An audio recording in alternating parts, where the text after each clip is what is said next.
The credit belongs to the man who was actually in the arena, whose face is marred by dust and sweat and blood, who strives valiantly, who errs, who comes short again and again. Because there is no effort without error and shortcoming. But who does actually strive to do the deeds? Who knows great enthusiasms, the great devotions, who spends himself in a worthy cause, who, at the best, knows in the end the triumph of high achievement, and who, at the worst, if he fails, at least fails while daring greatly, so that his place shall never be with those cold and timid souls who neither know victory nor defeat.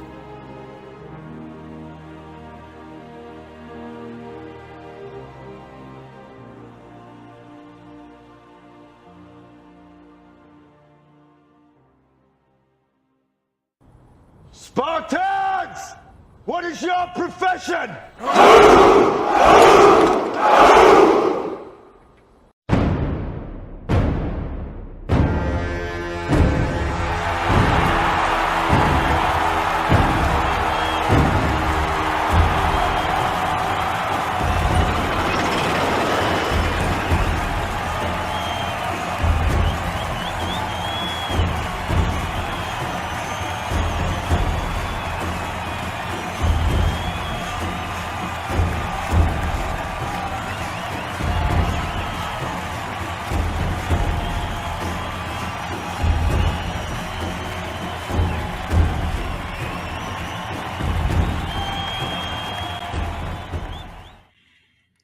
What is up? What is up? What is up? What is up, my people? What's going on? Interesting week so far. Interesting week so far. Hope everybody's doing good. Everybody's doing wonderful. Once again, I ordered food late, so if I leave, it's because the pizza man hit my doorbell, so I can go get it. So it is what it is. Sorry. I tried not to do that, but I was talking to some friends before I started the stream, and it got late. But hope everybody's doing well. Everybody's doing good. Thank you, Supreme Court. Oh, have the tides have changed. Oh, have the tides have changed. They're going to start rolling back all this shit that we've been saying over the past 5-6 years. Nobody didn't want to believe us over here in the in-more space. Said we were crazy. We didn't know what we were talking about. They're not going to do that. But guess what? The world will prove us right. Roe v. Wade was overturned this week. A lot of your left-leaning hippies were mad, frustrated, all on social media throughout the week or throughout the couple of days that this happens. They're just mad. So, but before we get into all that, because I know pretty sure you got a lot of people wanting to talk about that. Let's go ahead and acknowledge people that has came in so far. We got Craig, tech guy. What's going on? I'm listening. Got Aqua Techie. No One. Ricky Watts. We got AL. What's good with you, man? Shaka Nu. What's good with you, man? Hope everything's going good. Ain't seen you in a minute. That's another Taurus brother. BGS Immore. Lightsabers ready. Justin Veal. What's going on, my friend? AL. I could say piece pizza. Yeah, I got me no pizza. I got me a stuffed crust pizza today. So that would be my dinner for tonight. You say what's good? Yeah, what's good with you? Jack Nickelback, Jose Mad. Yeah, Jose Mad, man. Jamal W says blessings to all. What's going on with you? Adrian Thomas, what's good? Josh Johnson, what's going on with you?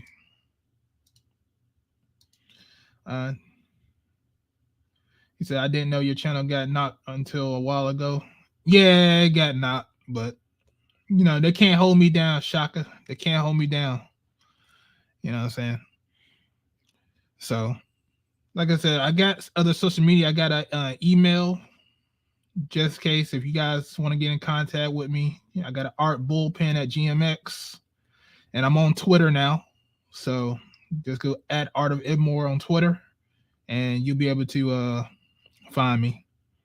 So I figured I need to have like another social media presence outside of this, so that way, if this channel gets knocked like the last one, then I'll have a backup. Then, like I said, I'm not going nowhere. I'm going to be staying right here. Craig's back. What's going on? All right. So let's talk about this Roe versus Wade situation. So, like you said, it's been overturned, and we've been saying this for a long time, that this has been a move to try to boost up numbers because the population is down. They can't import more people from elsewhere because that population is down also. So best way to do it is to get rid of make Roe vs. Wade, overturn it, so that way it goes back to states' rights. Now each state is going to make its own decision when it comes to abortion. And so whatever state says you can do it, you can do it. Whatever state says you can't, you can't. Is what it is. So it's not a federal law anymore. It's going to be more so states' rights, and they're going to keep rolling stuff back. So within the next couple of years, start seeing a lot of that stuff that we had got fought for back in the 60s, 70s, starting to be rolled back, because in my personal opinion, this is a 50-year-old experiment gone that did not work out so well for the country, and they just going to start rolling this stuff back. It's not working. It's causing more trouble than what it was intended. So just get rid of the shit. That's how I look at it. So for all you brothers out there and black people that want to keep your civil rights that were fought for, you need to be out there protesting. You need to be out there in those meetings. So as far as I'm concerned, because if you don't, it will be gone. It will be gone. And then you're going to be at the whim of the state. Just saying. Because it does have it will have the potential to be removed. All those rights that we were supposed to get, even though we didn't get them, and it went mostly to white women. Yeah, I would say mostly black men need to start fighting for the stuff that they fought. They were supposed to get, but never did. We were supposed to get this stuff, and we never did. It was stolen from us by white women. So I would say for us as men, we need to fight for our share, for our due, because we didn't get it.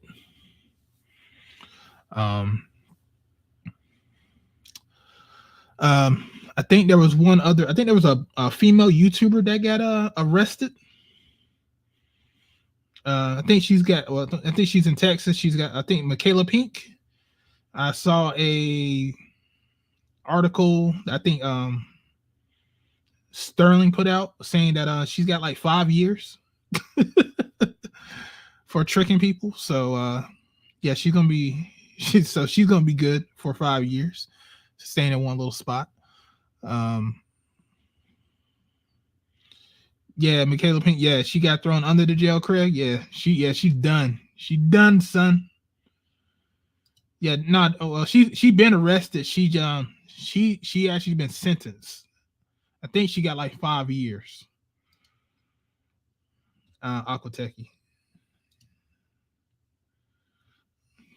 Shaka says she gonna enjoy them hot dogs and rice. Hey, that's high living out there, baby. Hey, she be able to trade some stuff with them spicy the spicy Doritos, the spicy nacho. could trade something. You know what I'm saying? But I forgot what the charge is, Hamburger, but yeah, she's done. I think she got 5 years. I think she was in tricking people out of all I think fraud or something like that. But yeah, Mr. Excelsior said fraud. Yeah, she got charged with fraud for the business she was doing, taking people's money.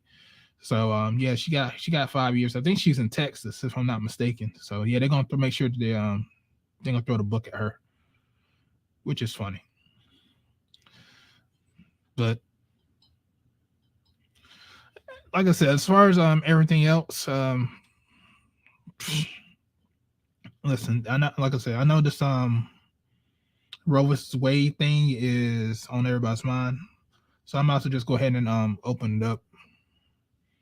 She's extorting money. Yeah, hey, you get what you get, man. I'm gonna go ahead and open this up because I think there's a lot of stuff to talk about this week, and I know you guys are chomping at the bit.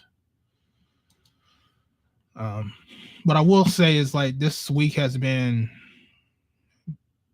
I guess you could say, fucking busy, man. Like, I know, like I said, I know I was supposed to put out the video for Freedom Is Not Enough this Tuesday, but my friend called me at the last freaking minute, and before I could even put it all together, and I had to help him move into his new house this week. And he told me at the last fucking minute. So, I mean, I told him don't ever do that again. I helped him this week, but don't ever do that again. So I'll try to put it out this next upcoming Tuesday, or if I'm done putting it all together, I might put it out tomorrow. But either way, you're gonna get the video to this week, and then I'm gonna make the other videos as the weeks come along, because I think he already moved into his house. He had to move out by Friday, so I had done with him all week, and then I had another friend who's going through a divorce that wanted me to talk to him this week to try to help him out.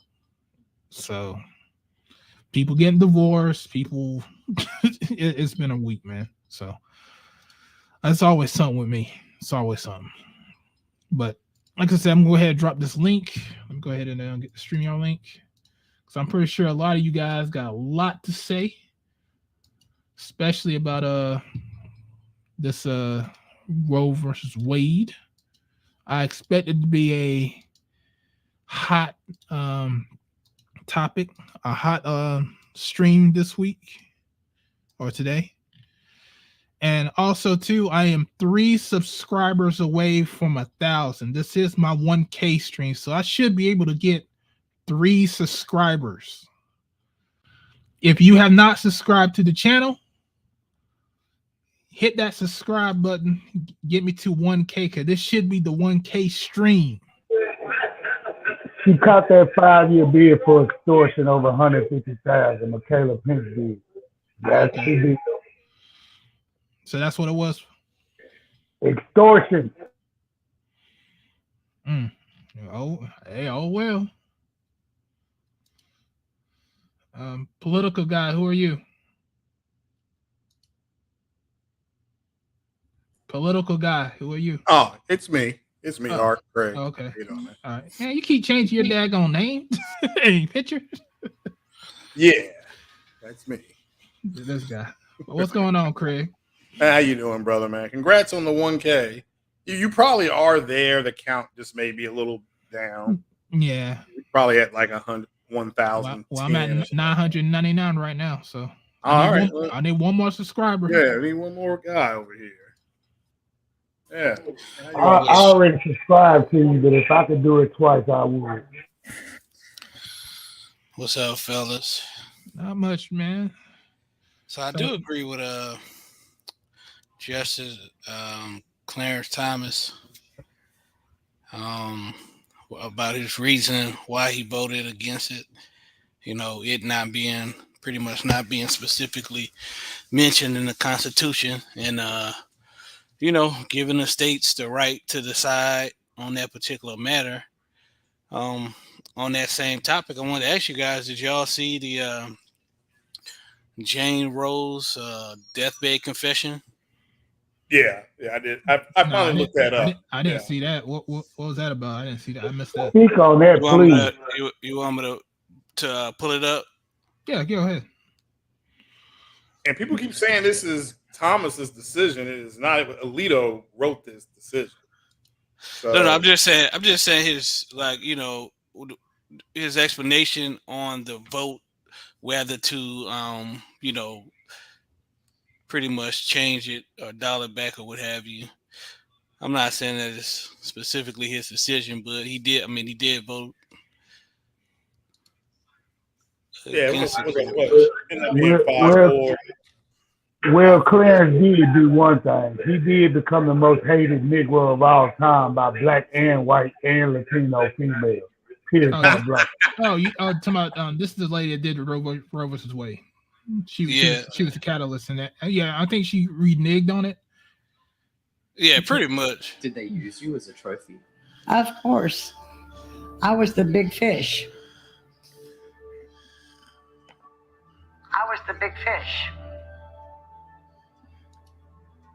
Do you think they would say that you used them?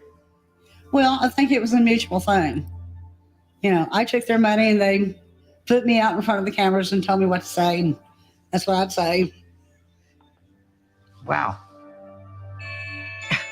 I took their That's money my and they doorbell. Hold on, guys. put me out in front of the cameras and told me what to say. That's what I'd say.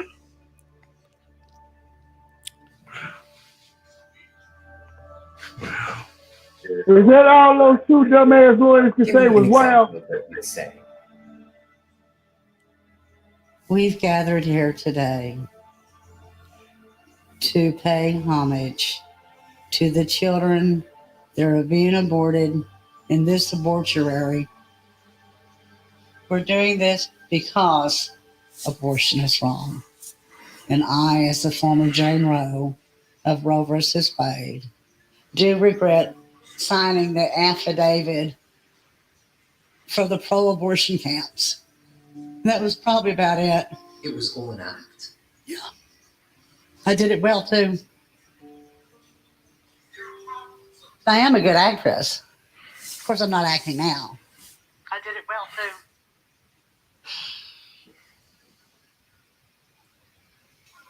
That really hurts because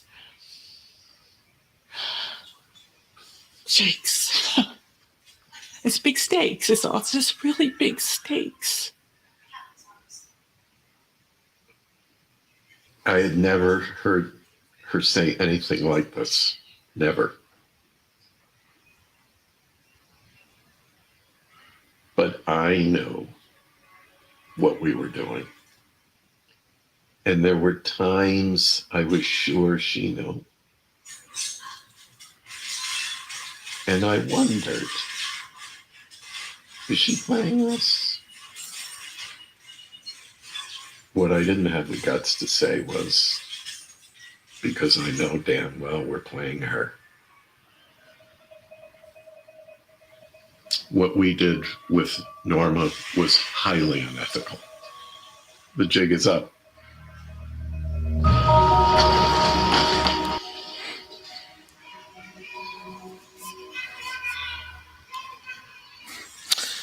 So that's the second white woman that has confessed to doing some funny shit on her deathbed. Well, maybe really the third. You got the chick that worked with the CIA to start the second wave. I think it's second or third wave feminists.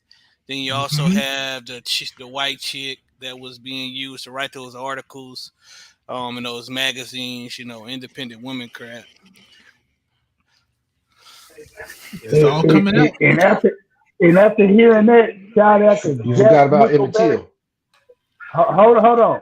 After hearing that bullshit right there, shout out to Jack Nickelback. It's not Roe versus Wade. It's Ho versus Wade. Yeah, you're right. Whoever said the white chick with Emmett Till as well. So anytime you want to change some shit for the worse, just hire a white woman to do it for you and get some shit done. Goddamn it. Hey. Isn't that why they call him the smooth cat? They walk in both worlds. I mean, they can walk in both worlds. That's why I've said they've never been an ally to anybody. You know, they walk in both worlds. So They're like a double agent in this movie. Somebody need to do a video. That's a good video idea. If you just go through all the white women that like have shifted this country for the worse, being used as pretty much as a double agent for that purpose. They've always been double agents. Why? Oh, why? Oh, why do y'all not listen to the Faulkner man? Well, I listen to you all the time, so don't say that. What did I tell you several times? Black girl magic only exists due to white boy interference, black boy forced mediocrity, and white girl subterfuge. What did He says it all the time. It's a white girl couldn't tell the truth if she wanted to. Okay? She's the most protected female in the United States. It is not even about being protected. It's just that black women are something because they are groomed to be deceptive. This is the natural Super Saiyan state of the white woman. All black women are white women with worse attitudes. That's it. They're like a dollar store version of the Target white woman. And and I keep saying this. The white girl's a poodle and the black girl's a pit bull terrier. That's the only difference. And the reason why I say this is because black women always think black men are trying to be white men. No, white men are trying to be us. They trying to be the cool. They trying to have the swagger. They're trying to white men do what they do because they have to get the money to do it. We just do it naturally. Everything is in reverse compared to them. For black women, they get the money to go look like white women. It's not even a contest. By the way, Art, hit the theme music. Huh? You want a Panther theme? Just for this. Just right now. Okay. I gotta go find it. Right there. Humor the man, Art. He's getting it. Hey, Charles, did you guys know that she never aborted the baby? That's even funnier. She gave the baby away for adoption. Here's the fucked up part, right? If I took my gun that's on my hip right now and shoot somebody dead in the head without justification, what's that called? Murder. First degree murder in the state of Texas, capital first degree murder. Your ass go far. Well, usually first degree is on premeditation. If I just do it, man, it's either murder 2 or man, right? Correct. It's gonna be 2, maybe manslaughter if they like you. If I was white, I'd be manslaughter, but I'm just gonna say that. But if I take a defenseless fetus that's developing into a baby, because we always have to question, when does life truly begin? And I want the ability to go inside my body and to kill something. What is that called? They've been calling it abortion, ain't they? They call it that.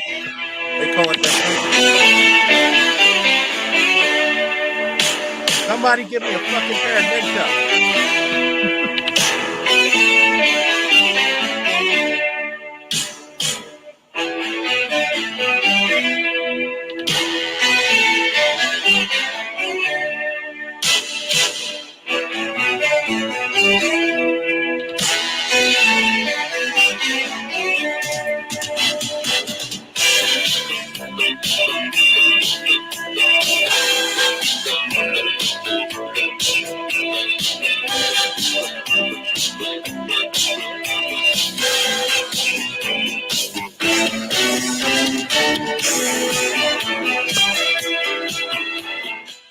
That's all you get. Yep.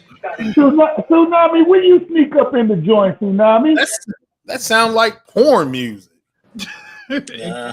It could No, be. that sounds like, trust me, when you watch Thundercats back in the '80s, that sounded like you were past the point of talking. Now it's just ass kicking. Oh, okay. That's Oh all my it was. He even said it. He even said it the first episode, Exodus. You know, it's time to loosen your bones. God damn. Edward Tsunami The Anderson, intro when you says sneak loosen your up in bones. there? Shaw says loosen your ass. I mean, once again, like white women, you're used to taking it. So anyway, Hey, Art, what type of toppings you got over there, man? Pepperoni. Real nigga, respect. I got a Respect. stuffed crust pepperoni pizza. Is this thing on? uh, Yeah, respect. That's my favorite topping. you know, he's used to like swallowing whole salami. So what's the difference? Yeah, I thought he really asked what type of topics. I was like, oh, he meant toppings. He said topics. Okay. You got Papa John's or Pizza Hut? Papa John's. Wise choice. But yeah, as far as this Roe v. Wade shit, I mean, yeah, all the shit's coming out now, and shit. My thing is that we've been saying this shit for the past 6 years that this was going to happen, and people didn't want to believe us that's in this space. Now we in this sector of the ministry have been vilified because of this ruling this week. So I will say to anybody that comes over to here, you better start taking notice of what we're saying in this space, because it might just happen.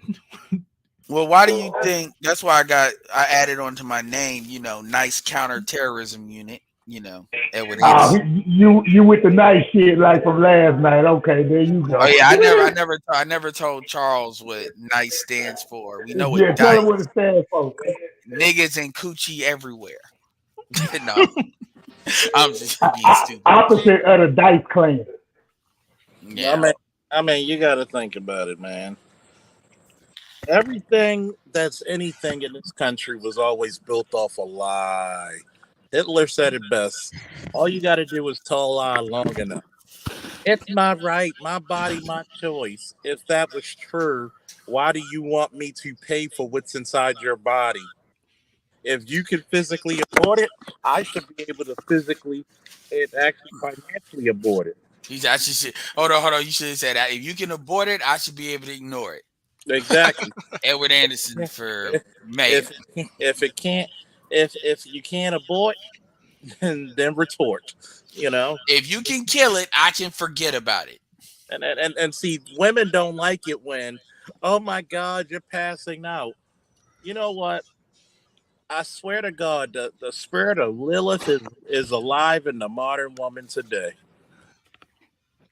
Right now, they had the gay parade down there, and it's like Sodom and Gomorrah. And I'm just thinking about it. Why are gay people so fighting hard for abortion? You motherfuckers don't have babies in the first place. But anyway, they got to align themselves. I mean, the more kids, the more opportunities to adopt. But they don't. But that's okay. Next on the docket list for SCOTUS, same-sex marriage. We coming after all of them. Well, I mean, here's the thing, because one thing that the manosphere, whether we control it or not, but I'm saying control this part of it or not. I'm definitely not going to condone every, piece of shit motherfucker that don't know their mouth from their asshole, literally, basically blaming quote unquote red pill for everything. The reality of the situation is the motherfuckers that actually signed off on this shit had nothing to do with red pill shit. This is something that's been done for a long time. This is something that people have been telling you they're going to do for a long time. I mean, hell, Clarence Thomas has been in there longer than any of them right now. And quite frankly, you got 3 branches of Democrats in there. Yo, dumbass, actually, this is what this is how the Democrats, and I'm not putting this on a but this is not about them. This is more about the dumbasses here. This is how stupid they think you all are. Actually, no, that's wrong. This is how stupid they know you are. They're gonna actually look at this as an opportunity to maybe cushion them basically falling completely on concrete And I'm not saying the economy is all their fault. I mean, the shit is fucked up, but we know how politics goes. Whoever's in there takes a hit. And Democrats traditionally don't do well after the first 2 years of any president, regardless of how shit is going. And then on top of that, they got 3 branches of Congress. It's gonna be what the fuck is gonna be. And so they're gonna use this as a way to try to hedge that. And your dumbass is actually gonna vote for them. It won't matter in the long run. Like, it's because they're still gonna lose. It's just a matter about how much. But you're gonna vote for them thinking they can control what's going on. That's I'm almost done. That's first thing. And when I'm talking to people about this city, and I talk to a lot of people about it, they don't even really know what's up. Like, they actually believe that you can't have an abortion. I'm like, in half the states you can. Do you even really understand? And then don't let me bring up the fact that they're doing it because of the white population. A lot of people don't even think it's. I know conservatives that try to act like that ain't really real. Look, I did a video. Got the Plan B. So what the fuck? I mean, this is the 21st century, That's right? another point. They got Plan B out. So there's no fucking need for this fucking abortion bullshit. When you got 72 hours after you get laid to decide if I need to take a pill or not. If you can't get it done in 72 hours, figuring out did you take this pill or not, you reap what you sow.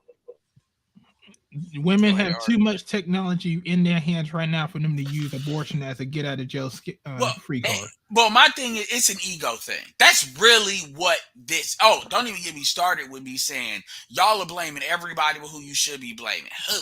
The white women. What? Why blame white women?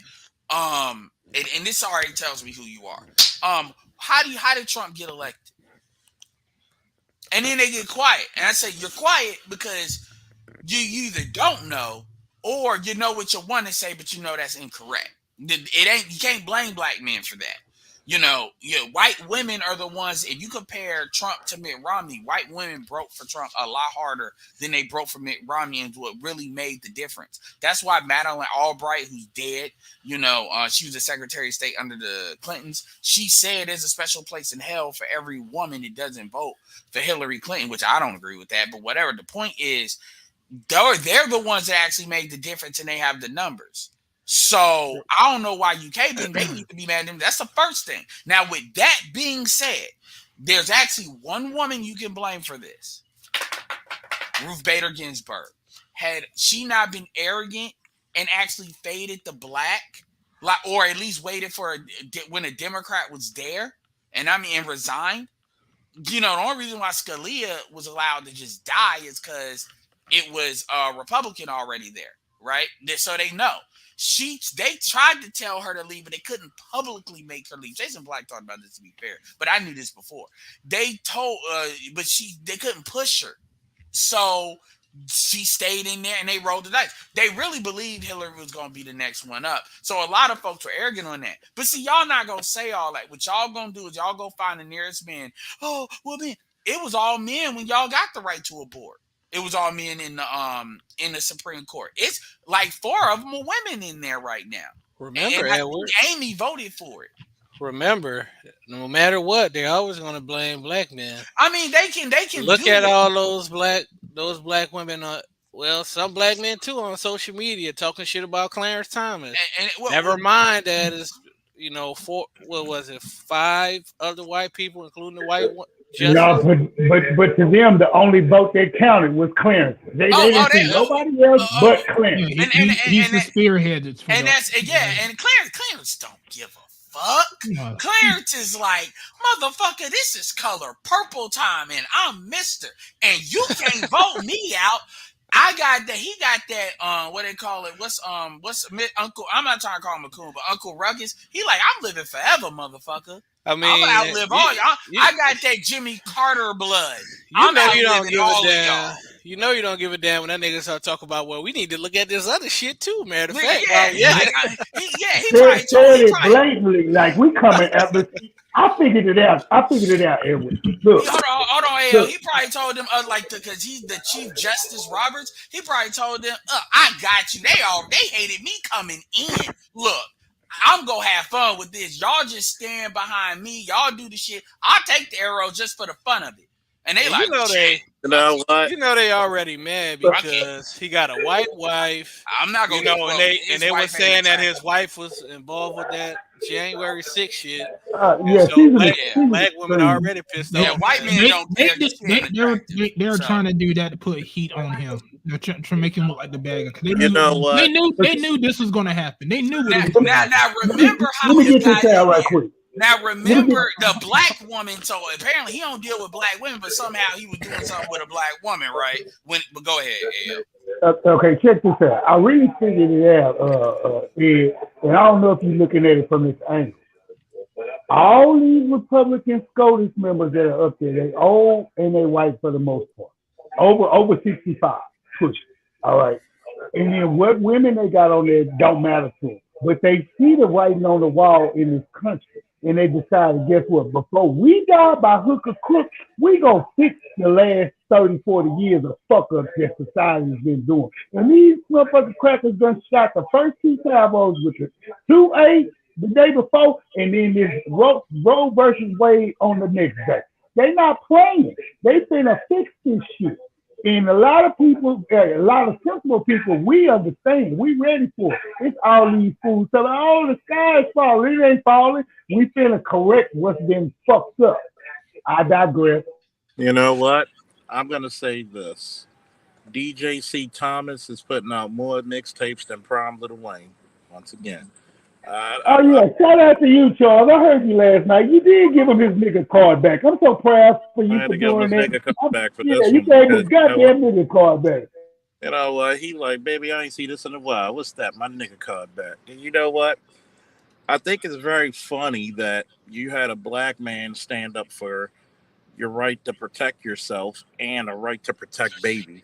But yet, I thought black men don't protect and black men don't like kids. Oh well, you know, like I said, as far as they're concerned, he's Mister. So they go and you remember what happened with the color purple too. They couldn't do shit with his ass either. You know what? They just had to take it. You know what? Ultimately, I think black men, if we being called the villain, I think black men should play the role. I think we should be the foil. I agree. And that what Homelander said that I'd rather be infamous than loved. Can't be loved. I'll be infamous. I'm just like, look, what's wrong with playing the villain? Oh, you can't get pussy. I'm gonna tell you what. I want this to be a public service announcement to all you motherfuckers. Okay. The more you're an asshole, the more women love you. Yeah, they will sniff and eat your dirty drawers when you treat them like shit. When you basically tell the truth to them and tell them they ain't shit, you don't give a fuck what they do.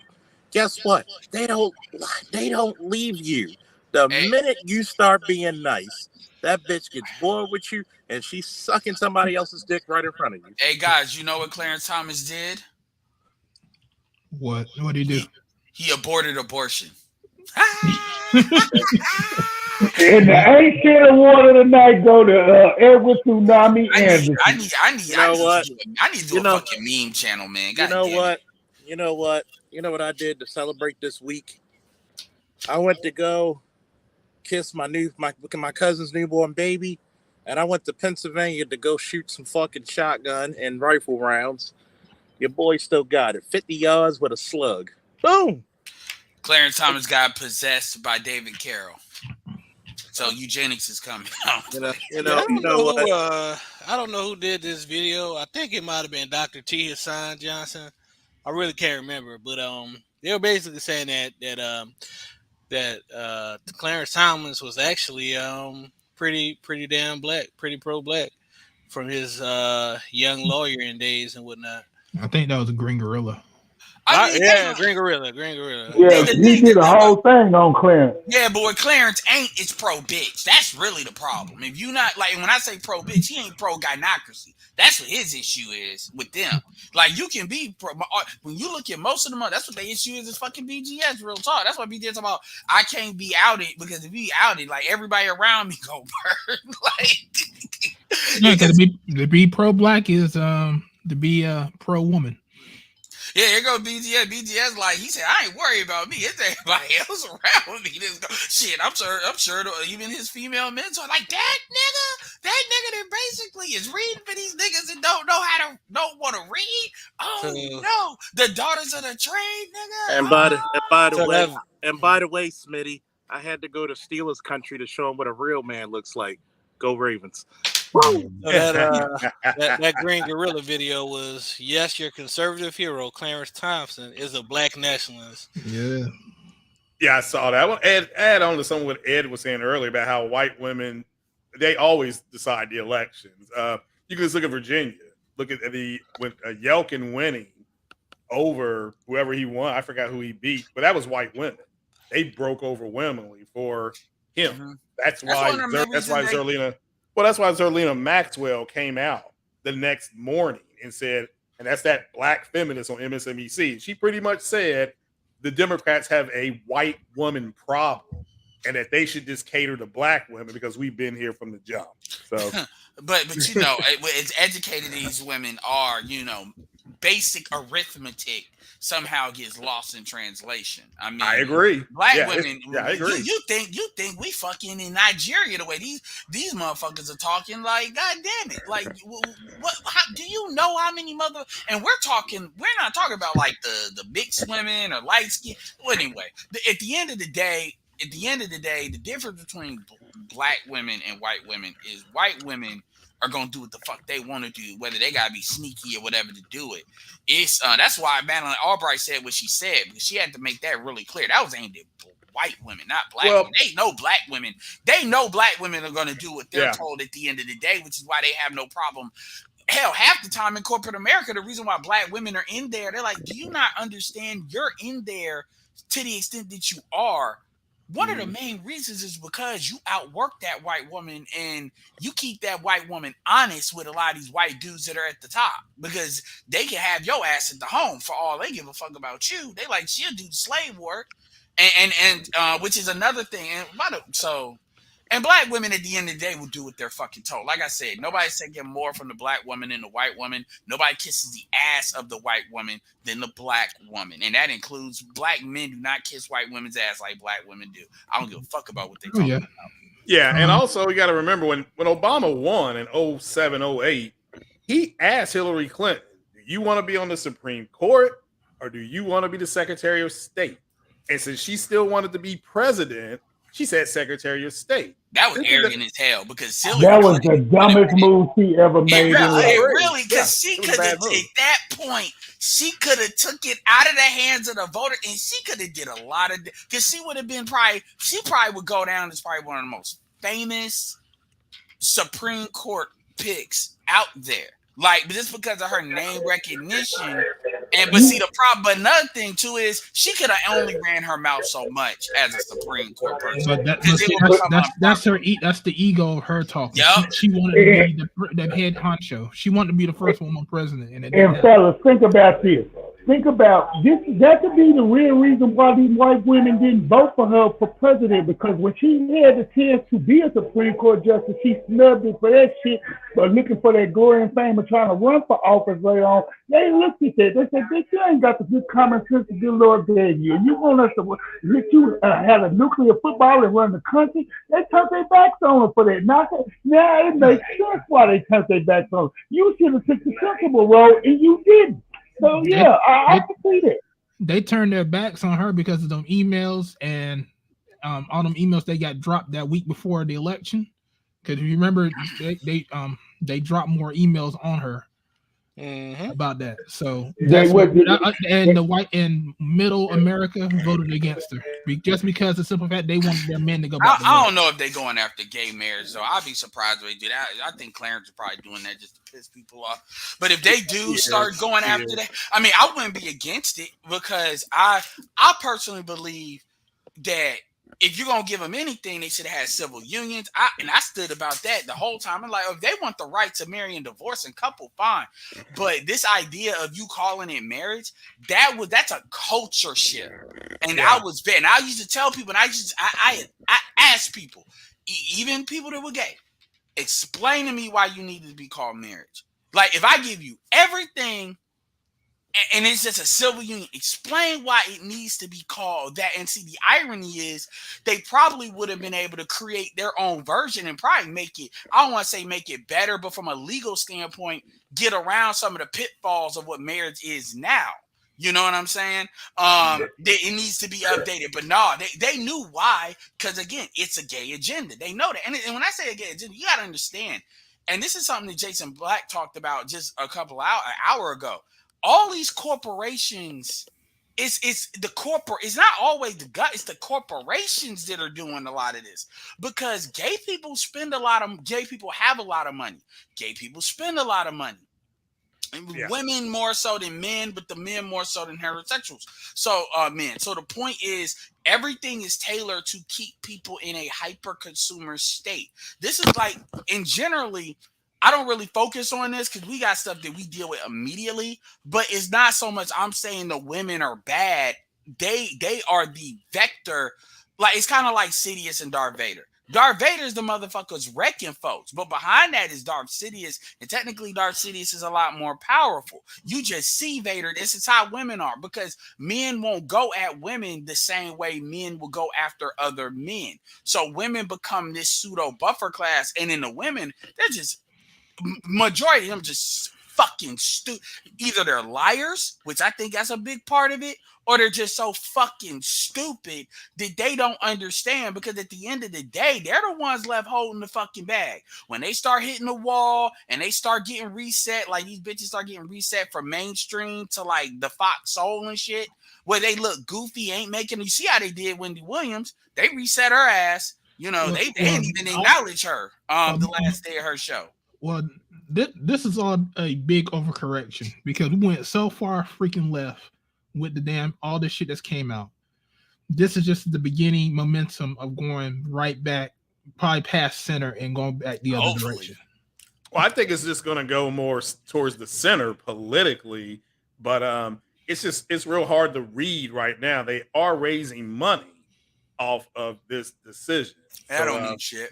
I know, and it's Alito. This is Alito's. That's why they went through him. As far as the Supreme Court hearing other things, they just can't walk in the Supreme Court and say, we're going to look at all these other cases. You have to bring a suit through the state, and then it has. They might have other cases in mind that people ain't really talking about yet. Well, that's true too. Now they're still making decisions on other cases, because they have the summer session, then they come back in the fall and they'll announce what they're going to hear. But they just can't. Clarence Thomas saying that we're going to look at this other stuff. Yeah, if somebody brings a suit, then he can do it, but it's not a legislative body.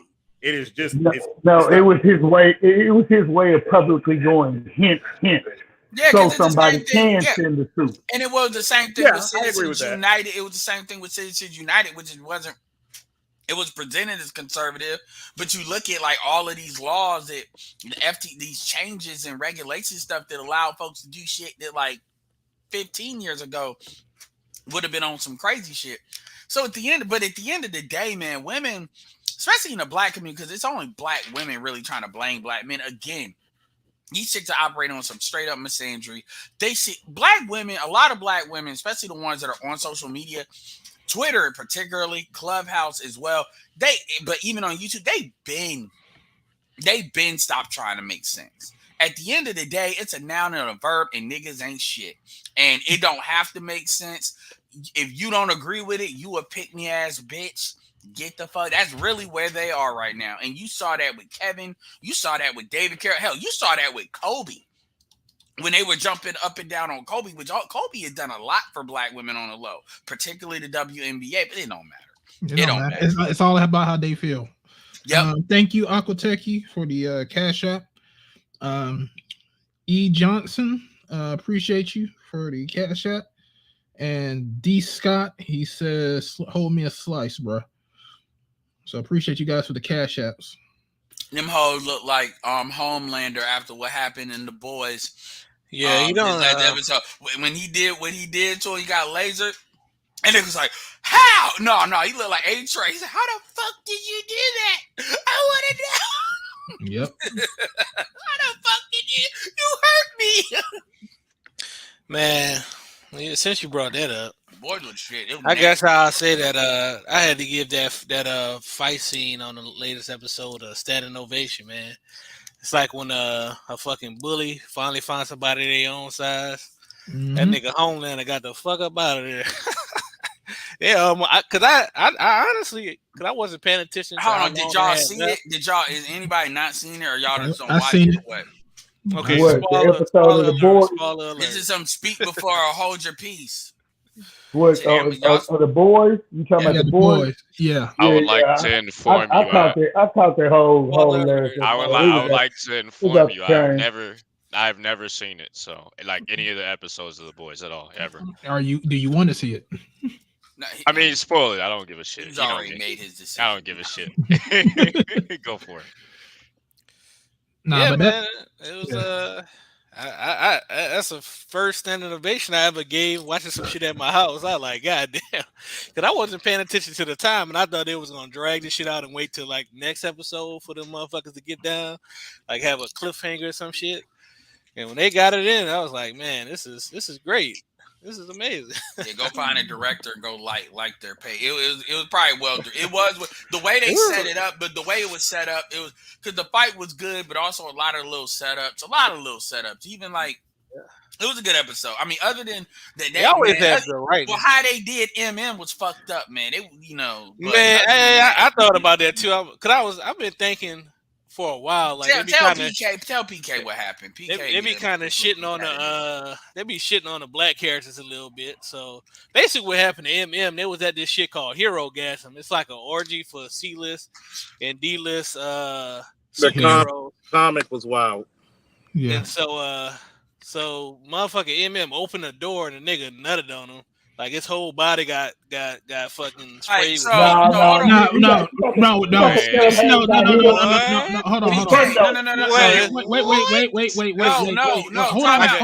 Hold on. Whoa. You have to say what the guy said to him when he closed the door. No. Just did you remember what he said that guy who did that to him? He said something honey bear or some shit. My chocolate honey bear. Oh, also, hold on, but PK, just so you understand. No, I know. Let me just say this real quick. Hold on, Jesse. No, he doesn't. Remember in the civil rights where we used to see those pictures of black people getting hosed down? Yeah. Okay, that's the level of it. So when you say nutted on somebody, you know that doesn't about paint to the say. picture. Like he got water hose work. He got water hose work. A gigantic human-sized penis and nutted on him. Like his whole body was covered with nut. Like he had to take a shower. He had to take a shower and change his entire wardrobe. And you saw this. It wasn't just like something where they cut like dude, and this is what made it so bad. So there's a character that's like Ant-Man that can go up, they can and PK. Okay, all right, I'm done. I quit. Hold on. Hey man, listen, it's been a good night, guys. Hold on, I gotta give some disclaimers. Okay, so first of all, the no homo disclaimers. This is one episode. This show is on Amazon. They don't give a fuck because I forgot he's never seen it. You already know who the fuck we are, so don't go there. Well, look, Edward, I know. I forgot because he ain't seen it because there's no context, so the shit that's about to come out of my mouth is gonna sound crazy. You know, this shit was real, right? No. So I think this was let me just say this real quick. I think this was the first episode where they actually had a fucking disclaimer before the episode. It was like any relationships, blah blah blah blah blah. And just and PK, and this is a show that this season they had a character that's basically a caricature of Ant-Man. And they had this, and I had to fast forward through the shit. But they had this scene, this gay shit. You know, where they try to do the kiss thing. All right, yeah, I got my finger on the trigger. I'm getting rid of that. But what this dude did, and this is how they catch you, PK. The dude went small, and then they shifted, and all of a sudden he's in somewhere, and this nigga went in. I don't even want to say it. Is there a clip? Can you like play a clip? Yes, it is. Well, they probably won't. I'm not sharing on YouTube. Yeah, this dude. We should have get shut down. Is that graphic? So let's just say this. Let's just say this dude is going in different cavities of people, and he killed somebody because he sneezed and he went into his urethra. Yeah. Oh hell no. And then he sneezed, and then he went to normal size, and that killed the person. This is that same show, and they decided to put a disclaimer. And not on that episode. It was the last. No, but I'm just saying. So they didn't put a disclaimer on that shit. So this shit is normal, but with this one, it was crazy. And as Charles will tell you, it was actually more wilder in the comics. But Bro, they this pushed it shit- to where they could push it as far as television. This shit was crazy. Like they had, gay shit going on. They had threesomes. They had they had one motherfucker that was like he had some type of power with his mind. So it's like he was fucking people with his mind. Yeah. And so they had like the little. They had like the little. They had like the little. X, bro? Now, thankfully, none of the black dudes are gay, so I can appreciate that. But these are actually very Like, normal yo. black men for once. But Jesse, They tell them had how to- they. Hold on, Jesse, tell them how they opened the door. When shit. Eminem Oh and my god. Starlight came. Just say Anaconda. Bruh, they had a nigga with a damn anaconda that was like it basically was like the movie Anaconda with Ice Cube, but this shit looked like a little ass like a not a little but like a big ass worm. You know what I'm saying? That's what it looked like. Think of Doc Ock, but he only had one. Right. Oh, And so the shit was like it was all next to What Eminem is that? face, What is like, that move. dude called, Jesse? What is that dude's name? I have no idea. His name is Love Sausage. Oh, that's right. He did tell him that. What the fuck is And then they He tried was to like, go- I'll use that. I know Oh, it's that's not. not Love Sausage. He actually was a big character in the fucking comics. Oh god, was he a Russian guy? Or was he just an ordinary guy? No, he was the Russian guy. Yep, that's Love Sausage in the comics. Yeah, because in the show, I'm gonna tell you how fucked up it was in the comics. Yeah, the comic's horrible. you need to say it. The comics was so fucked up that Homelander was initiating Soldier Boy to be in the 7. He said, "Well, since we know you can take a lot of pounding, but I don't know, you got to do a little bit more to get on the 7." So yeah, they had Homelander, literally fucked everybody. Oh yeah, and they had the deep fucking octopus. Yeah. Yeah, and then that's the same season when he had to eat one, and he's literally talking to the octopus. Yeah, it's crazy. That's not how the whole show. I know that sounds crazy. It sounds crazy. This is the most I graphic mean, this show has this ever is been. no context fucking gayness. Yeah, that's all I'm that's hearing. yep. That's why I'm getting. It's funny because I know PK ain't never seen shit, so he don't know what the fuck we talking This about. is just like no context gay shit. Like that's what it sounds like. I'm like, what the fuck is dude walks You through have the to door see the and show, instantly Peggy. plays? Like, You what? have to see the show. You have to see the But show. they had a funny ass. They did have a funny ass Bill Cosby joke, but Soldier Boy was like, "That guy, that's a real man." A Cos, he made some strong ass drinks. No, I'm like, he said no. Well, before that, he said because he saw a picture. So this is the dude from Supernatural, I think. And Yeah, it's the guy from Supernatural. yeah. So he's playing kind of like a caricature of Captain America. Captain America, yeah. Yeah. So basically, out of time and all of that. So because he's immortal. So he came back from like the 40s, 80s or some shit. Yeah. So he got captured by the Russians and they got froze him or whatever. So he's just returning to, the U.S. or whatever. Yeah, so he saw like people wearing, those dudes that wear, how they had the things with the baby overshirt thing where like you can, dudes can wear that if they want to, but it's mainly for women. He saw that and he said, he said something about it. And he said, well, Bill Cosby, he's America's dad, and he would never be caught in some pussy shit like that. And then what's called was like, yeah, there's a lot to unpack there. He said, man, he made some strong ass drinks too. Yeah. And I was like, wow. That's hilarious. I mean, that show has good ass writing. It's a very great. They're pushing the boundaries this season. Yeah. I mean, I'm not gonna Yeah, lie. they push the boundaries every season, but it's and I like all the brothers are. Somehow they push it further and further every fucking season. I'm like, how they gonna top that? Oh, you just wait, you motherfucker. You just wait. I like A-Train's arc in particular. Cause A-Train had. Oh, that was arc, fucked up. Yeah, That was the most gruesome that I've seen on TV in a long ass time. I was like, damn. I mean, they had some gruesome shit on there, but the way he just drugged that motherfucker to his body slowly, fucking, like you just see the fucking flesh just slowly, skin coming off his Well, that's body what and they shit. used to. That's a mechanism they used to do with horses and shit. Yeah, well, So you got that. that black guy that got killed in Texas about almost 20 years ago. No, actually 30. Yeah, Dennis Rodman paid for his funeral. I do remember that. Yeah, so it's a lot of layers to it, man. Did y'all see It's the a end great of show. Getting off some gay did that shit? Did y'all see the last episode of Kenobi? Yeah, that was very well written and done. They had people on internet crying because of that. I did not like the writing for Kenobi at all.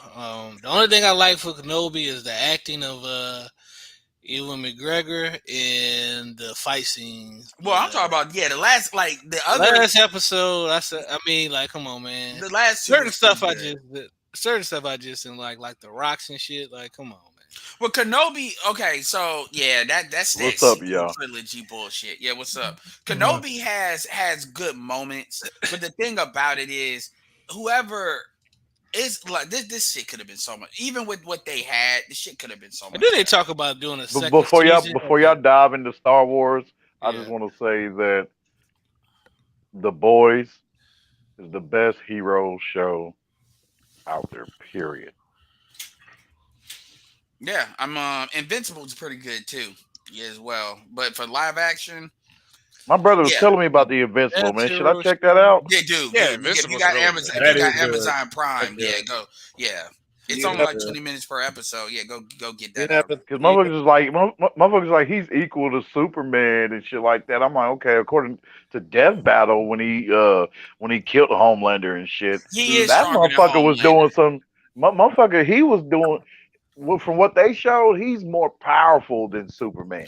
Well, I wouldn't even go into that. I won't go into that debate but what I would say is the difference is I know Charles about to jump on, but let me get this out real quick.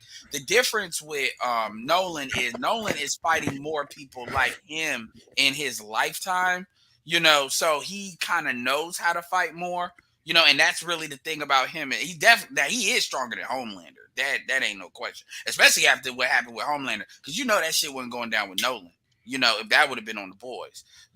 But you should see it for other. It's a good show. It is. He's stronger than Homelander and probably could fight better because you got to realize this motherfucker on his planet.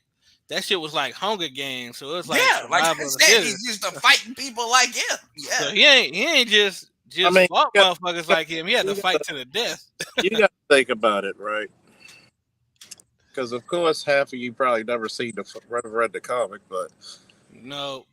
I always abide by I have looked at videos because I know Comics Explain. I always abide by what I see on great. Screen is what I believe. I don't go by the comic shit. I'm telling you right. Well, Invincible is based on like what they're doing is tied closely to the comic. Stop that. Go ahead, Charles. Yeah, go by the comic. Don't ever do that. Yeah, Charles about to pull out his cups. Charles know how to get down, man. Come on. Trust me, the MCU. The MCU. Charles, just Charles. He's light skinned. Yeah. He's from a place where they're pretty much planets. They're one day we planets and shit. Anyway, it's like Stephen Curry. No. Well, hold on for a second, Charles. Zab, if you come up here, I don't want to hear that dumb shit. Oh God! Come on. We gonna we're gonna hear a whole nother damn conversation. This motherfucker come up. Zab be on that Amiri Brown light. No, I'm playing. Don't lie. You ain't playing. He can't try to me because I've been through the Kerner Commission. So that nigga tried to debate me on platinum shit. Nigga, I stand where I stand, boy. I'm just like this when it comes to the Homelander versus Nolan. Like, look, Homelander has more powers. Nolan has more experience fighting every goddamn alien and conquering on different planets. He's like Nolan. Who's Nolan, bro? That's Omni-Man. Okay. Come on, man. Amir, Nolan is literally Nolan, by the time you see him in the comics in the show, he's like several thousand years old. So there's not much Nolan hasn't seen. Even when you see the, like, put it to you this way: if you put Battle Beast in the boys' universe, he'll kill that whole fucking planet. Like, is that the White Tiger dude? Hey, what's this? EVE Online? What? The game. What game is this? This is Final Fantasy. Oh, Final. Oh, my What? bad. Final I Fantasy. told you. I just saw the characters. What did I say? Oh, motherfucker, that's Cloud. What he tripping? Jesus Christ, man. Go ahead, Charles. But when you look at Homelander suffers from somebody who's naturally strong or fast or athletic that never really had competition, and then when they actually find competition, they don't know how to handle it. You already got a guy who's mentally unhinged, and Homelander is basically a spoiled 12-year-old when you really get down to it. The motherfucker that you really need to be scared of is actually Black Noir. And you're speaking from the comics. The comics or the show? Well, I mean the show. The Yeah, show. the show. Black Noir ran. No, that's what. No, I'm holding out. That's what it looked like he did. I doubt he actually did that. Because I heard he gets good. Charles, did you see the most recent episode when that motherfucker took the tracking chip out his on his fucking arm and got the fuck up out of there? But that's what it seems like he did. But that ain't. But I'm gonna tell you what the next. Hey, what y'all thought of the Obi-Wan finale? Oh, nigga, we still talk about another topic. Charles Hold is on. trying to finish. God damn. I'm gonna put all over the place. The way they're working it, because they're gonna go a little bit of Walking Dead, so they change a few things to keep people guessing. Oh yeah, Black Noir is gonna be that motherfucker, because if you remember last season's episode when they sent him to go kill them and they had to blow up the house to make them even kind of stop. They're like, oh my god. Oh yeah, I forgot that. Well, yeah, well, Black Rob, Noir's a badass though. I ain't gonna lie, but. Well, Rob kind of spoiled. Rob from Comics Explained. He kind of spoiled Noir for me, so I already know who Noir actually is. Well, that's I like not who. Rob, That's but not who he is in the show. I like Rob, but sometimes Rob is wrong, and he's knowledgeable, but it's like, well, you know, this guy is super. I'm just like, look, there's some things that don't make fucking sense. Like, really. If you really, really want to, like I always said this is how comics work. Who popular wins. Like, if you really want to be technical, there's no fucking way that the Hulk could be fucking Hercules, if you really think about it. Like, you gotta get angry enough to even come up to that level.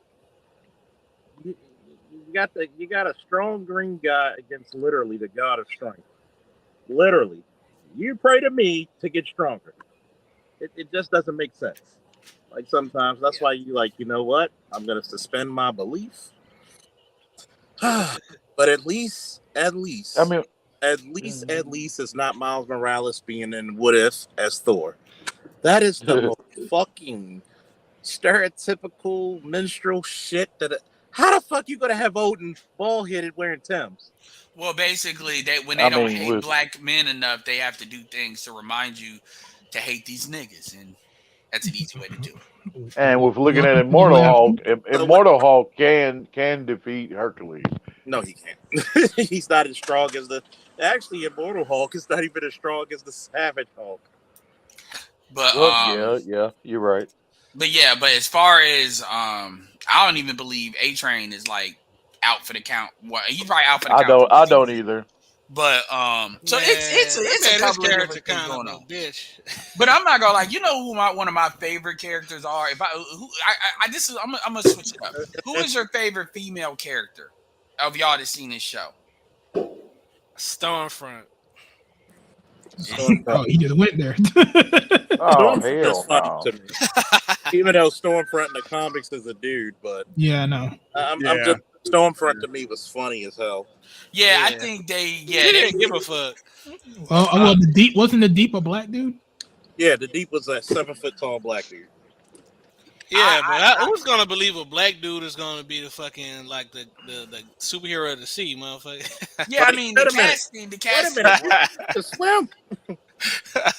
Well, you They know, say, they, no, we gotta switch that shit up. but they This is about to not. pull that up with the Little Mermaid live action. But yeah, I actually like Victoria Newman's character, the head popper, especially how she The kind of head popper. conducted herself. With Starlight in this episode.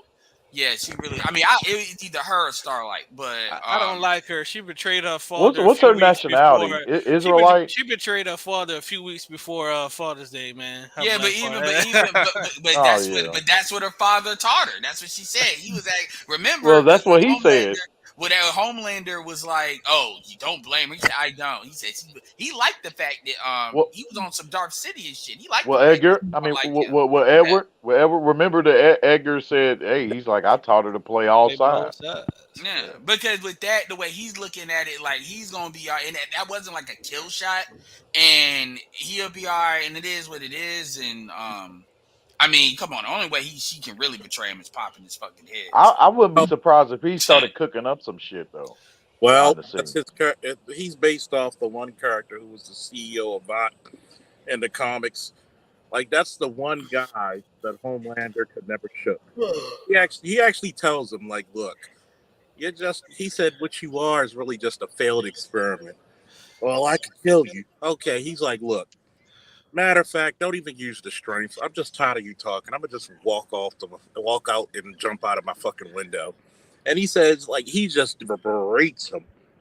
And Homelander gets shook at him because he's like, Homelander's used to like using a super hearing to tell when people are scared of him or shocked. He said there's not one time that guy's heartbeat ever jumped when he's around. If anything, he's like he looks at Homelander and does the Superman from the Snyderverse. Not impressed. Yeah, he's like that in the show too, because he talked shit to him Yep. and told him. He even talked shit once his daughter betrayed him. He was like, "Nigga, I keep all this shit together. Once I'm gone, your ass gonna be sorry."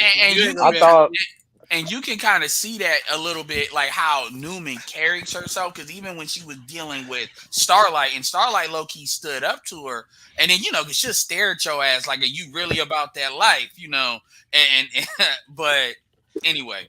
But that's one thing that they left. I think she should have worked with her though. That's one thing that they actually. That's one thing that they actually left in the air on the most recent episode. Whether nosebleed, man. Yeah, whether did she give her a nosebleed or was she just that? No, terrified? no. She gave her the nosebleed. Yeah, because remember when she does her powers, your nose bleeds first. Because she showed with that dude she killed that was her friend a long time ago. She has control. She has that kind of control of her powers. So to where she was just gonna cause him to die slowly though. Because that was designed to show you really, because that kind of teed up what Starlight. If Starlight could look this shit in the eye like that, because she stares at you for a reason, because like the way she's talking this shit and all that, and then notice how she said keep this between us and da da da. She kind of backed up, real quick as far as like how she was talking. If Starlight was gonna do that, man, her snitching on Homelander don't mean shit, because I mean that's gonna be pretty much just as quick, So Homelander told her to do it, and she probably can't. I don't know if she could do it to Homelander or not, but he dared her to do it. He dared her to do it. Oh damn! Yeah, I mean, I'm like, once she does it, then and if he does damage, she gonna have to kill her, and that's all. That's her power. I mean, she got a little bit of super strength, but she ain't. That's her main thing. So I'm like, why the hell is she scared of Homelander with that kind of power? I'm like, bitch. She's really not. I think she's trying to play mortal. I mean, killing Homelander isn't good because there's fallout in doing that, and so she, like I said, she. Well, it doesn't look like. You got to think about it, right? The people she really did that to are pretty much normal humans. Like, you're looking at basically, could you do this to the most powerful person on the planet who basically, in order to even somewhat keep him in check, you had him locked in a room with nuclear weapons? Yeah. And Homelander, and that's another thing when Homelander in this season, when he called that bluff to Starlight, Like when that was the episode before when he did the supersonic. So it's a great, But I'm like, that shit was well so written funny. show. He's It like, was, come but on, I'm, you know what's gonna happen. oh yeah, every time but nobody I'm takes like, that eye bullshit seriously. They never did. but yeah, I mean, but I'm like, bitch, you got like some Avatar the Airbender kind of like powers, bitch, where you can blood bend, bitch. Like what? I mean, Come on now. really, it's with Starlight. The biggest threat to her, and I don't know, is really her blinding you. You know, so if she can for real do that, then fine. But she always getting her eyes be like she gonna do something, and it's like nobody take even Newman. She's like, put those away, I cause think you she know. just. I think that's just like a reflex when she mad, Homelander's kid, and your boy from New Zealand. Like you notice when they get upset, their eyes kind of glow like they about to shoot off their laser Oh beam. yeah. Homelander, when Homelander got pinned to the ground, Homelander looked like he was in prison. He was like, get him, man. But with Starlight though, man, I'm like, bitch, the only thing you did in this show was push your boyfriend. You muffed the fuck out of his naked ass. Well, the Starlight's power is her popularity. You all really have missed that point. No, her power is she's white woman magic. She's a white woman in America. Well, no, her power she's is America's sweetheart. Yeah. Her power is her popularity with the fan base that controls everything, controls their stock, controls how they're perceived. She's the most liked. That's why at the end of the last episode. So what is Starlight's power? I'm light and I'm white. Well, yeah, she can be light, bright, and white, but she's very well liked. And that's why And she's a likable person too. Yeah, she's a very and that whole thing with the woman that pops heads, she's tied to Homelander. Homelander's tied to Vault. Vault's going to take a huge hit in the public eye, and that will start to and which call it will back down. The woman that pops heads, she will start backing down next episode. She don't have no choice. Yeah, and in politics too, you know. Yeah, and this is because they try to make Newman kind of like Anna, like Cortez, like her, and it's like no, she's more seasoned than that because even the way she knows not to take stuff too seriously and knows it's a process. Like she's gonna have her outbursts, but at the end of the day, the stuff that she's offering is absolutely valid. I mean, and Newman has a lot of power in a variety of different ways. And I mean, she ain't really did anything to Huey. I mean, really, she wanted to know what's going on. And she probably thinks Huey is harmless in the grand scheme of things from a variety of sex. So she's probably not going to pop him. But who doesn't think Huey is useless? Well, yeah, I meant harmless, but you're that too. That's why A-Train was so shocked when he punched him because A-Train gave a real apology. He said, "No, fuck that. You still getting hit." How did you do that? I love how when they get hit or something happens, they're so shocked, man. Homelander and A-Train. No. I think A-Train still bitch made though, man. Even though that scene, it's like they got a good way of establishing that to where you will have this love-hate relationship with these characters and shit. So yeah, but he's still bitch made for snitching though. I mean, he is, but no, I get he was he is bitch made. But as far as the verdict, you're right. But as far as the why, he was desperate. Like he knows he the only thing that's keeping him is Margaret. I'm gonna tell you another scene with A-Train I like too was with the other white chick when she pulled her hair out because that fuck. Well, he was like, what? And then she started talking that shit. And she was right. I mean, that's how you know the writing's point. This is like, wow, A-Train is right, but she is right too. Yeah. Like I was in there for 100 hours for your straight up fucking murders, and now you're mad. Is she your top of the line, Karen? Y'all be talking about that? Well, I mean, no, she's not a Karen. I mean, she's not like a real the Stormfront was the Karen. She's the ultimate Karen. Stormfront. Yeah, the rest of the white chicks are really not Karens like that. I mean, you could say they have Karen-esque tendencies, because like even Starlight, when they were having that argument with for Victoria Newman, that was kind of serious. And then you saw that when Huey was like, "You're not leaving," and she said, "What?" And then he hit him. So I understand Huey's side of it, but it's like you know who the fuck you're dealing with. It ain't like she's throwing it in your face like up front. I mean, shit, break up with her. But Can't do that. I don't know what the fuck he wants from her. It's like, I need to save you. Why the fuck you can't break up from her? Shit, the bitch ain't been of no aid. Well, I mean, it's She definitely has an been of upgrade for who age, he but the had. thing is, he wants to be able to do stuff for her. Like he can't. The dude couldn't even open a jar. He had to get her to open it all the time. Yeah, that's but that Damn, I Smucker's forgot jar about is on some bullshit. But yeah, That and Smucker's I'm jar gonna is tell you straight something. bullshit. And I'm gonna tell you why she's a bitch. I'm gonna tell you why she's a bitch for that. Because you know she be closing that. You heard what what's called just say about the Smucker jar. You ain't gonna tell me she don't be closing that a little bit harder just to make it impossible, just to fuck with him.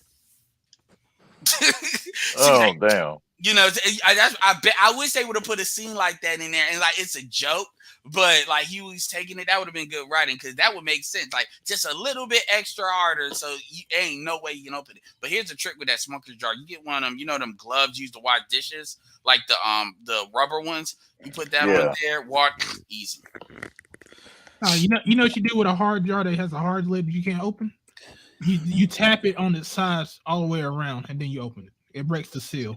That's true. Why not just twist it off? That's Southern wisdom. Well, that's the point. I mean, why not just twist it off? I just twist off the fucking shit.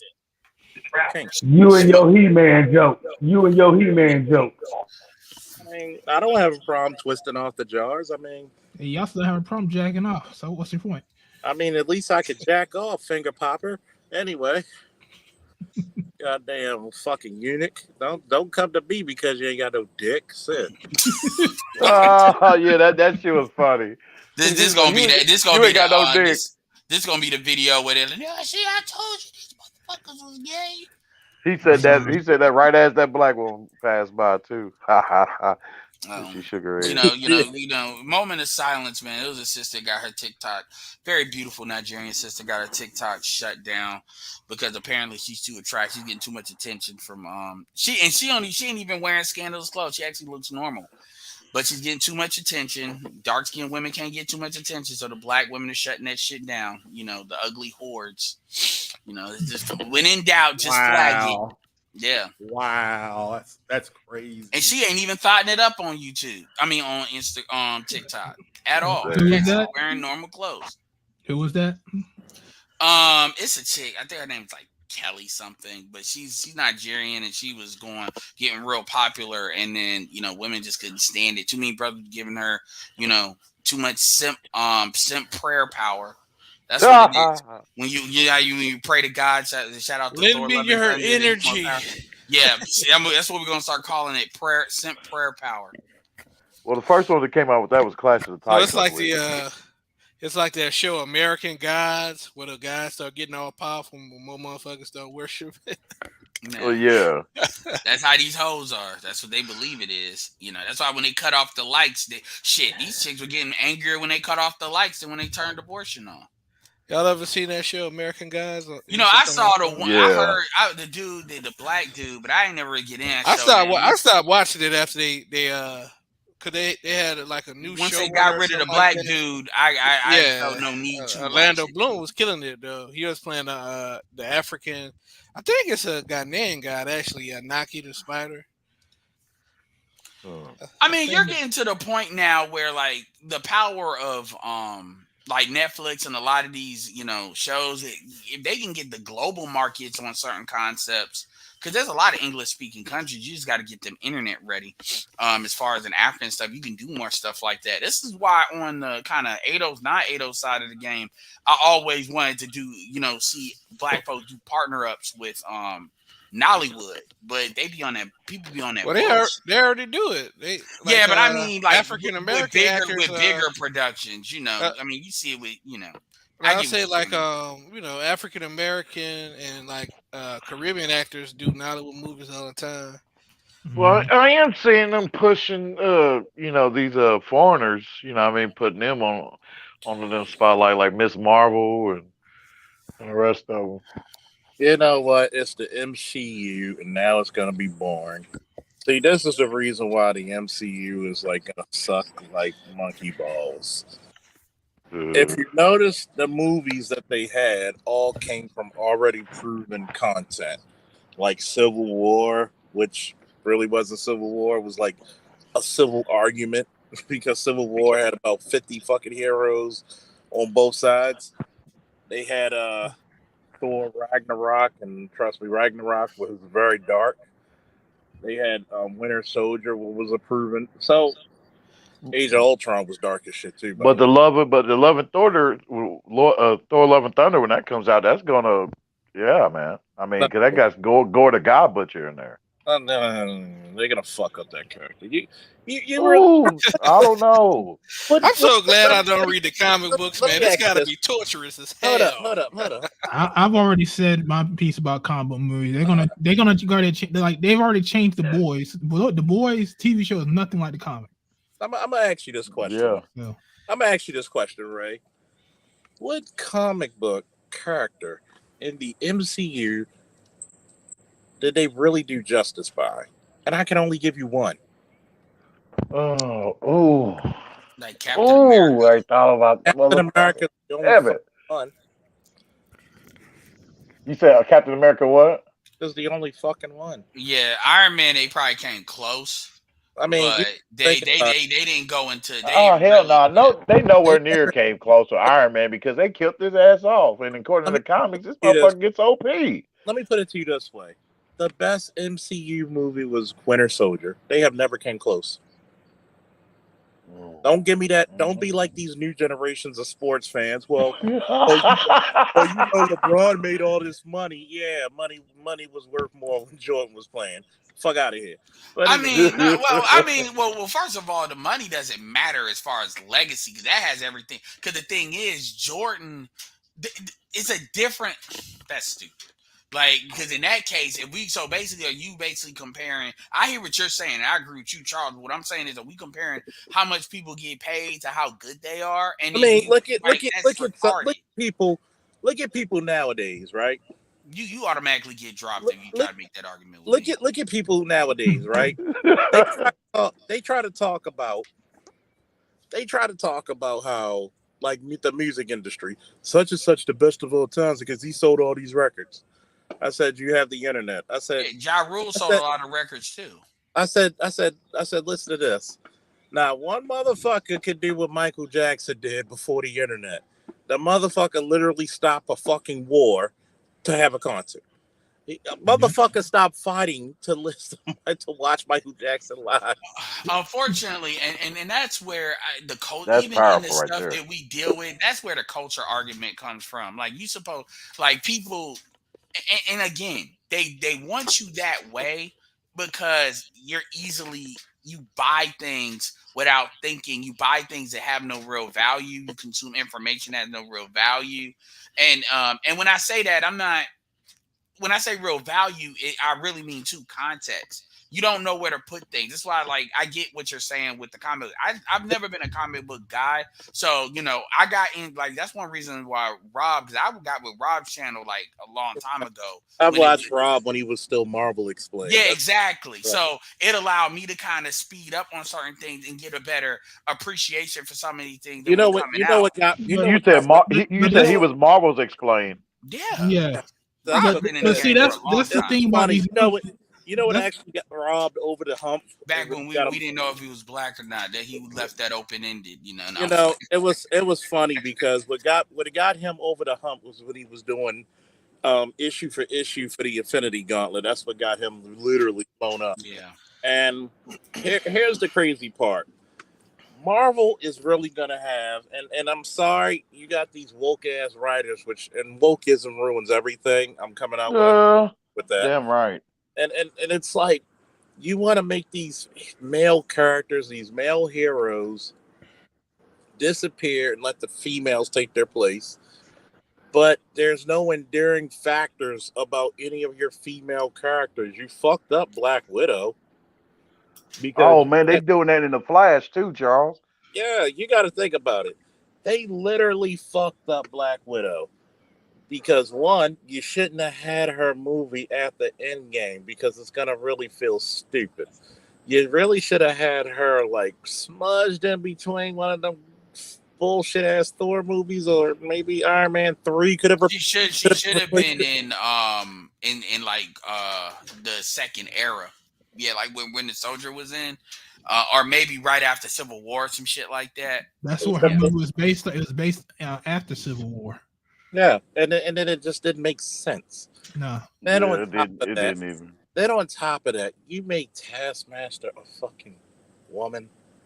You made a character that could have been in another fucking Captain America or Winter Soldier and Falcon villain, and you made her a fucking woman.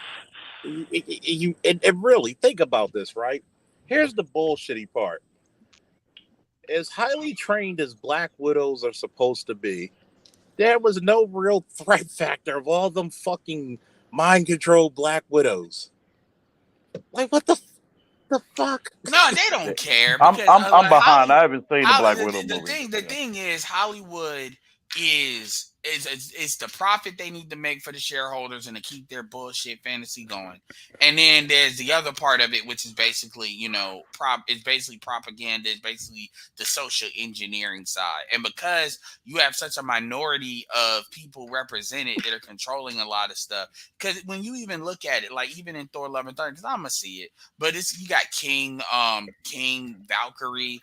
I mean, like, y'all want to be Ming that fucking bad? Like, y'all really hate being being a woman? Like, be a powerful queen. Now we go. What was Right. what is Egyptian? What's the Egyptian queen? Nefertari, Yeah. Cleopatra. Oh no, fuck that, King Cleopatra. Like, y'all, like, get the fuck out of here. All that really is just some social engineering that shit. It's like they're trying to get rid of. It's the same thing they've been trying to say for a long time. We want to get rid of the gender roles. A woman can be a king. Woman can do whatever she wants to. And that's all that shit is. Oh, that's some baby that's back shit, bullshit. But it's not going to work. Yeah, a lot of people have already been turned off by this shit. That's why, from what I've been hearing, Kamala Khan hasn't been doing too well. That's some shit that the West. I haven't even watched an episode. You talking about Miss Marvel? Yeah, I haven't watched an episode. I said it's a I pretty watched good it. show. I mean, yeah. I mean, even brother Artisan shit. He even dig it. You know what I mean? And I gotta say, yeah, it's pretty cool, man. You know, she cute, goofy and shit. You know what I mean? So it's a little fun. It's a little fun kid show. The only problem with the show is they are doing social engineering. So it's like the main character, I believe they're Muslim, and her best friend is a Muslim. So they have her best friend that's actually running for the council in a mosque. Which in a real Muslim mosque, I mean, it's the men that would be on that council. It doesn't seem like the man. Yeah, the father. It doesn't seem like the father has like that authority like that. You know what I mean? He seems like he's leaving it up to the mother. That does not happen in a fucking Muslim household. Well, but the like, thing Art. You see what I'm saying? Like realize is they is that they're listen. Like they make it seem like the mother. Hold on. They made it seem like the mother is in charge of the daughters, while the son is in charge of. While the father's in charge of the son. You know what I mean? But it's like the father doesn't have total governance. You know what I mean? He just left out. Like he's just like, fuck it, I'm gonna just leave it up to you to deal with Kamala. So. Well, that's what they put. So it is. What I was gonna say was that it is more realistic. That it is like that because they are like Indians or Pakistani Muslims, so they're not like Arab. And if you know anything about like if you know anything about Indian culture, I'm not going to say Indian culture is matriarchal, but women do have more power than Arab women in Islam. Oh yeah, that's true. No, that's true, and I don't think anybody would disagree with that. But the point is, like as far as if you're comparing them to Arab, yes, that them bitches seem gossipy too in that show. They were so gossipy and shit. Because you actually have I've seen a couple documentaries and stuff like that where it's actually like the grandmother that was running shit and be like, okay, she'll be telling like the sons and the grandsons like you need to do this, do that. You need to go out here and work and bring the money back to her type shit. So, but India is a big country. They have a lot of different, subcultures. Yeah, and they get on fucking code when because they got a very large diaspora. People don't understand how large the Indian diaspora is and how diverse the Indian diaspora is. I mean, You know, because all the motherfuckers can't be in that country. So, you know, whether you're dealing with the Indians in the West or Indians were in Africa before the Chinese were. You know, the motherfuckers. I Yeah, saw it a was in documentary. Uganda. Yeah, exactly. Yep, and they were getting treated like Jews, and that motherfucker. They was like, it's shameful. They got the businesses. Look at them. Yeah, your ass is leaving. I was like, damn. But So yeah, I think she's a Pakistani, which you know it's pretty much one country at one point. yeah. So to verify. Yeah, I mean, between them, they got like what almost 1.4 billion people between both of their countries. It's an overall good show. I mean, it's like at the end of the day, most of these shows, to be honest, you just have to look at it for the technical aspect because like most of the shows gonna have the social engineering, you know, LBGT or some type of agenda shit in there. But basically try to overlook that shit and look at the good shit. Well, I mean, but you could be like, hey, the writing's good, set design good, acting good, the plot is good, the action's good. But here's they're the gonna have point. some bullshit somewhere. But here's the point. The point that what's called bringing up is people. That's assuming you give it a try. A lot of people will look at that and they don't even give it an episode. And if it never catches fire initially, then and I'm not just talking about that show. I'm talking about with a lot of shit. So and they're starting to run into that because with Captain America, it's Captain America. With Iron Man, you still have the novelty. The MCU doesn't have the novelty anymore. So when you're trying to do that switch up shit, as you start removing characters that people kind of got invested in, it loses its power. That's what I'm saying. So, because at the end of the day, I forget what the actress' name is. She was in a couple other movies. Nobody gives a fuck about her. Like the person that plays King Valkyrie. Like you look at how long it took for Scarlet Witch to be like in a second, like in like side kick to another movie. It took her a lot of movies, a lot of appearances. They're trying to speed that up. Like you really think like I'm gonna tell you that Marvel's movie's gonna fucking suck. You know, with that ain't gonna do well with Brie Larson. You see how they keeping her away from everything. There's a reason for that. No, because Well, she they should pissed do- well, everybody they- off. She Well, pissed speaking everybody about- off when she came out. But they know that she ain't, and you can piss people off to a certain extent if you can bring in the money. She ain't even like Scarlett Johansson. She can't bring in the money. She hasn't demonstrated that. And basically, she's Amber Heard. She's Amber Heard before Amber Heard. Well, I think it'll be okay. I think that's why they added those two other actresses to it. So she try to bring star power. I like who? Monica Rambeau. And Miss Marvel's gonna be in it. I mean, so it's gonna kind of neutralize it just being her that's by not herself. I get what you're saying, but I like that actress and that character. I'm not gonna put her in the same category as Reva. She's more likable, but that's like you saying we gonna just throw in a whole bunch of shit and call it. I mean, that's what they're doing. I know it would be way worse if it was just her by herself. Oh, absolutely. That's with anybody. But those are not the people you need. What you need to do is do something similar to like Doctor Strange. So the question is, won't they make a show of the Raven? So like from the DC? villain, Yeah, we don't know. We don't even know who the villain's gonna be, but whoever it is, it's gonna have to be. I'm better be something like Christian Bale. It might be Kang. Actually, better be fucking Doctor Doom. It may be a variation of Kang. What was that motherfucker? I'm sure. Well, are they gonna be outer space? They're gonna be on Earth. I don't know. The only thing I know about this movie is that those that three bitch will is be in in it. So, but that's why I say I think it's going to be Kang because of the fact that they're having three pretty powerful characters. Well, they're gonna have Kang and Ant-Man. He's the main villain, Ant-Man. But this is what that's why This is what I think about that phase, though, and that's why I'm saying Kang. I actually think that after Black Panther, I think that Kang is actually going to be villain in multiple movies moving forward. Like they're just going to have like different variations of him in different movies. That won't work. I hope not. I mean, another way to hate these niggas. God damn, could I pray to God, could Dr. Doom come soon, please? Just Well, Kevin Feige, he already said the next phase is going to be more clear where they're going to go. So we all know they just had a big meeting out in the woods somewhere for like a week to decide what they're going to do in the next phase, and they're actually supposed to be doing some announcements at whatever this next big event. I think it's somewhere out in San Diego or some San shit. Diego Comic-Con. Yeah. So I'm we'll know what's going to come in this next phase. I'm gonna tell you, it depends on who the fuck is with them because I'm like, look, I really don't. Even as a character, nobody gave a fuck about Camilla Khan. Oh, fuck it. I mean, you got so many fucking heroes y'all could have used and you didn't use them, and then you like, god damn, you suck. I mean, they done pretty good as far as I'm concerned. That's because, but I'm not a comic book fan, so that's why I say you comic book guys, man, it gotta suck because it's like y'all looking at a different standard. Like we're from a blank slate.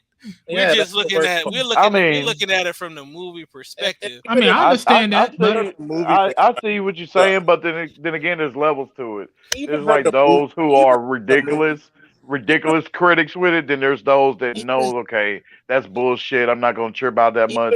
But that little minor issue, a big fan would trip over. That's what I'm saying. That's what I'm gonna ask you this. Yeah. How do you fuck up the Incredible Hulk? I don't know, but they did. Oh man, they nerfed the fuck out of him. How the fuck do you fuck up the Hulk? Okay, so from a movie perspective, I don't have a problem with them nerfing characters because what they're doing is they're extending like that's bullshit. The story of the story of the becomes characters. Titan Hulk. And what I mean by that is it's like in the DC, it's like when you see motherfuckers in DC, they're already at their best that they're gonna be for the most part. But when you look at the MCU characters, they're actually starting from ground zero. It's like a fucking video game. When you first start the video game, you have to build up different powers and shit like that throughout the course of the game. I disagree. You do know the bullshit about what you just said. The DC. Well, that's my opinion. Let me put it to you this way. Clark wasn't doing too well against the Kryptonians in Man of Steel. He was getting all he could take. Wonder Woman, like the first Wonder Woman movie, yeah, she had to train for fucking like 400 or 500 years before she could even leave us. She had to be like damn near 800 years old before she left the island. Batman. So you talk about those kind of even the Batman that you see in Batman v Superman, he was Batman for 20 plus years. Like, here's the crazy right, but they never really gave us too many origin stories for most of the characters because except for Superman. That's what I'm saying. Most of those characters is like in the middle or at the end of their maturity. It's because DC was trying to do something different. I don't want to hear the reason why. I'm just saying that's what happened. They're so legendary, you already know their origins, and it's like to me that's like this. That's not as entertaining. Even his origin stories suck. Even when you look at Man of Steel, he was not as powerful as he was in the Snyderverse and the Snyder Cut. No, hell. Superman is really the only one that got a true origin out of everybody. I see what you're saying on that, Charles. I paid attention to that. Even Aquaman got a true origin. He got his own goddamn $1 billion movie. What you got the origin of fucking Wonder Woman? Man, you're just a DC fan. It's all right. Oh, it's the fact that you everything. It's not even a DC, a Marvel fan. It's just everything you said is wrong. They gave you the origin stories. They didn't just. Oh my God! I gotta struggle for 2.5 hours. Bitch, you basically a fucking star. Get the fuck out there and kick some ass. Like the problem that the DCEU had was they didn't do origin story first. They did it like halfway through, and it was just like, okay, why am I going back into your past? I want the story to move forward. They didn't do anything to move the story forward. They didn't have a plan. They didn't have nobody in there. That's why they're trying to get their own Kevin Feige right now. Hey, I'm trying to fix all this shit. But that they've was been my going point through. about as far as the MCU, because if you look at it, like every MCU character, they were able to level up like years after they had like their own movie or they were introduced. Like if you look at fucking Iron Man, this motherfucker literally had to fucking create a fucking ranky-dink version of his suit when he was captured. That was the and that fucking went origin of Iron Man. from That that was the original origin of Iron Man. That was the origin right, story. but that's the point I'm making. That's the point I'm But making. that doesn't matter for the simple fact of as long as you made a good fucking movie, it would have went well. Because look, if you think about it, if you really think about it, who doesn't know the origin story of Batman, Superman? So you don't have to do origin stories for those characters. The only people that you had to do origin stories for, which they should not have introduced, they should have did these movies first, was Aquaman and Wonder Woman. Wonder Woman's origin story, a lot of people don't know. Aquaman's origin story, a lot of people didn't know. Probably I would say still Flash, but he had a TV show. But I would still say put his origin story for Flash. Cyborg. I mean, you got to look at it. You got basically Cyborg's fucking origin. And you basically got a lot of the shit. It's the fact that look, when you make Marvel, when Marvel got their first couple of hits, they can't make a Hulk movie to save their life. God damn you, Marvel! How do you fuck it? I mean, and that's one of my favorite characters. And I'm like, y'all fuck up a wet dream and free lunch.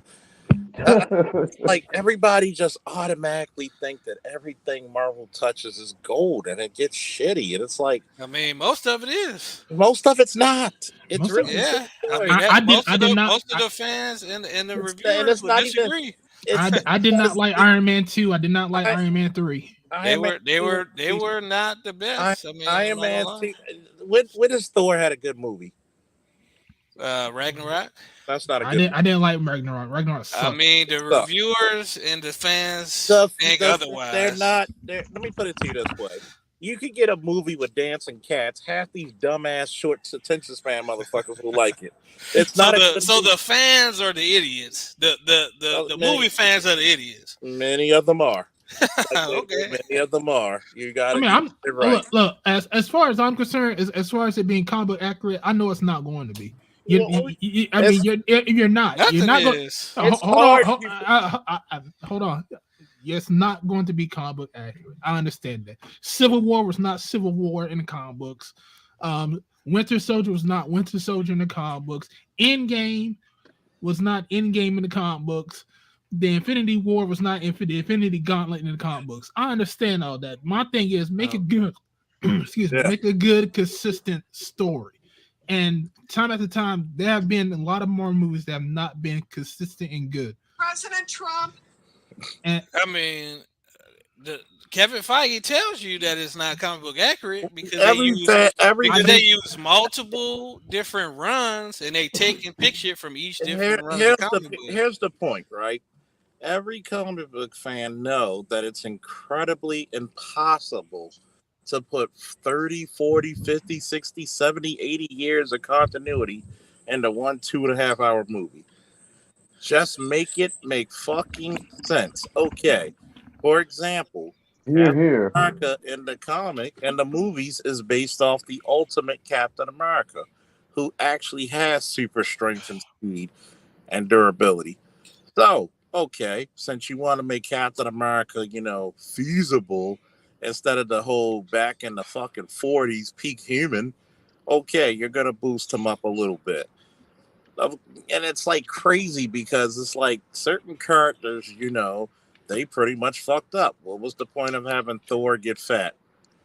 Like, literally, you're 1,500 years old. It was made for a joke for the audience. It's a joke. And I know it's a joke, though, but I thought it was a joke. Why make his ass fat, though? I thought it was funny, and I thought it actually made sense, because half this motherfuckers, people just got killed. Nigga daddy died. Nigga sister had to kill his own sister. Why would that even make sense? The fact that he went through all that shit, and that motherfucker went through a depression, I thought it was a clever way of showing the feeling of despair after Endgame. Why would and how everyone? So wait a minute. This motherfucker spent 1,000 years of battling fucking snow giants and ice beings and fucking literally Surtur, who's basically the Norse version of Satan, for 1,000 Speak it right. and you're getting depressed over. You see more in 1,000 years. You literally see more bodies than what Thanos could snap. What's fucking Yeah, sense? but your damn family, your whole damn family ain't died, nigga. Yeah, but let me ask you this. But Art, he's part of a warrior class. He's a warrior. He's from a warrior. So him seeing death is something that he should be able to handle. Him breaking down death, like that make it seem like he's never had to deal with death before. Him seeing death is like you're taking a piss. Half the universe died.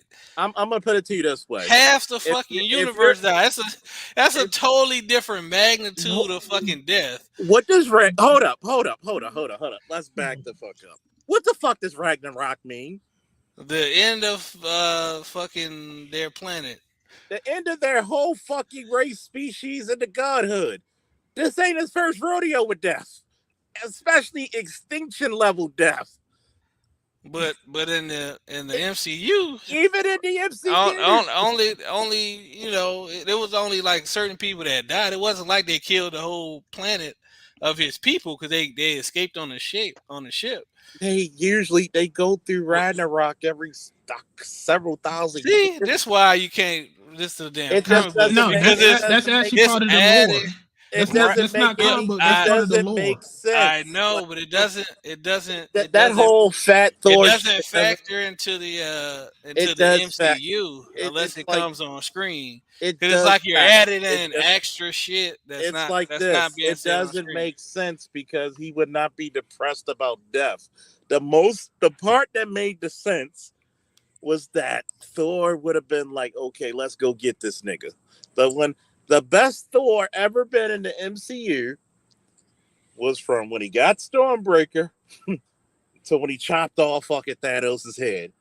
Everything else I omit from memory. So, all right, I want to ask you this. In what opinion, what are the bad MCU movies? Every Thor movie? No, I like no, just tell me the bad ones. I didn't like Iron Man 2 and Iron Man 3. Iron Man 2 and 3. Iron Man 2 and 3. I did not like Thor 1. Iron Man 3 is kind of cool. Okay. Iron Man 2 and 3. Thor 1. What else? Thor Ragnarok. I didn't like. Thor Ragnarok. Okay. Miss Captain Marvel did not like. Captain Marvel. Okay. I think that out of everybody, Captain America had the best trilogy. Yeah, he had the best trilogy. How'd you feel about Avengers 2? You got to think. Iron Man 3. Hold on. Let Art finish. I want to hear all his bad MCU movies. Right now we have 5. I did not like Ant-Man 2. Ant-Man 2? Yeah, I did not like Ant-Man 2. Okay. Fair enough.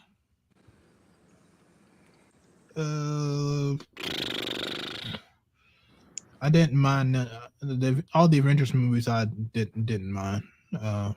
They were good. Okay. Just the ones you don't like.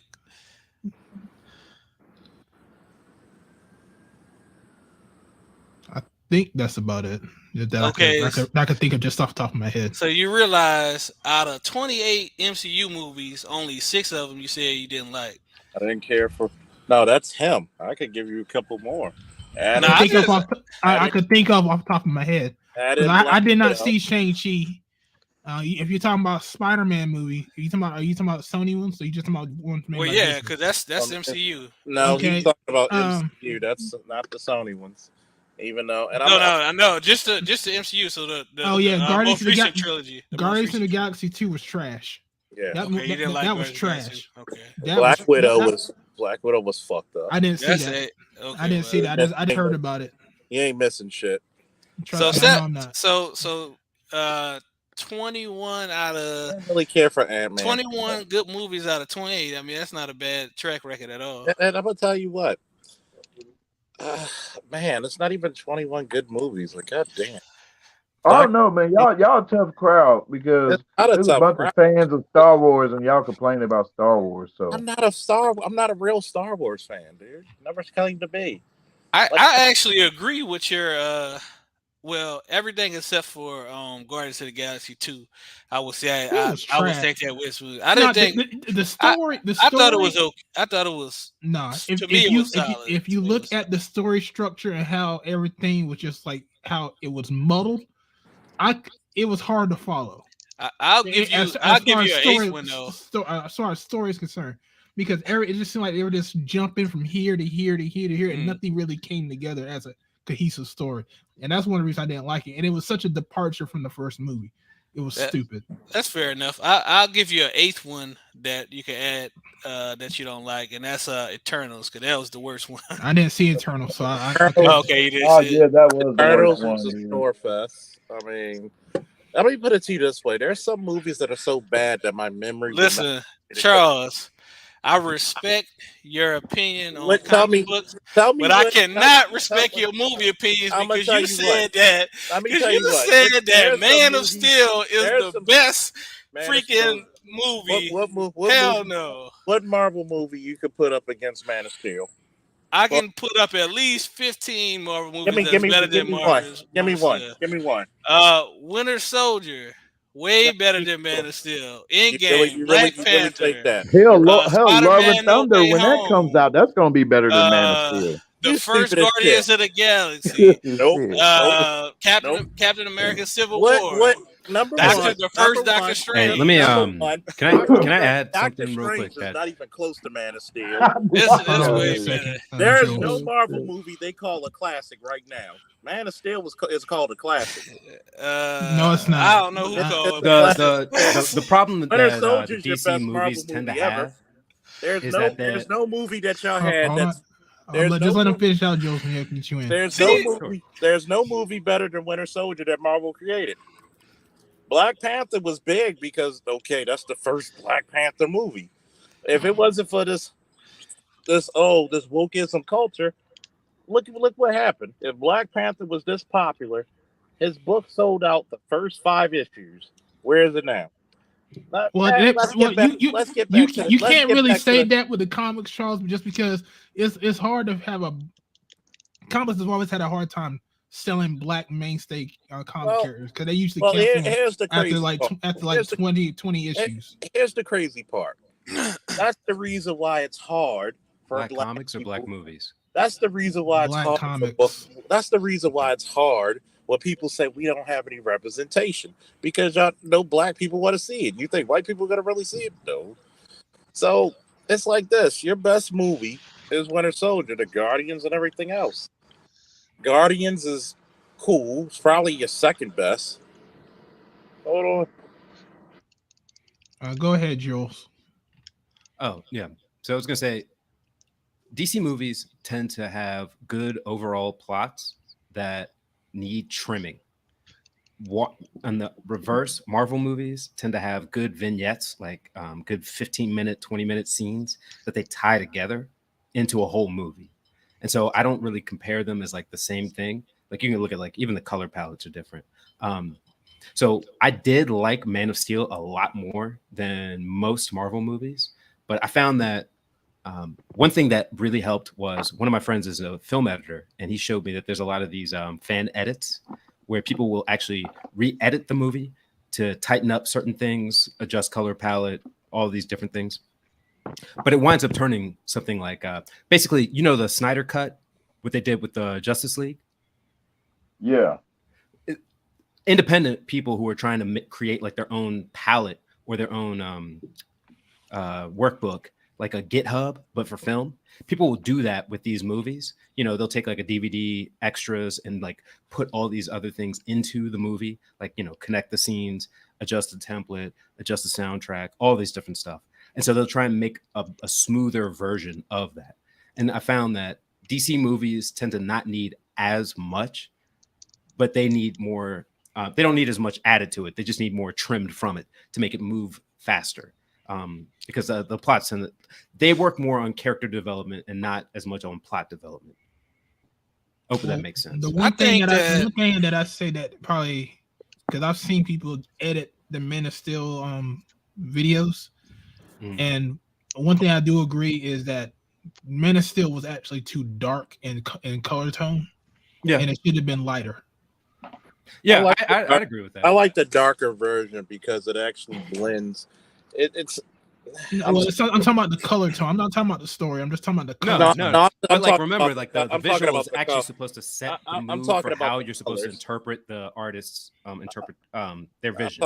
I'm talking right? about the color schemes because if you look at certain colors, it's going to get bland. Like it doesn't look like it's a like the hardest thing ever in a fucking superhero movie is to make a suit look good in real time. I'm pretty sure Captain America is probably one of my favorites. He's gonna look awful. Like they even make, and if you notice in most of these comic book movies, they make a homage to the original comic book, or sort of kind of how they looked in the comics. And when you see, they make it look funny because it really would look ridiculous in real life, just like they did in Luke Cage when he wore the shit, and he was like, "What the fuck am I wearing?" No, And that's not what I'm talking about. But When I they say did a color good tone. job though with the Man of Steel suit, That- though, man. I mean, I'm talking about color tone is like the overall, the feel of the movie with the colors that they played with, how they used the monochrome or the brighter colors that they use or highlight. It's not the suit that I have a problem with or the color of the suit. It's the color tone or the monochrome look that Zack Snyder always has in his movies. Like how Batman is like how Batman was like, you know how the meme that they say Batman's gonna get it's gonna be so dark that's gonna be a black screen. You know, Yeah, look part of at that the is, difference between Josh Whedon's version and the the Zack Snyder cut, right? I mean, it's the same damn movie, but he just for some reason he colors his movies, a lot of his movies that way. I mean, 300 freaking it's just his personal style, I guess. But I agree with you. Art. Well, but part of that is supposed to okay, so part of that always draws back into was it Alan Moore's theory that like superheroes are basically fascist elements of like what our ids kind of project. I think he could probably there's a good essay I think or a good interview he gave about how that exists. But like to have Superman exist in the world as he is, Superman is essentially like what Homelander, Omni-Man, what those things would exist like in the real world, like this omnipresent, omnipowerful, omnipotent person would be. And so like you have to create this world where like the vision that you see is that, and it's kind of dark to see that this person who could pretty much crush your head like a grape I might get flagged for this. And it also helps that Zack Snyder is also a big fan of Ayn Rand. So he has like that very objectivist view of the world where like one person should create everything and reap from it. Do you know what I mean? Like there's a lot. I share this. I might get flagged for this. So since I'm sharing this, y'all hit the damn Cash App. So I'm going to show what I'm talking about because this is a perfect video. I don't have to share the audio. You see how this is the original footage up top and this is the restored color when they took the color out. Hey, that's cool that you found that, Art. See how he looks here versus here? That's what I'm talking about, the color correction. And how he looks and how the scene looks. To me, the bottom one looks I knew better. that's what you was talking about. It depends on. Sometimes it also like this one right here, even this scene right here, how those colors pop in that scene. Sometimes it depends on the scene that they're going to go for a darker, more realistic, or more subdued tone, because it depends. Like sometimes it depends. I can see it. I mean, I noticed but doesn't that also depend on your TV Josh too? Whedon's and depends on the Snyder cut of Justice League. You could tell immediately the difference in the color palettes. But doesn't it also depend on your TV too? No, it depends on how they take the color out. See, even this scene right here, look at it. See how her eyes pop out more at the bottom. You see more the rosiness of her cheeks than up here. Yeah, okay. The colors pop. But don't you also want it to look like it's more serious? Because you're essentially having human beings interact with someone has God level powers, right? I know what you're talking to about. Me, like that doesn't make it look more serious to me. Yeah, I know. Well, it does remove a lot of the So all the Marvel movies are known for being the color palette. You can see it from a mile away. The animation, the pacing, all of that, you kind of know this is a Marvel movie. But when you desaturize all of this and then kind of neutralize everything, it makes it more serious in tone, I guess is what they're trying to do. And one thing I want to throw in here for a hot second is, although what Art is saying is completely legitimate, here's the another thing too. A lot of people did. I remember when this movie came out, Man of Steel, a lot of people said that's not my Superman. The Superman doesn't kill. And that was the overwhelming issue that a lot of people had. The color palette was kind of something that, like, people like Art would For say, real? and it came after Yeah, the there's fact. a lot of people that said they didn't like the Superman. Yeah, they leaned bullshit. They can kiss killed my ass. Zod. well, they leaned on the color thing because that's a more legitimate argument. But it was a lot of people that they just did not like the direction it was going. They didn't want the serious tone. They went, because I used to watch AMC Movie Talk a lot. And back in the day, and this is when this came out. And the reality is, man, a lot. And I remember this too, because I had conversations with people about this. They really did not like. They wanted Superman to be happy and hopeful and all this other. They didn't want the serious tone. They just did not want that. And I thought, The I was Action like, Comics. yeah, They don't want that. That's like Zack Snyder was trying to go completely against that. And so, like, how many elements can you throw at film to do that? And this is one of the elements, is like adjusting this color palette, like making this very stark and serious. And I don't know how many other things you can do other than, like, this is not your mom and dad superhero. Yeah, and another thing too is we got to remember this was coming off of like the Christopher Nolan stuff, so this was, people kind of low key looked at it as like an expansion, taking what Nolan wanted to, because he didn't want to do the stuff no more, and expanding that to another universe. Well, like doing different, but kind of carrying over to that. That's what a lot of people did like it, and I still think to this day, Man of Steel is a great movie. It's just, that's really what it It's a different was. take on Superman, and a lot of people didn't like his take on Superman and Man of Steel. But as far as the color correction, this is what I'm talking about. Even this scene right here, this is a good example right here. He has more life in his skin, and then the top one, which is the original And for this scene, then I hear what you're saying on the color palette, because that was more supposed to be bright, hopeful. But then again, people are like, you need to have a more consistent tone. But I'm just, like I said before, the color, that is a legitimate argument. But, and I'm just saying, I'm adding this in there. Most people weren't having that. That's not what they didn't like shit, so they wanted to peck it shit. So, well, I mean, you could have different tones. It's just that you got to choose the right tone for the situation. There should not have been a dark tone for this scene in particular. I agree, because this is where he's jumping around, he's getting his powers. It should be a more brighter tone in this point, and it's plus the sun's coming out. I'm gonna throw this out here when you get done. There's there's wait, stop. Let him finish it. I'm gonna throw this out here.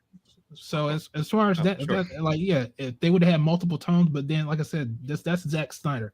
He does that shit. So he have one tone and have it throughout the whole entire movie. It doesn't change. So I was gonna say that. Have you ever seen a movie? Wait. I was just gonna say real quick, man. I don't know. Like, for me, when it comes to movies in general, like, not so far as comic book movies, but just movies in general, I don't really understand the color correction things that they do when they desaturate the palette like that. It's problematic. I think that more serious quote unquote tone shifts like that should be left to horror. Anything outside of that, or suspense movies, I think those sorts of genres of movies kind of fit that tone and that color palette a little bit better than anything else. I don't see the reason for it. I just don't. I don't understand it. But go ahead. Yeah. Have you ever seen a movie that as soon as you finish it, you had to like restart it from the beginning because it blew your mind? Or at least understand the concept, right? Yeah.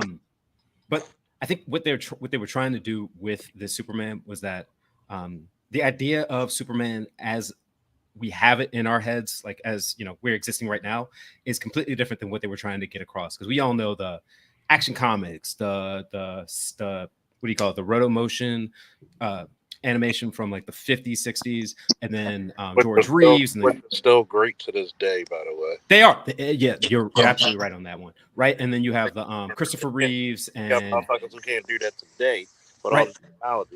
That was They've done it. They did it with that movie A Scanner Darkly. They tried to do it and it looked okay, but it didn't quite work exactly how they wanted. Anyways, what I was gonna say is like, how do you recreate the image of a superhero that everybody in American culture has, and really in Western culture has in their mind? And like you have to do as many tricks as possible. Because I think what they were trying to do was like show that Superman could easily be a villain like Homelander or like Omni-Man, which I'm going to go back to. But the closest they did was like that James Gunn movie from probably like 5 years ago, right? With the little kid. Yeah. How do you display that this person could easily flip to the other side? And then like how do you do that with a character like that?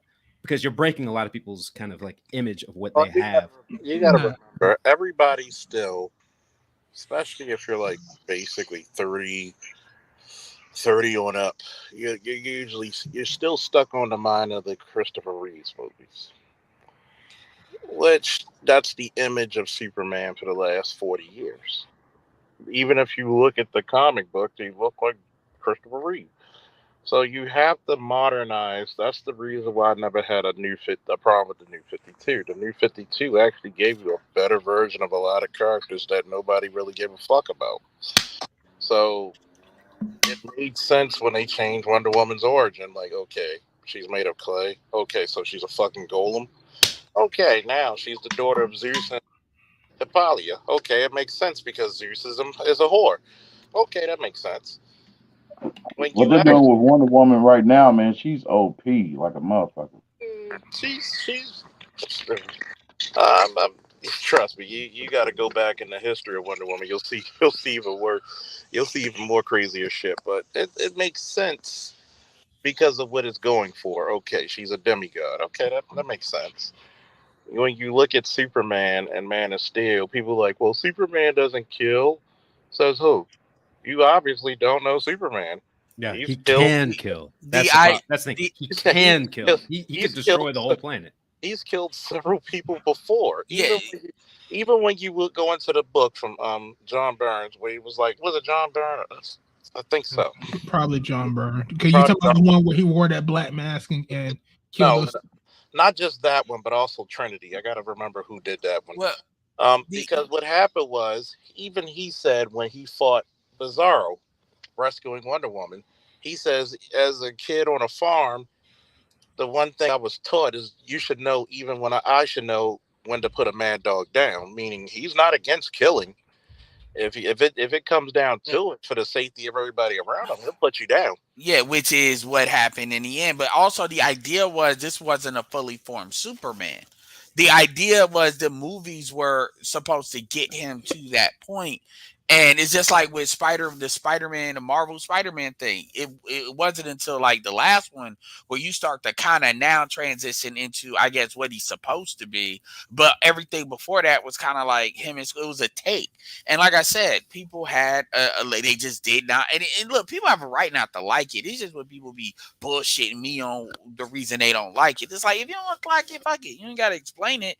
But now, if you're a comic book person, you can do that. I get that. But it's like, I hate when people don't really want to say it, but they want to try to make it like it's legitimate reasons. And I'm like, you don't like it. Oh, Superman doesn't kill. Okay. It's one of those things where he had no choice. Like, he was going to kill the people. Well, he could have flew him out of there. He's already having a tough time with this motherfucker. If he would have flew him, what said he wouldn't have flew away and killed more people? You got people like, even with the Batman v Superman. Okay, R to 40. We remember when they had that phone number when Jason Todd was killed. That's when Batman got real dark. Like, a lot of y'all don't even remember when comic books really got dark. When the one of the first comic books I ever had for a birthday gift was The Dark Knight Returns. That shit was literally rated R. Like, the cursing and shit. I mean, you got to remember, that was the time when comic books really started getting super dark. You didn't kill Robin. You didn't fucking in the 90s. You didn't kill Superman. He always wins. Not today. So when you look at it, you have a modern take of how a guy, whether his intentions are good, bad, or ugly, like you got to remember, yeah, you got these god level powers, but you're taught to be a human. So guess what? In his mind, he's gonna be like, am I doing the right thing, or should I just stay out of humanity's way? Yeah.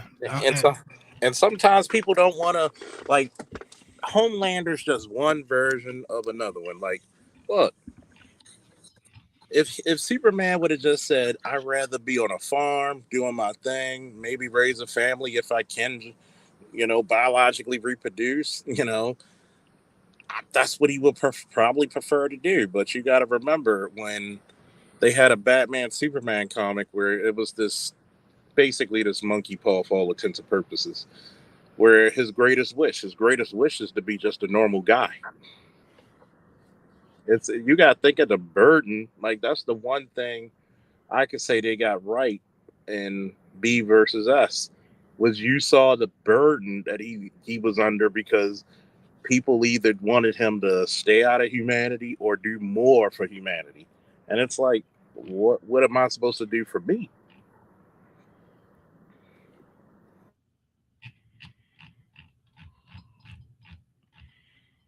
Yeah, I mean, absolutely, and you gotta look at these movies. It's a YouTube channel. I forget the name of it, but he does this with video games. As he looks at video, he does like it'll be like Mass Effect 5 years later or 3 years later, and so you get away from the initial reaction.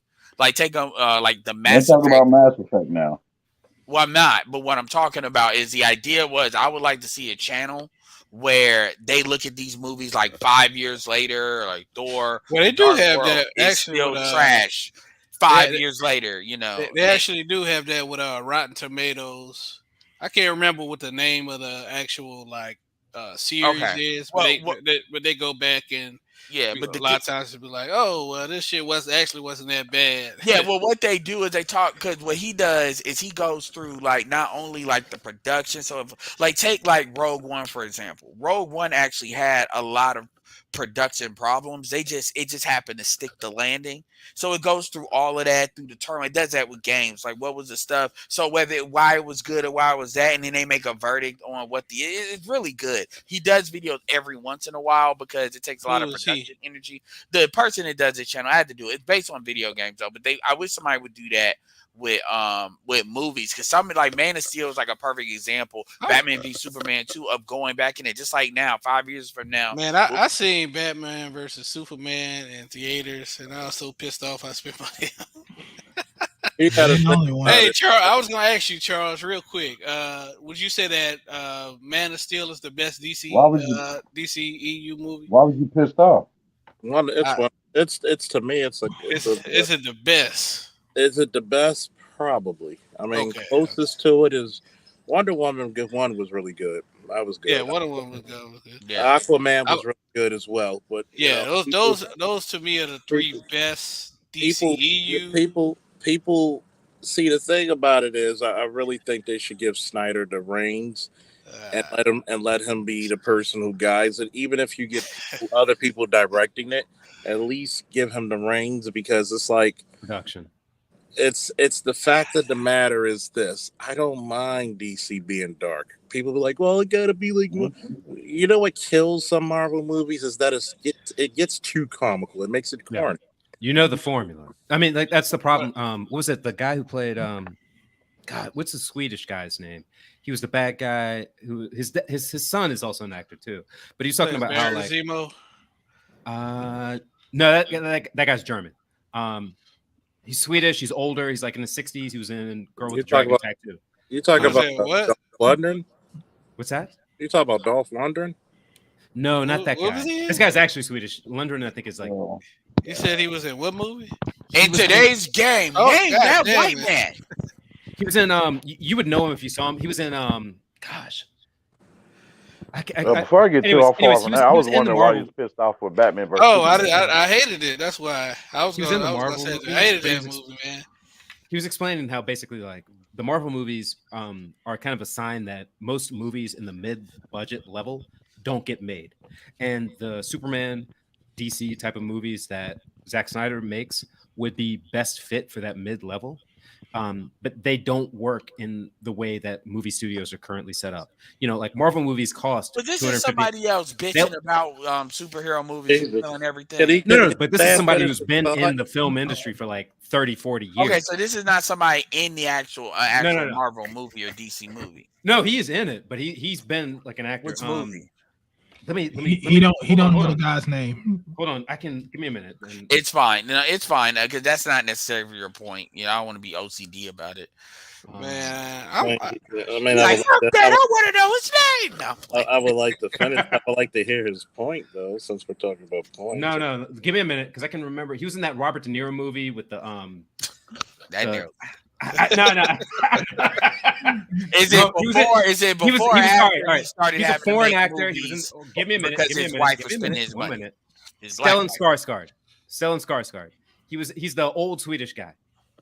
He What plays movie is plays a it? scientist. He was in Dune. He was in Mama. He's been in a bunch of stuff, right? So he was in. Okay, I got you. He did. Is that the guy he in did Thor? The 007 movie. Yeah. Is He's that been the in guy a in bunch Thor? of movies. He's been. Where he was the gay dude in the that one. Before Is he gay what in was the that? one where M dies? Wait. I didn't know Is he was gay in he? that. Yeah, he Are you was. saying? He was. Are He you was saying gay. he was in the MCU It was movie? clear. Yeah, he's been in a couple of them. He's the dude. Is that the guy that was in Thor? One at a time, guy. No, he's in the 007 where M dies. We're talking He's been strictly in. about He was the in. MCU movie. What He was in the MCU movie was he Avengers, in? Thor: The Dark World, and. So he must have been the guy that was in Thor then. The scientist, the old scientist Yes. Okay, that's what I was but he's explaining that movies have like a structure where you can make a movie for like $1 to like $0, let's say like $50 to like $5 million, right? And you can make a movie from like $5 million to like $50 million, and then $50 million and up gets in that big budget. And we don't really make like everything up is really like $250 million and up. Right. And that's where the Marvel Universe movies kind of exist. So all that mid-budget stuff that, we kind of grew up liking, you could think of anything that Arnold Schwarzenegger would have made in the 80s, 90s that was like very fun, probably cost like $5 million, maybe $2 million, action, right? Yeah. Yes. Because it is like a bunch of squibs, a bunch of smoke bombs, but that doesn't exist anymore. You either have to make the super small stuff that's like A24. There's like a weird Swedish village where there's like trees that are going to eat you. But I love or A24. you make a Marvel movie and a DC movie, and that's it. Or a Lord of the Rings. Yeah, And so like you don't really have that in between. And something like what Snyder was trying to make is trying to go back towards that in between and show like these are what would you be like as a superhuman? What would you be like as a superhuman amongst humans? Stop making excuses for that, because Snyder spends a lot of fucking money.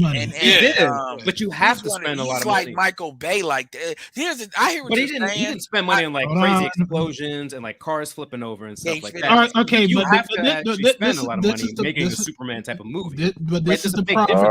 Hold on, man. This is the problem that you have to understand. Yeah, we may not have smoke bombs, we may not have the old school special effects, but what we do have, which is going to cost you a lot of fucking money, which is a lot of stunt work, is CGI 3D. Yeah. That's gonna cost a lot of freaking money, especially the technology that we have now. He's a I'll throw back at heavy you, though. dude. I'll throw back at you though. One of the things that people complained about in all those DC movies was all the character development about the family and the growing up, because we kind of all know Superman's origin story, and so people wanted to see like what is Superman going to be into as opposed to how did Clark Kent become Superman, and I think they did actually a good job eventually, especially in the Justice League, to kind of like tie all that stuff together. The thing about it is, there was a lot of things that were wrong about Man of Steel. One of the main things I've always heard everybody say the same thing was how John Kent died. Or that's Martha. a He was. choice. Was That's a that? choice. Yeah, that's a choice that was made. I mean, didn't pitch no bitch about that. yeah, I me heard a lot neither. of people. I I mean, heard a lot because of it people was man. complain about that. Look. I The thing really is, heard a lot of people about the Yo, take turns, guys. This is bad for listening. Take yeah. turns. So I'm gonna say this, and then I'm kind of gonna bow out again. The type of movies he's talking about, as far as the budget level, that's what the horror movies genre really is supposed to take over at this point, because you can kind of get a lot of bang for the buck, and because they're trying to make these movies to kind of fit to a global appeal. They don't really niche down like that. That's why they try to do the woke shit, because that's their idea of trying to cast shit in a way to kind of fit certain demographics and shit like that. But I mean, at the end of the day, I mean, I understand, people didn't like Man City. I thought it was a great movie, but I thought, it is what it is. That's my opinion. And I understand why other people have theirs. But the problem with DC is DC needs to stop trying to DC is trying to catch Marvel too quick. Number one, they're trying to they're one movie away from being on par with in the MCU, and they're not. And they need to understand it. A lot of people are not going to like what they do, no matter what the fuck they do. But they need to be consistent. That's a big issue with them, is they're Well, not here's the thing, consistent. though.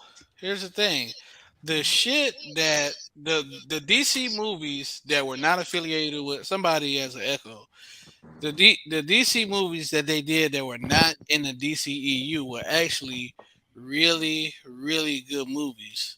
Like that Joker movie, the new Batman that just came out, and I think they had another movie that they did that was really good too. Like those are really good movies. I mean, it's a lot of issues with Depends the on who you DCEU. ask. Joker, but with Batman, depends on who you ask. Well, I haven't heard anybody talk bad about the Batman, but hey.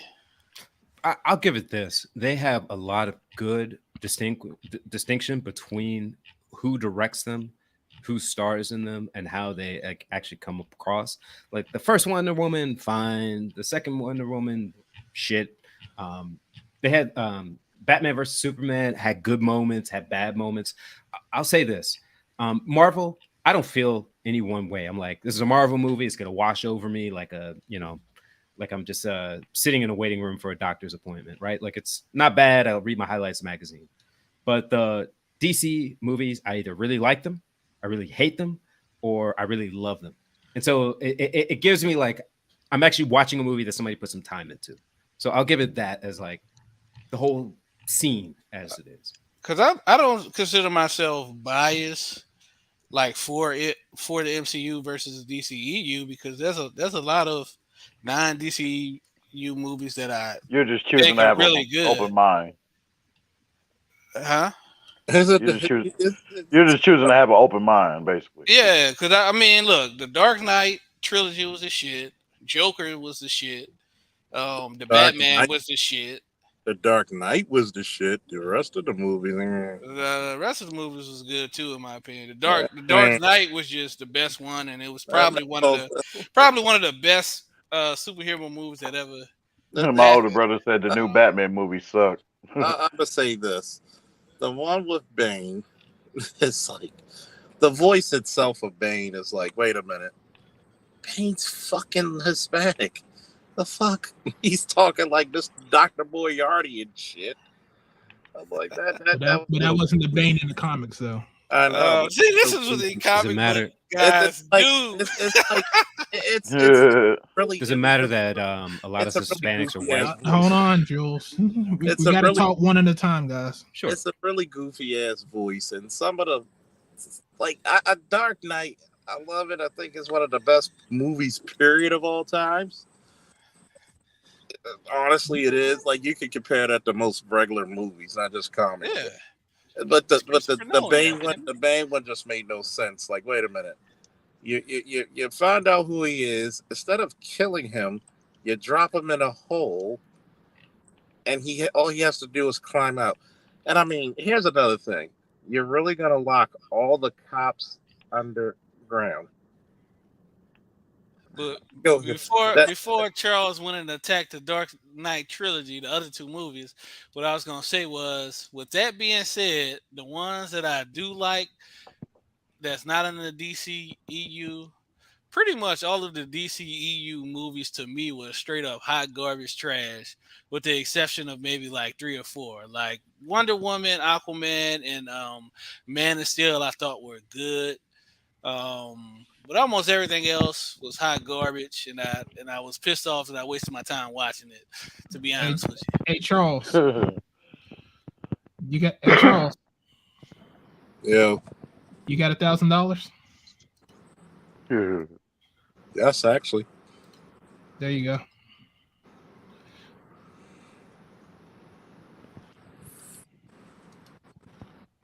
You look at the screen. You know what? That looks great. That would actually be worth it. That would actually be worth it. That's the reason why. And people be like, if you were married, would your wife allow you to get? First of all, my wife wouldn't allow me to do shit. It's 23 inches tall. Right. And that's what she said. Yeah. But anyway, yeah, that looks so fucking cool. Like it makes you want to get fucking Castle Grayskull in the back of it, doesn't it? It does look awesome though. God damn, that's detailed. Good God. 2 different chest plates. Yeah. Damn, that's awesome. Oh man, they got the fuck. Oh, Jesus Christ. That is detailed as shit. The only thing I don't want is my cat talking to Battle Cat. Like, you know, just. Oh, you got the axe and the Chiefs. Oh shit. That's actually worth $1,000. The size, the detail. So are y'all ready for November? And what way? Are y'all ready to see the Wakanda to become a matriarchy, to become a guy? Black Panther 2. Yeah. I'm gonna tell you what. This is when you know what? The MCU's like John Jones. It's gonna be self-destructing. Mm-hmm. Hey, I mean, I say what I'm telling everybody. I mean, do the same thing. Black men did at that freaking singles mixer. You better vote with your feet, goddammit. I'm gonna tell you what. Everybody, don't get me wrong. I like Chadwick Boseman like everybody, but even Chadwick would say the beat goes on. That's the type of guy he was. The beat goes on. Yeah. Recap. Right. I'm sorry. You give it to Cherie now, or ever in the MCU, because it's not the same Cherie. And I'm just looking at it like, you're gonna make a movie where she goes through the trial. This is just as fucking bad, potentially, as Coming to America 2. Shit, Exactly. that shit ball. Don't mention that shit. My problem is with this is that why not just get another black male actor to play T'Challa? That's what I agree. Yeah. I mean, guess what? we don't got what's the dude name from Hustler Flow? Terrence Howard. We ain't got Terrence Howard movie, but we got Don Cheadle money. I know the reason why they're doing it though, because you remember they were talking about replacing him before he even died. Really? Yeah, because he complained about it because he still wanted to play Black Panther. He complained about them having the notion that they were gonna You know what? I'm not even as mad as I was, because I thought about it, and I realized, like, it's black men fault that we even have a fucking Shuri character, because this motherfucker didn't pop up until like the 80s or some shit. Like, I'm gonna put it. They're gonna pick Edge's album. Reginald Hudlin created that damn character. Yeah. But I'll say this last thing on the situation. I wouldn't even have a problem with her replacing him like they did in the comics, that she actually had the training and shit like in the comics. Because in the comics, she was actually trained by T'Challa, and he trained her for like years and shit. She was trained before. To see them squeeze that shit in there, like, oh well, in this movie she's just gonna. Well, I mean, I don't even know what's gonna happen, so we just speculating anyway. But I'm just doing what you do when you just expect the worst. Like, fuck it to have that soft blow. When you look at it, right? Okay. So do you think they created that whole COVID thing? Oh, when you really look, go ahead. I was gonna say, do you think they created that COVID thing to get a negative imprint of what her as Black Panther would be in order to get people prepared? Just because she doesn't seem like she's like ready for it, and they didn't want to recast it. Like they seem like they kind of wanted that. Put it to you this way, right? I mean, we don't really know what's going to happen. To be honest, the kind of character Shira was made in the 2000s. She was made in the 80s. No, the kind of way they made Shuri. Yeah, you're right. The kind of way they played Shuri in the movie. I like Black Panther, but some of it was very insulting. Like when you know the character, you wanted T'Challa to use his fucking intellect. T'Challa is not a humble man by any means. He walks up and slaps motherfuckers on the Avengers. Okay. You talking about according to the comics, right? We knew they was gonna nerf his intelligence. I mean, this is the first. That's like taking. That was the one thing that pissed me off. That's like taking Superman, right?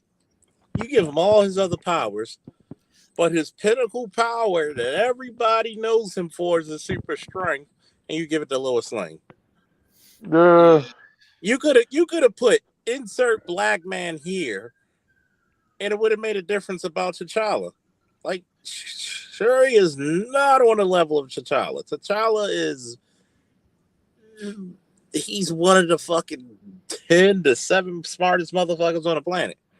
Like, there's comic book T'Challa, not MCU T'Challa. The MCU T'Challa is just he's not dumb. He's actually really intelligent as well. He's just not genius level like in the comic books. We have in the comic books, but tell you the truth, we don't know because they don't display it. Well, they showed in small ways like his tactics and shit. Like yeah, you got a guy for that. It's called Captain America. What's the name of it? Infinity War, when he was controlling his troops and shit, and he had the little part where he was like, wait a minute. He controlled his troops. All they did was run down and just fight. There was no strategy. I mean, fuck, he gave a battle cry. That's good enough for me. That's no goddamn strategy. See what I mean? No, the strategy part was when he told him to lower the shields to lure those things in there so it didn't fuck the shields up. That's bad strategy. Okay, they break a shield. They got a little hole. Okay, we can fight one of these motherfuckers instead of like 100 of them at once. Yeah. I mean, I thought that was good strategy. So they didn't just surround the entire fucking city. They only could come through in one entry. So you gave them one entryway where they could come through instead of surrounding your ass. Well, they could build a better shield. And then you had Shuri talking shit to. Like I'm so sick of fucking. Back to what you were saying about Superman and Lois. You serious? They gave power to Lois? Oh, I'm making it. He was making example. I was giving you the equivalent of what that was. It's the fact of the matter that they're gonna make all man bad, man dumb, female. Yeah, but we don't really know what's gonna happen with the storyline. I don't know what everybody else doing. If they don't recast or do something slick with it, they gonna fuck it up. I'm just bracing myself. Sometimes I do this thing when I just throw out the worst case scenario, but deep down inside, I'm actually hoping it's gonna be good. It's the Marvel Disney way. We gotta fuck it up. If it's a guy in the lead, we got fuck it up. Appreciate you, Jay Williams. He says great review. New. Appreciate you. And F Holiday. Appreciate you. If you think y'all know what I'm really hold on. I'm looking at the chat. If you think the Dark Knight Rises is fucking good, oh my god, I got some Lakeshore property to tell you with no family. Yeah, I didn't like that movie. My brother likes it, but I didn't like Dark Knight Rises. Man, part of the it's a good movie. It's like entertaining. Like I like to have Bane, and like I like Tom Hardy as Bane. Like that intro was very entertaining. But the problem is that they rewrote it at least several times, just because that whole Occupy Wall Street thing kind of that was never Bane's big thing. Was like socialist Marxist thing from the top down. He was just kind of like he was a mercenary. Motherfuckers are saying the new Batman movie sucks. Well, they don't know shit. It was good. I didn't watch it. I didn't. B minus. It was a different approach. If you were going in looking for action Batman, you weren't going to get it.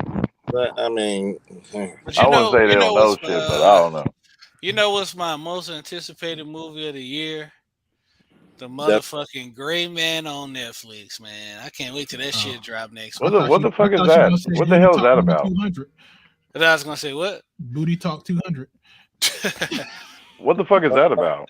Booty Talk 200. The Gray Man is it's about this motherfucking people called the Gray Men. Where it's like they take a motherfucker out of jail and basically turn his ass into Jason Bourne for like the CIA. Like he worked for the CIA, but their job is basically like an assassin where they have a triple X. Wow. Well, yeah, it's like they basically it's based off a book, but it's like they don't have any like identity and shit, and so that'd be kind of the worst. They actually it's cool because Chris Evans is the villain. So it's really kind of like one of those movies that's just like a fun ass action movie with a bunch of set pieces. It better be on some Extraction level shit, boy. I mean, I think it's probably gonna be better than Extraction because I'm not gonna lie, Extraction is probably one of the best action movies. They're coming out with Extraction 2, right? It better be. Because that was one of the best action movies of the last fucking 5 years. I'm sorry. Damn. Yeah, it was good. It was good, man. But it's Netflix shocked me with that one. I was like, God damn, this is good. Netflix has a lot of good ass movies, though. I'll be honest. I mean, I ain't gonna lie. Some of their stuff been some of their stuff been a little. They've been hit and miss in the last year. I'll tell you one thing: if they don't come out with King and Ashura fucking season 2, I'm gonna fuck. Oh man, who the hell are you telling? I'm gonna fucking explode with these motherfuckers. Nah, it's the one they had. Record of Ragnarok. Oh yeah, that was good. They don't make season 2 of that. Is that the European joint? No, that's the one where they fight the gods. Yeah, they fight the gods. I knew a Japanese guy was going to win. Wait, that's the only one. Is it just me, or am I the only person when you find a good animated, series or anime on Netflix, and you like, it's like dipping your toe into the pool to see what's the temperature. Mm-hmm. You see episode 1, and you're like, okay, I can get with this. Episode 2, you like, fuck yeah. Basically you give it his first 3 episodes trial. Basically, if you don't pass the 3rd episode, you cancel it. Like fuck. Wait, hold on. What show y'all talking about? No, I'm talking about random shows on Netflix. Oh, okay. You be like anime, and it'd be like, and then it takes them. You see this? Yeah. Who the fuck is that? Don't even say the name. The name is so Does he have one? Does he have open leg? What? Yeah, it's he got a thigh tattoo. Yeah, what the fuck? Silverhawks. He's on Silverhawk. He's the black Silverhawk named Hot Wing. Hot Wing. Oh, so yeah. Oh, okay. Wow. Oh shit.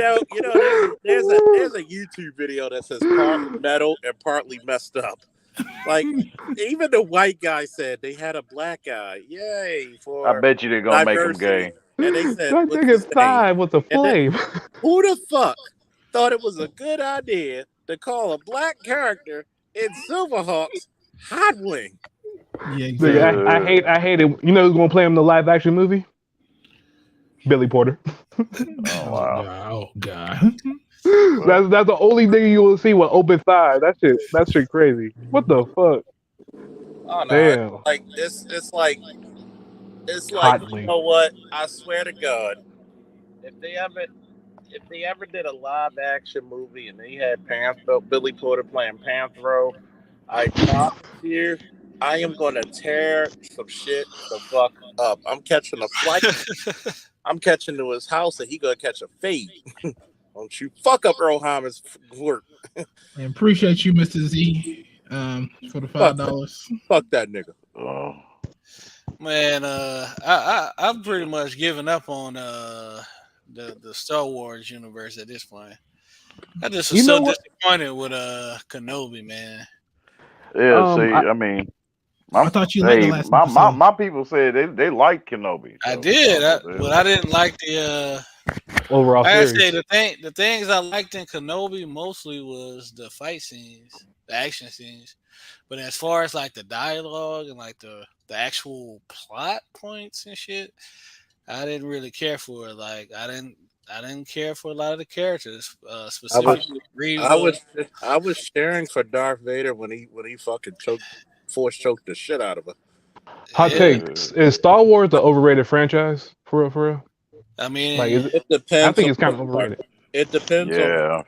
I mean, how can I say this? When you're a kid and you watch the original Star Wars, it was a little interesting. Yeah, Then when you become an adult and you see the first episodes, well, Charles like don't like he don't like Star Wars like I that. So mean, I'm just giving yeah. an honest view of Star Wars. When I the you're a think Jindy Tour. when you're a I had a kid, little right? interest in it, but I mean, I think yeah, you can say a little overrated because I quickly got hip to Mass Effect over Star Wars. Like, but like, I think the stuff that's not the main titles is better. Like the Jindy Kortakowski Star Wars mini specials. Those are great. Those are Huh? great. I enjoy watching wait, those. what? The dude that did Samurai Jack in You Dexter's talk Laboratory. you talk about Jindy wait, Kortakowski. you talking about the dude? Wait, hold on. He It's did Samurai Jack in his Dexter's laboratory. Laboratory. And Okay, he now all I'm thinking of and somebody yeah. else. I Thinking of Oh, mean, somebody. okay. got to think about it. Clone Wars probably like endeared me to a couple of times. Like, okay, it's much more interesting than this because just to go by 3 movies and it's yeah, you had your books, but I mean, it's hard to it's really rate the original series Yeah. at our age because like the shit was so cutting edge when it came out. You Empire know what Strikes I'm saying? Back still good. Empire Strikes I Back mean, still good no they're matter what. still good movies, but it to me it doesn't have the impact if like you would have never seen the shit that came after. You know what I mean? and then Like it and wouldn't then have that same level of impact for what you. what I'll tell you what the episodes 1 through 3. Okay, they're telling the story of the prequels. Okay, everybody Those loves are the okay. prequel story. But then you get these future generations, and it's like Ugh. it just the last 3 movies just oh god, you know what it really turned my stomach to Star Wars because one, it's amazing how you can have the Jabba the Hutt's fucking race, you can have multiple fucking whatever the fuck Yoda's race is, you can have all these Admiral Akbar fish fucking face looking motherfuckers. I know. But Say it. guess what? Preach. You've only had 2 black people. Uh So huh. I'm done with that one. I'm like, Oh, they tricked me. Hey, Charles, they tricked me. Once I seen John Boyega, I seen Attack the Block, and I liked him since then. Once I seen him in that, I'm like, oh yeah, he about to be the lead. He got the lightsaber, and I think like, oh fuck. They said I'm done with Star Wars. I'm like, and nope, I'm good. you telling me, right? They could have made a black guy the next Luke Skywalker, and it would have been better shit than this. Even if, but here's the question. This You is would have how, got a black audience. but this is how I know that this wokeism shit is going to destroy your childhood. Well, it's about time we have a strong female Jedi. You didn't see who the fuck was tagging along Anakin Skywalker all this time, you silly bitch. You didn't. You didn't. Okay. Let me put it to you this way: in the original movies, Leia had some kick-ass scenes. We don't count that, Charles. I mean, every time I talk to women, and he said, "What's wrong with women in action movies?" Nothing if it's not good. I mean, you got to think about it. Wrigley, an alien. Everybody Yep. for her. Hell, Sarah Connors was that bitch in fucking T2. But yeah, I hate to. I was gonna say I hate to say it. I seen it because I watched it with my sister. When we only had one TV at the crib. the girl from Hunger Games, she got fucked up a couple times, so nothing was easy for her. Like, if you a female lead, you gotta at least get fucked up a good amount of times if you want to Jennifer be Hudson. believable. But you No, what? Jennifer. I even like the Jennifer long Lawrence. kiss. I even Yeah. like the long kiss goodnight, for God's sakes. But you I'm trying telling to think what that movie I mean, is. Sam I Jackson remember makes that movie sing. Yeah, he does. He really does. Hey, you telling they call me- me Frank. My name is Frank, and I'm Frank and Ernest. They call me Frank in Chicago and Ernest in Detroit. You know, he kills that movie. Yeah, and you telling me this bitch picks up a lightsaber for 15 minutes and she can fucking take out a guy who's formerly trained in a fucking temple. Yeah, that really pissed me off. Get the fuck out of here! I'm like, fuck you. I think I'm gonna make a movie channel and a shooting channel, and I will be like, you know what? I'm gonna sit here and I'm gonna look at this shit, and you're gonna tell me that this bitch didn't even know the Force existed. It's a Mary Sue. Yo, let me ask y'all this real quick. I Where hate y'all to cut out? What's up? get out of Star Wars, but did any of y'all get into Vox Machina on Amazon Prime Video? Oh, I watched the shit out of that. That shit is That so shit funny. was good. That shit was funny as I hell. would agree with you on that one. That shit is a guilty. That shit is that's one of the funniest fucking shows It's I've ever funny, seen in my but life. it had some good. It's funny. It had good action. The story was. It's on a great point. overall show. And you know what's funny about this show?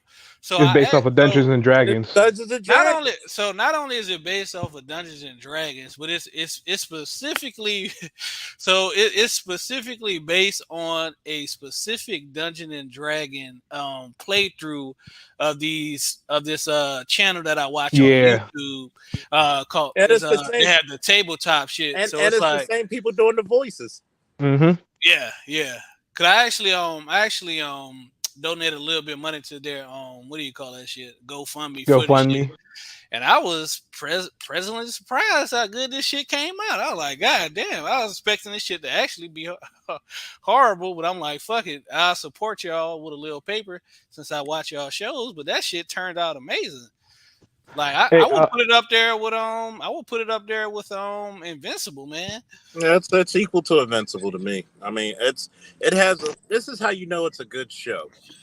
There's only one thing to tell you have a good show or a good movie: the replay value. Yeah. It's one of those shows where I went in like not expecting anything. I was like, oh, I'm pleasantly surprised. This is amazing. That's like when a chick cooking you some food, like, oh, this is actually good. Well, damn. Like, damn, what you do, bitch? Did you go to cooking school or some shit? You a chef?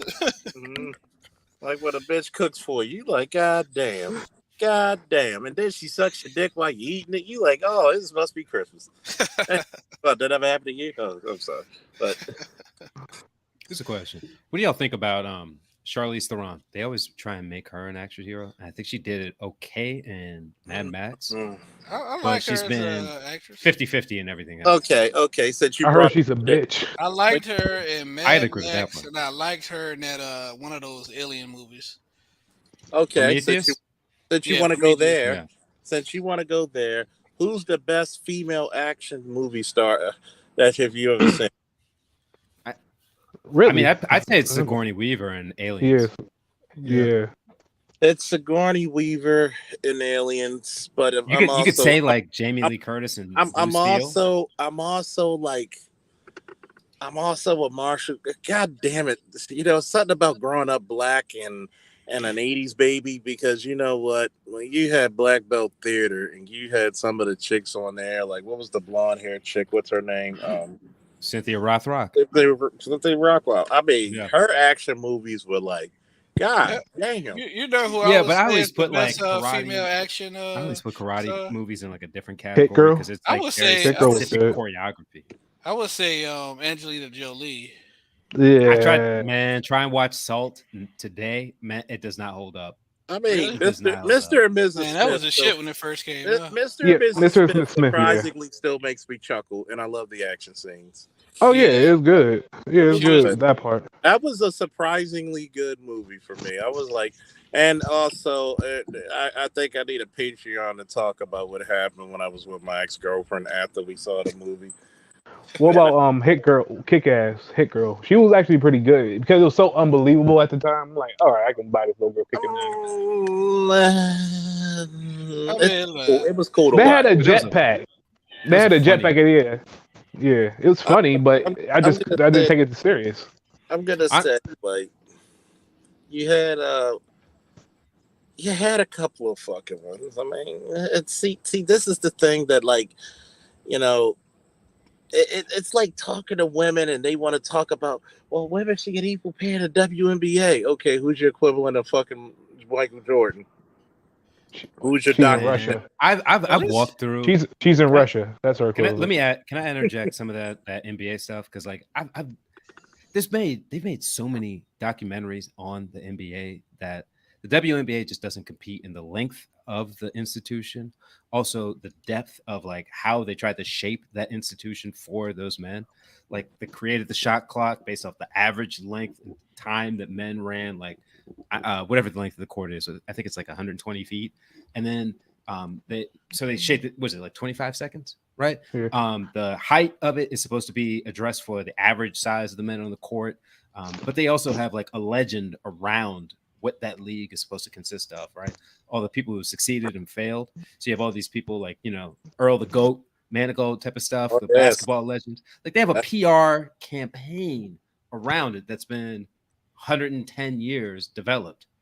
And now it's just, I understand some of these ladies are very good, but to just jump in and say, hey, I'm going to get 25 million, you know, just like, and I'll say this is this. The biggest thing is the biggest viewing audience for the WNBA are black men 35 and up. And wow. Yes. It's something like 65% of the viewing audience. Yeah, we ain't shit from the jump. Wow. But then when you go to the game itself, like I've had girlfriends. I'm in the DMV area and I've gone to see it's fucking empty. It is like high school basketball JV level empty. Like it is sad. And it's not like it's not like they're bad at it, but they are not willing to make an entertaining game. That is the big thing. If you want to make you got to sell tickets. Women's softball is more entertainment than the WNBA. If you watch women's Olympic or world softball, that is way more entertaining. Shit, it's sometimes more entertaining than actual baseball. I said it. The fuck? Like there is some sports when women do okay well. Huh? You get attractive enough ladies. Oh, if you're looking at for that, like I'll watch women's sports if it's actually entertaining, like volleyball because they're attractive and it's entertaining. But shit, like I watch the Winter Olympics, like sports. If it's good and I can respect it, I'll watch it. It doesn't matter. But WNBA sucks. I watch women snowboarding. I watch women surfing because I can't do that as well as they do. That's actually a real. Well, I can't play as good as them, but it's actually entertaining and you respect it from that aspect. When you see like men's WNBA and the gap, you understand why that's less entertaining. So men watch women's sports. Yeah. I'm gonna tell you what it is, man. What is the NBA? It's what? Pro basketball with pro being professional. Professional has two distinct definitions. One, you get paid for it. Two, you have abilities and skills and attributes that average people or the overwhelming majority of the people in the world cannot do. I tease my friend a lot because she played in college. I said, she's always like, well, you know, there was a pay gap. I said, ain't nobody trying to see no goddamn fundamental ball when they paying tickets. Okay. Fundamental ball. You know exactly. How many shots they be having? Nobody trying to fucking watch fundamental ball. And then on top of that, you fucking miss a 3-pointer. Like, you know the amount of fucking misses that are in the fucking WNBA? The WNBA's fucking heyday was the first fucking 5 years it came out, and you're siphoning money. You can't. This is how women are fucked up. What year did it start? What year did the WNBA start? In the 90s, late 90s, I believe. 90s, like either 92, 95, something like that. No, I'm born in 95. Like 95, 96. Yeah. I was in high school, so. Yeah, and it was like, And here's the fucked up part. Women want to complain about the wage gap, but they never ever fucking support women in anything. Women don't want to see that. God damn. It's even like, even when you watch tennis, bitches weren't watching Serena Williams, it was black men. So I just look at it like, your sport sucks when your women don't even support you. And y'all women. April 24th, 1996. So, I just turned 1 when that came out. Wow. Jesus, that was God damn, where was I? About to go to high school? Shit. You said April of 96? April 24th, 1996. Man, we were on our way. Yeah, I think I was in the first year of high school. Goddamn. Nah, we were on our way to high school because we were just about to graduate 8th grade. Unless you. Is it the OJ? Is it the OJ chase? No, OJ was like 92 or something. No, the OJ case. No, that was OJ because that was 8th grade during OJ. It's just that by that time OJ got off. Okay, yeah. No, the OJ chase was like in the early 90s. Yeah, OJ got off because I remember we were talking about it in my 8th grade class. Yeah, because I remember when that happened because I remember watching Hanging with Mr. Cooper. I remember that, and when they interrupted that to show the OJ case. Y'all, speaking of Hanging with Mr. Cooper, do y'all know they got a whole bunch of black shows on HBO Max, including Hanging with Mr. Cooper? Oh yeah, all of them got that heritage bullshit. So does Netflix. No. They've been having it for for a while, for like months on top of months. Are they the old? It's just Martin, Fresh Prince. Okay. Hey man, I'm glad. It's like 10 black shows on HBO Max. Look, they're getting royalty checks. I'm glad was Martin Lawrence gets a check. Martin Lawrence gets a check. Tisha Campbell gets a check. Tommy Ford's estate gets a check. So the thing I realized is watching these shows on like streaming platforms is I never saw every single episode as a kid because I didn't have TiVo in my house, but it's like if you miss an episode, you had to go to wherever you had to go. You man, you gotta wait months until that shit play again. Or they do a marathon. You do a marathon like, this is about this part of the season. Okay, let me watch it from here. What you had to do back in the day was wait till the summertime. Yep, summer reruns. Oh yeah. And you had to wait till the summertime because you were fucked if you missed a new episode. Man, don't talk about missing an episode of Dragon Ball Z. Oh my god. No, don't. I used to be shitty on that one. Jesse, I used to how old are you, crazy, Jesse? Man. Hold up. How old are you, Jesse? I'm 31. Oh, you don't know the struggles. No. You don't know the struggles of Dragon Ball. You don't know the goddamn struggles when that I just Goku missed come Dragon Ball. Namek, and he's fighting the Ginyu Force, and they started right back to the fucking beginning. What the fuck? Wait, no, he's talking about the Ocean Dub. The Ocean Dub went from the first episode of Dragon Ball Z all the way to when Goku got on Planet Namek. Yeah, that shit made. Ooh, it used to piss you off all the fucking time. And then hold on. Wait, what happened? Man, you pissed. It's called the Ocean Dub. It's the Ocean Dub, and anybody who's 40 right now is because Dragon Ball Z used to come on Saturday mornings, like I think around 8. Like 8, really? 5. Dragon Ball used to come. I don't even know. I don't remember what station it used to come. I don't know if it was Fox. Like it was like with y'all version of Fox, whatever your version. This is before Cartoon Network. Yeah, Cartoon Network is the only way I know it. No, this is way before Cartoon Network. This is before then. How old are you, motherfucker? I know y'all old as hell. Shit. 40. Old enough to remember the Star Spangled Banner and the TV shutting off. You fucking young motherfuckers. Y'all think y'all thought the Rugrats was the fucking best thing I ever saw. So get the fuck out Anime never came to the United States before Tsunami. What you talking about? You shut your I'm joking. lips up. I know there's Speed Racer and Astro Boy. I'm just joking. You ain't down with Project 8. If you ain't down with Fist of the North Star, Ninja Scroll, and Project 8 go, I can't talk to you. Shit, I mean, Dominion Tank this Police. is my first time hearing that Dragon Ball Z aired before Cartoon Network. Yeah, I heard. I just never knew what channel. Dragon Ball aired on TV. Dragon Well, I Ball. knew Dragon Ball aired. Dragon Ball used I knew to come Dragon Ball on aired, yeah. Fox 45 at around 5:30, 6 o'clock on Saturday mornings.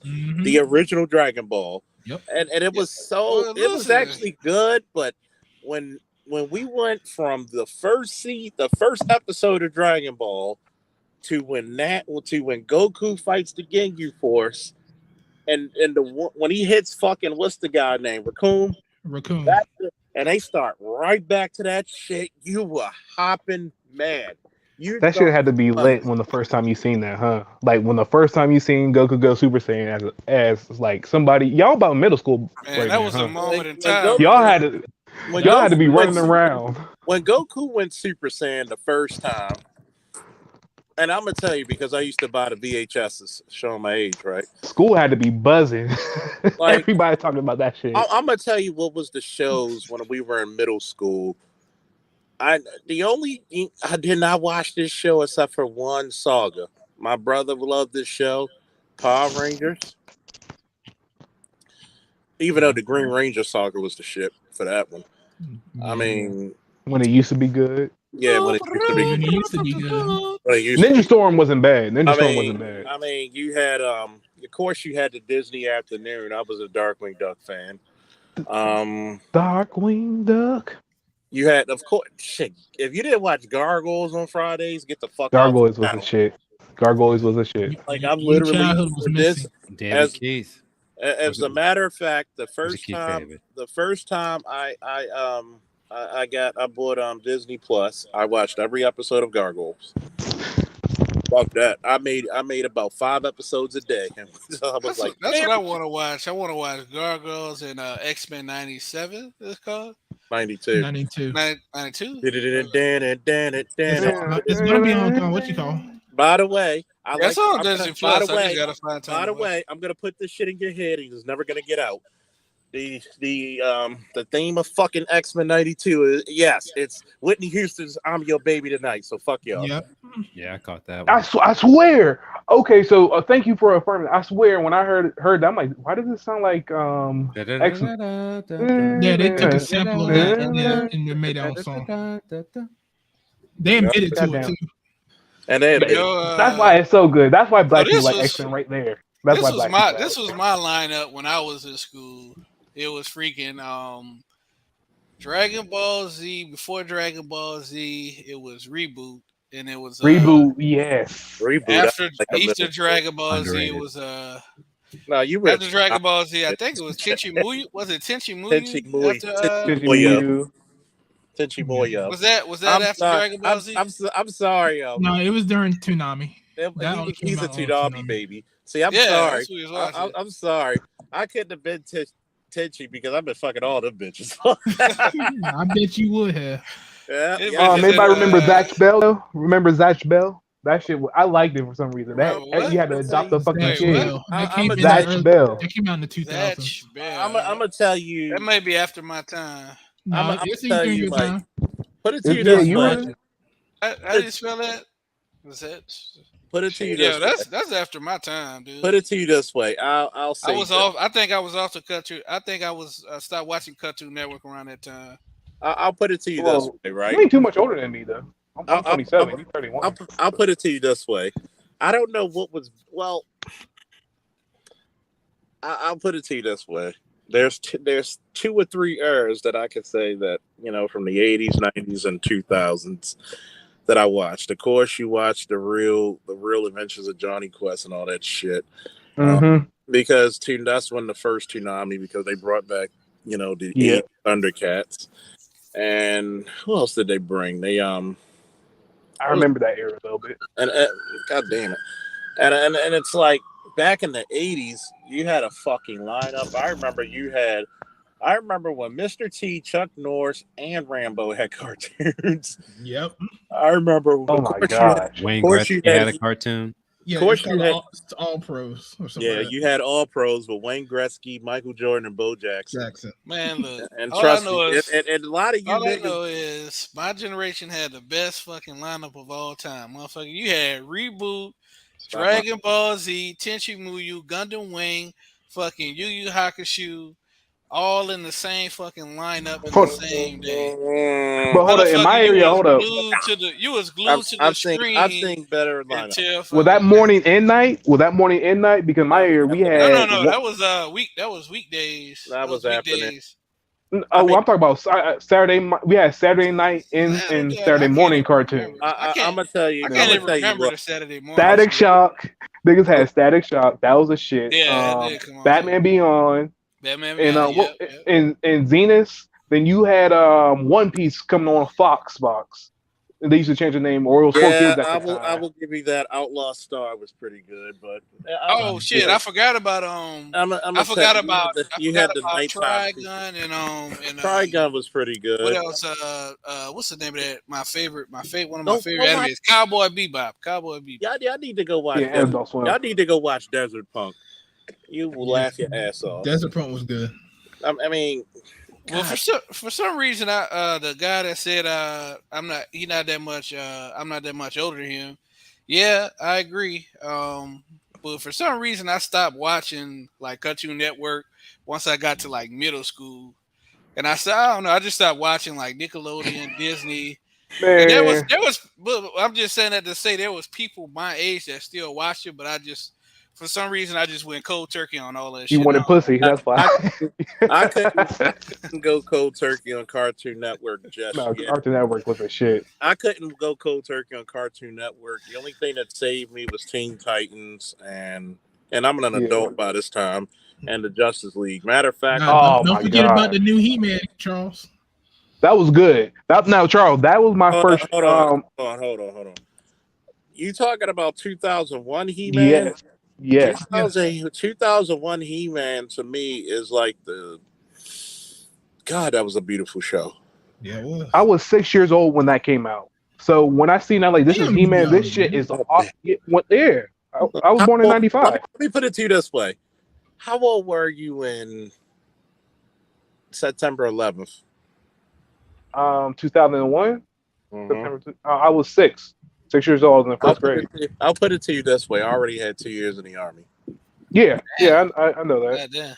Yeah. It was funny because that He-Man, you could tell anybody who's an artist, you could tell when people put effort into a fucking animation cell, because the way, especially the first episodes when they had the fight scenes, yes, it's anime influence, but it still has a lot of the American, as Art would say, they're like anatomically correct. Yeah. So it had a great blend of that. It actually grew the mythos of the Masters of the Universe, because fuck you, Cartoon Network. At the same time, you could have gave us one more fucking season and we would have had shit. Then they were facing the Snake Man or something like that. Yeah, that was the history of it. That show actually made the Masters of the Universe make sense again. You get what I'm they saying? cut it off. I was so confused. I'm like, what happened? I was like, they put some bullshit on. One more season, we would have had She-Ra, and we had to wait literally 30 years, damn near about 30 years, before DC brought her back for the 30th anniversary.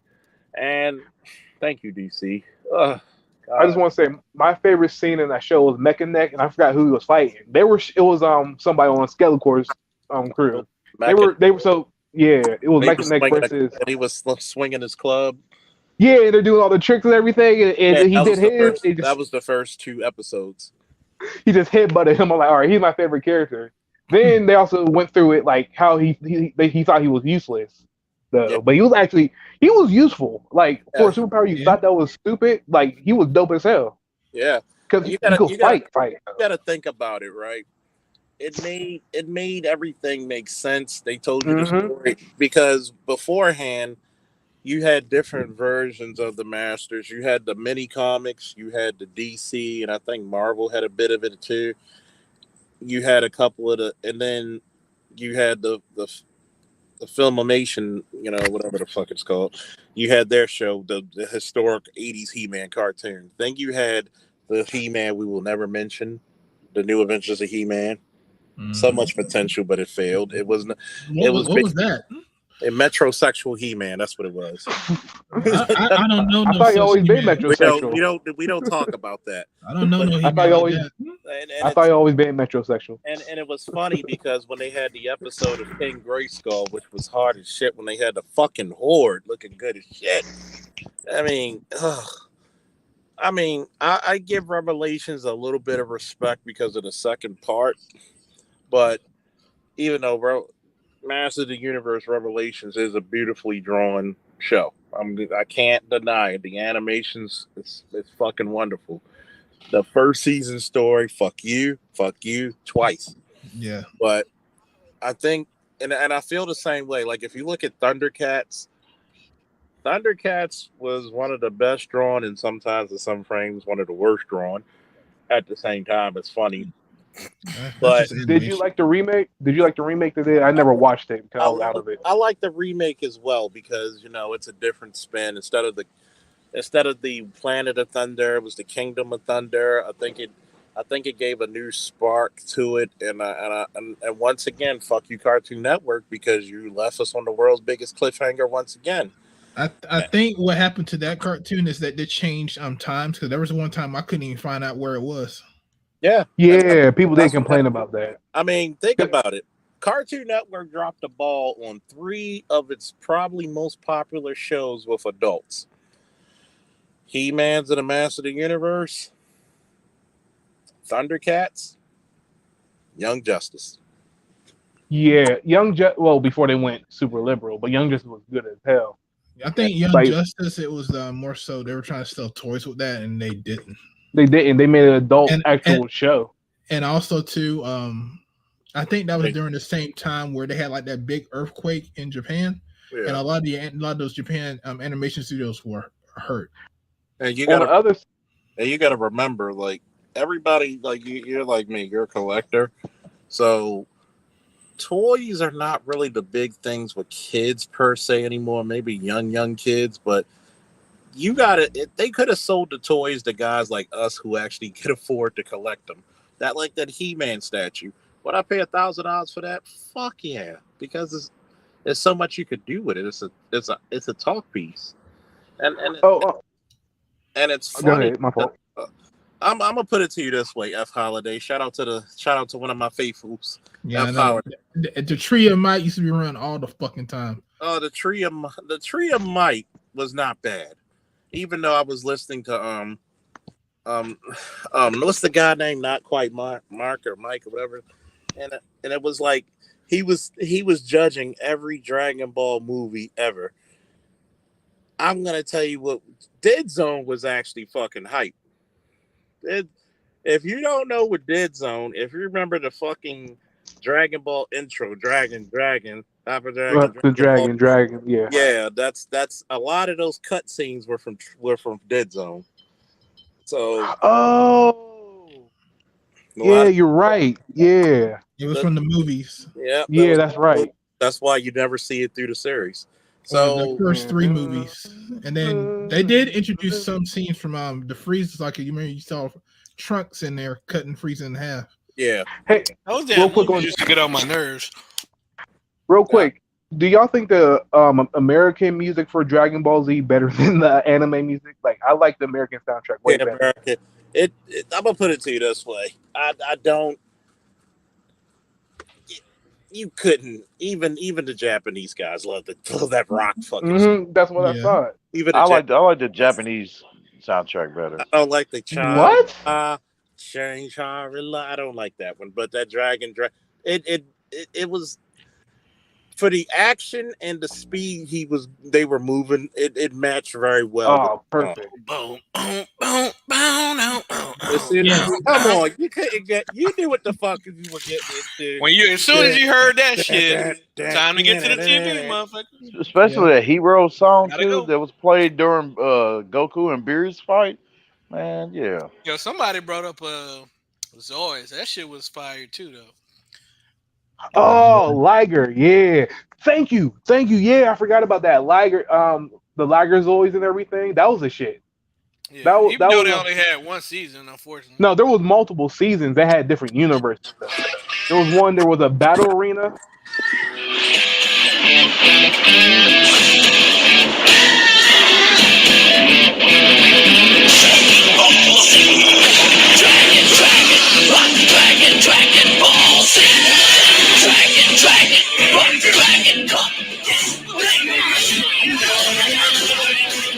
Like guitar.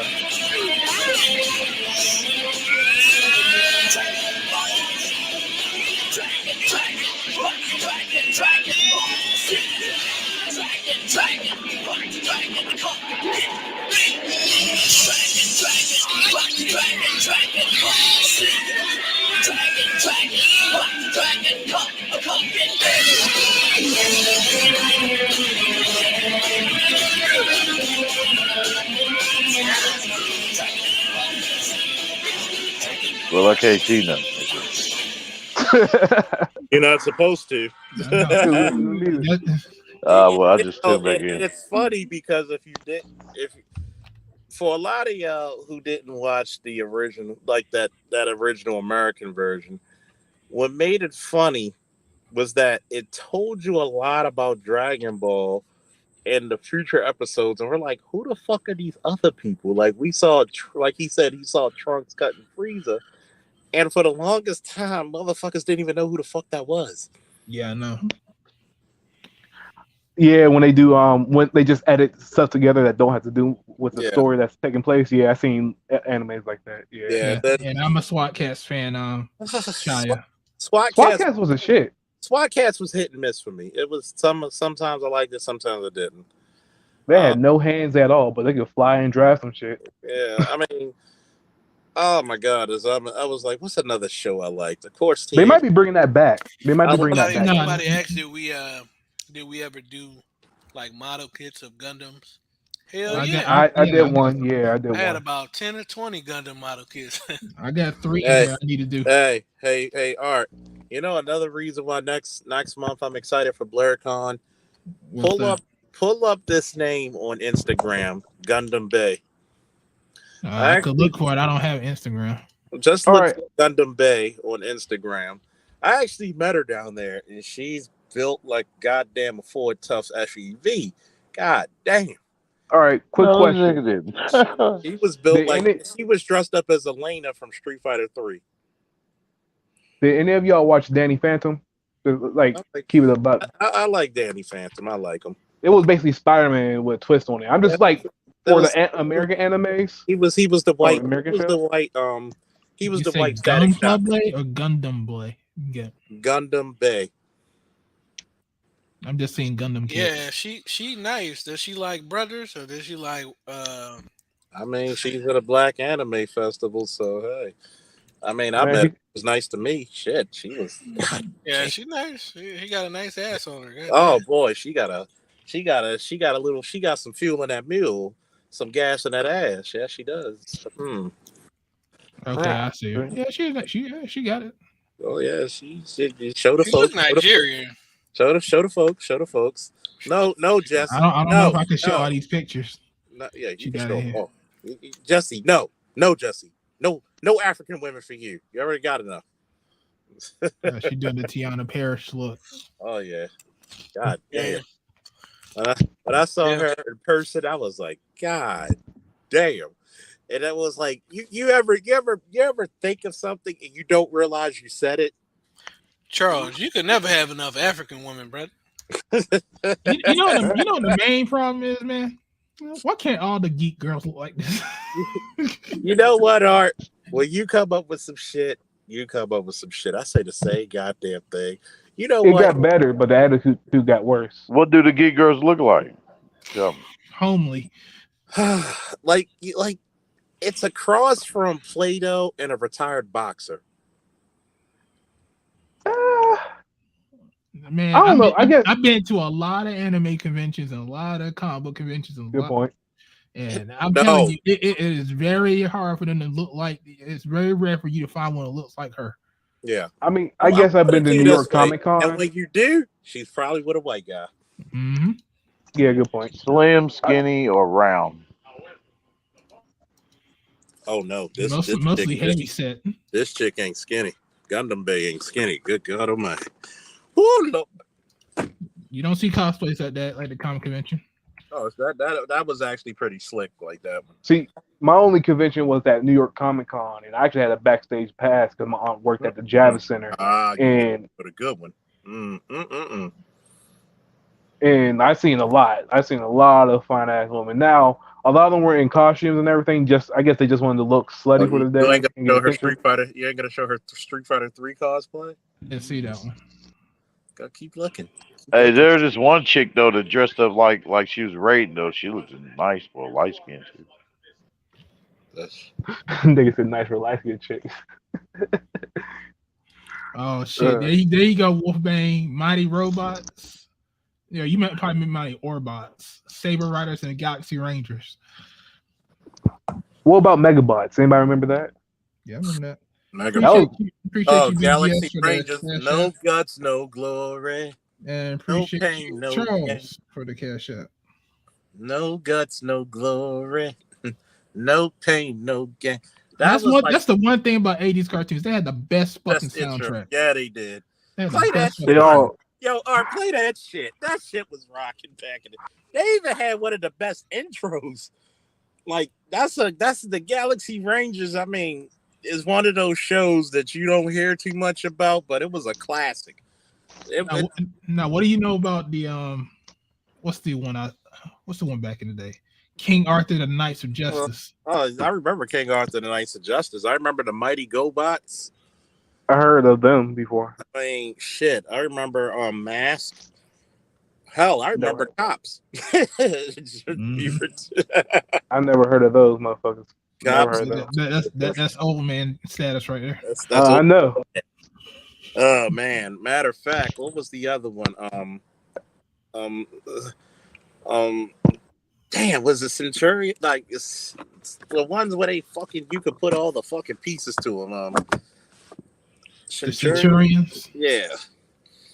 Oh man, what was another one? I remember Tiger Sharks. Tiger, come on, Tiger Sharks. Of course, we just did Hot Wing with the Silverhawks. I mean, I love the Silverhawk toys, but that Hot Wing. Hold up. Peaceful aliens journeyed to Earth, seeking our help. In return, they gave us the plans for our first hyperdrive, allowing mankind to open the doors to the stars. This is Top Gun. We have assembled a team of unique individuals to protect Earth and our allies. Courageous pioneers committed to the highest ideals of justice and dedicated to preserving law and order across the new frontier. These are the adventures of the Galaxy Rangers. Into these worlds of no danger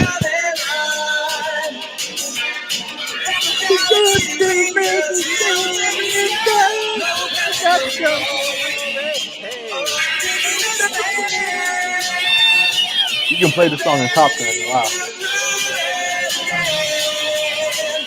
No guts, no glory. Oh, that shit was rocking. They sampled Top Gun. I know they did. That intro was Top Gun. The original song. Back then, they used to make the original songs. It sounds too much like Top Gun with the. I do like Bionic 6. God damn it. Yeah, Bionic 6. I heard of that before. Well, you probably heard of a lot of them because remember when Sci-Fi before it was the Sci-Fi was the Sci-Fi channel when they had the fucking $6 million man, the 70s Hulk, and the Bionic Woman, and they would have like this animation station. Yeah. You actually caught a lot of good fucking anime there because every Saturday they would play like Saturday. It'd be like 2 animes or something they would show. Yeah, like for the anime movies. Yeah. Here's another one you should play. Damn, what's the Damn, what's another thing that was back then? Oh shit, there was a lot. It told you it was the Spectacular Spider-Man's theme was good. Oh, the '90s Spider-Man, yeah. Yeah, that one. But I'm talking about the 2010 Spectacular Spider-Man. These used to come on WB, I believe. This is right before Disney bought them. What was the fucking thing? Shit. What was the one I was thinking of? Oh fuck. Static Shock had a good one. Little Romeo. Oh shit. Was it the Bionic 6 thing? That was pretty cool. Bionic 6 was good. Oh no, now I remember. It was the Star Wars droids thing. He played that one. That you could tell that was in the 80s. Like God. Hey, in regards to anime, do y'all like Hajime no Ippo? Yeah. I don't even know what that is. The boxing anime. Which one? That's cool. I mean, I'd rather watch Baki, but yeah. Baki's Look good. at how they train. Oh yeah, Baki. I need to get caught up. They said the Son of the Ogre is already out, so I got to check that out. Yeah, they just it's kind of different series. It's kind of a different series, though. It's like a little mini arc, like when he's in prison or whatever. Just another way of him testing his metal, like dealing with the pressure of prison. But they dropped the story from Baki from the other series because it's a different series altogether. Because one's Baki Honda and the other one's Baki. Okay. So Baki, they're dealing with those prisoners that escaped and everything that was drawn to Baki. Then he challenged his dad after he faced Muhammad Ali Jr. That shit was weird. I can't wait till they get to Pickle. I can't wait till they get to Musashi. Yeah, that's next season. I don't even know who I'm just watching the anime. That's all I know, and I'm just as surprised as them. The old man brought back Musashi Miyamoto. Like that old man got too much fucking money. Yeah. Appreciate you. Man. Thanks, That's wicked. Mr. Coakley. He says congrats on the 1K subs. For a second time. What was another anime that was like Akira? Dino Saucers. You got a Dino Saucers. I remember that shit. You got to be. I seen Akira. You got to be careful watching Akira because if you're light sensitive, you'll go through seizures. That shit is beautiful. The story is trash, but that shit is beautiful. Mm-hmm. I'm like, people ask, so what's it about? I'm like, I don't know. Just look at the art. Just if you in a country where they have psychedelics, just take some psychedelics and watch that movie. I'm gonna tell you what.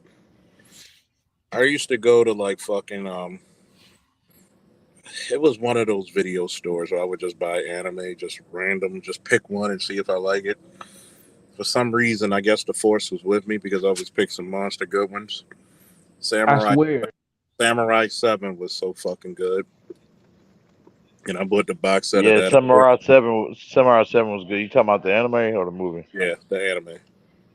Oh, yes, sir. That was fucking good as shit. Another one. Of course, you had to have Ninja Scroll. Fist of the North Star had the manliest scene in it. Ninja Scroll. The people that made Ninja Scroll also created Revenge Ninja Revenge or something like that. Revenge of Jubei or some shit. Yeah, but that was crazy. That's some crazy shit. There was no goddamn Jubei in it. No, these are the same people that created Ninja Scroll. What was another one? Shit, like it was crazy back then. You had to if anybody wants to watch it, what was the one cop shit with the retro that is always on Retro Crush? There was that one cop, a detective who was on there. And Mad Bull. I think so. The New York cop when he always had that big fucking giant revolver. Yeah, I think so. That's when they had the manly anime, like the motherfuckers look like fucking Schwartz, like fucking Stallone and Cobra. Yeah, I didn't know that. It's on. Fist It's of the on. North. Actually, shit. They got a 4-part OVA movie, a Mad Bull 34, on YouTube. You can watch it. It's 3 hours long. I didn't know that Fist of the North Star was one of the highest selling mangas. Yeah. in history. Oh yeah, you gotta think that shit was brutal, man. The shit. Oh, what's that show with the I it was never about the seen android? Fist of the North Star. Hey Charles, there you go. That's the link to Mad Bull 34. You missing out, man. If you never seen the Fist of the North Star. You know what was the shit? Android. Yeah, they were humans that they turned into androids. Same dude that created Devilman. He created with their android. They're human and androids. They had red suits and everything. No, what's the fucking name of it? They were all red. Now fuck. You're a motherfucker when. Oh, I know you talking about. He made Devilman. Because he made a whole bunch of them. They had like yellow scarves and they had red suits. Yeah, that shit was dope, and they had superpowers. Yeah, but they were fighting like the what's the name of them? They were fighting the people that gave them the powers. Then they went to Africa and helped the African village. That shit was the black people were they weren't really drawn good or bad. They had round ass heads, nappy ass fros. Japanese can't draw black people for shit. How come the Japanese never draw themselves with slanted eyes? Artist had explained that. I forgot why he said it. Cyborg 009. Yeah, Cyborg. That was a shit. That was pretty good. Because when I was a kid, I was like, man, all these characters look white, man. Like, you got to think about They it. did well with Kingdom. You got to think about it, right? Colonization and white is more powerful than you think. Like, you literally don't have to. You could, like, there are some animes where the person looks Asian, and swear. But it's some of them. It's the art style. No, their eyes be closed. Like, oh, she's definitely Japanese. That's the only way I interpreted it. Like, oh, she's definitely Japanese. That's how I was like. So they do see themselves with slanted eyes. They just don't want to draw them that way. I'm like, I was so confused. Style. I know. It says the large eyes are a sign of making more innocence. When it has smaller eyes, it's more menacing. More sinister. Yeah. Really? Yeah, I've never. There's very few animes I've seen. That's why if you look at children in anime, do they have usually big eyes? Yeah, they do. Yeah, they do. You got to think about it because eyes. It's either two ways you could draw a person, right? If you draw them with smaller eyes, you're either making them sexier or sinister. I didn't say small eyes. I just say, make the eyes a little bit more. Asian. Yeah. They don't have to go full, old man shoe or whatever, but I mean, this is coming from the man, for the black man who's going to Africa and shit. We're gonna draw this motherfucker with. I be fucked up. I just thought that as a kid. Like, I just felt like most of the anime characters look white. They just look white characters. I mean, if you think about it, right? What Asian person looks like Goku? And with the hair, some of their hair, yeah. The thing about this is the thing about like I know some of you guys may not know, but this is the thing about the hair color and the eye color with the anime, because the style is so similar and it has everybody is so repetitive looking.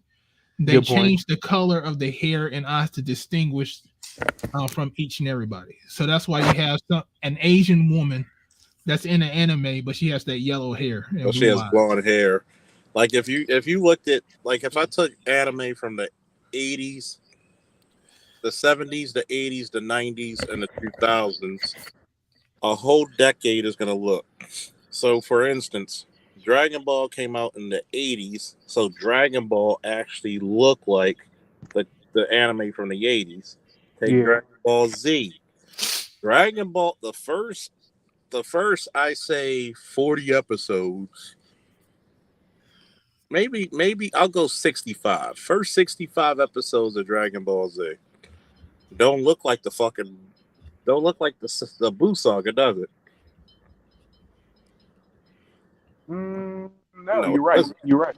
It does Different not. animation houses doing it. And then it's not just a different animation house; it's also a different style was developing then. So Hell, the now, animation in Brawly, in the Brawly movie, damn it, that was badass. yeah, that's during the time when the Cell Saga and the Boo Saga was running. Well, Man, Dragon Ball Z was the shit. I don't care what nobody say. I mean, We can blame. Damn Gen Z trying to Well, shit talk Dragon Ball Z. Oh, Gen Naruto's Z. their shit now. Naruto, well, like if there the was most no, popular thing. if there was, wait a minute, we got a guy in an orange jumpsuit with blonde hair and special powers from a Oh yeah, yeah, he's animal. a love child. Yeah, of course. Yeah. Animal. And I mean, oh, wait a minute, didn't we get that in Dragon Ball? Yeah. Well, Yeah, but Goku dyed his Naruto. hair blonde. But Naruto is their Dragon Ball. So, they Yeah, didn't grow it's up more with my like Dragon Ball. Yeah, because like I'm almost Gen Z. I'm right at the edge of the last millennials. So like I watched Naruto from the beginning to almost the end because that filler was killing. So I had to stop watching it and just I'm wait gonna till put it. it to you this way. Somebody put it like, well, Naruto is famous with his fight scenes. There ain't a damn thing nobody can tell me Dragon about Ball that. Z got better fight scenes. I've Dragon Ball Z. I've looked at every episode of Naruto. Literally, I've looked at there. I'll put it to you this way: They could have been, the but they fight, get lazy. the fight between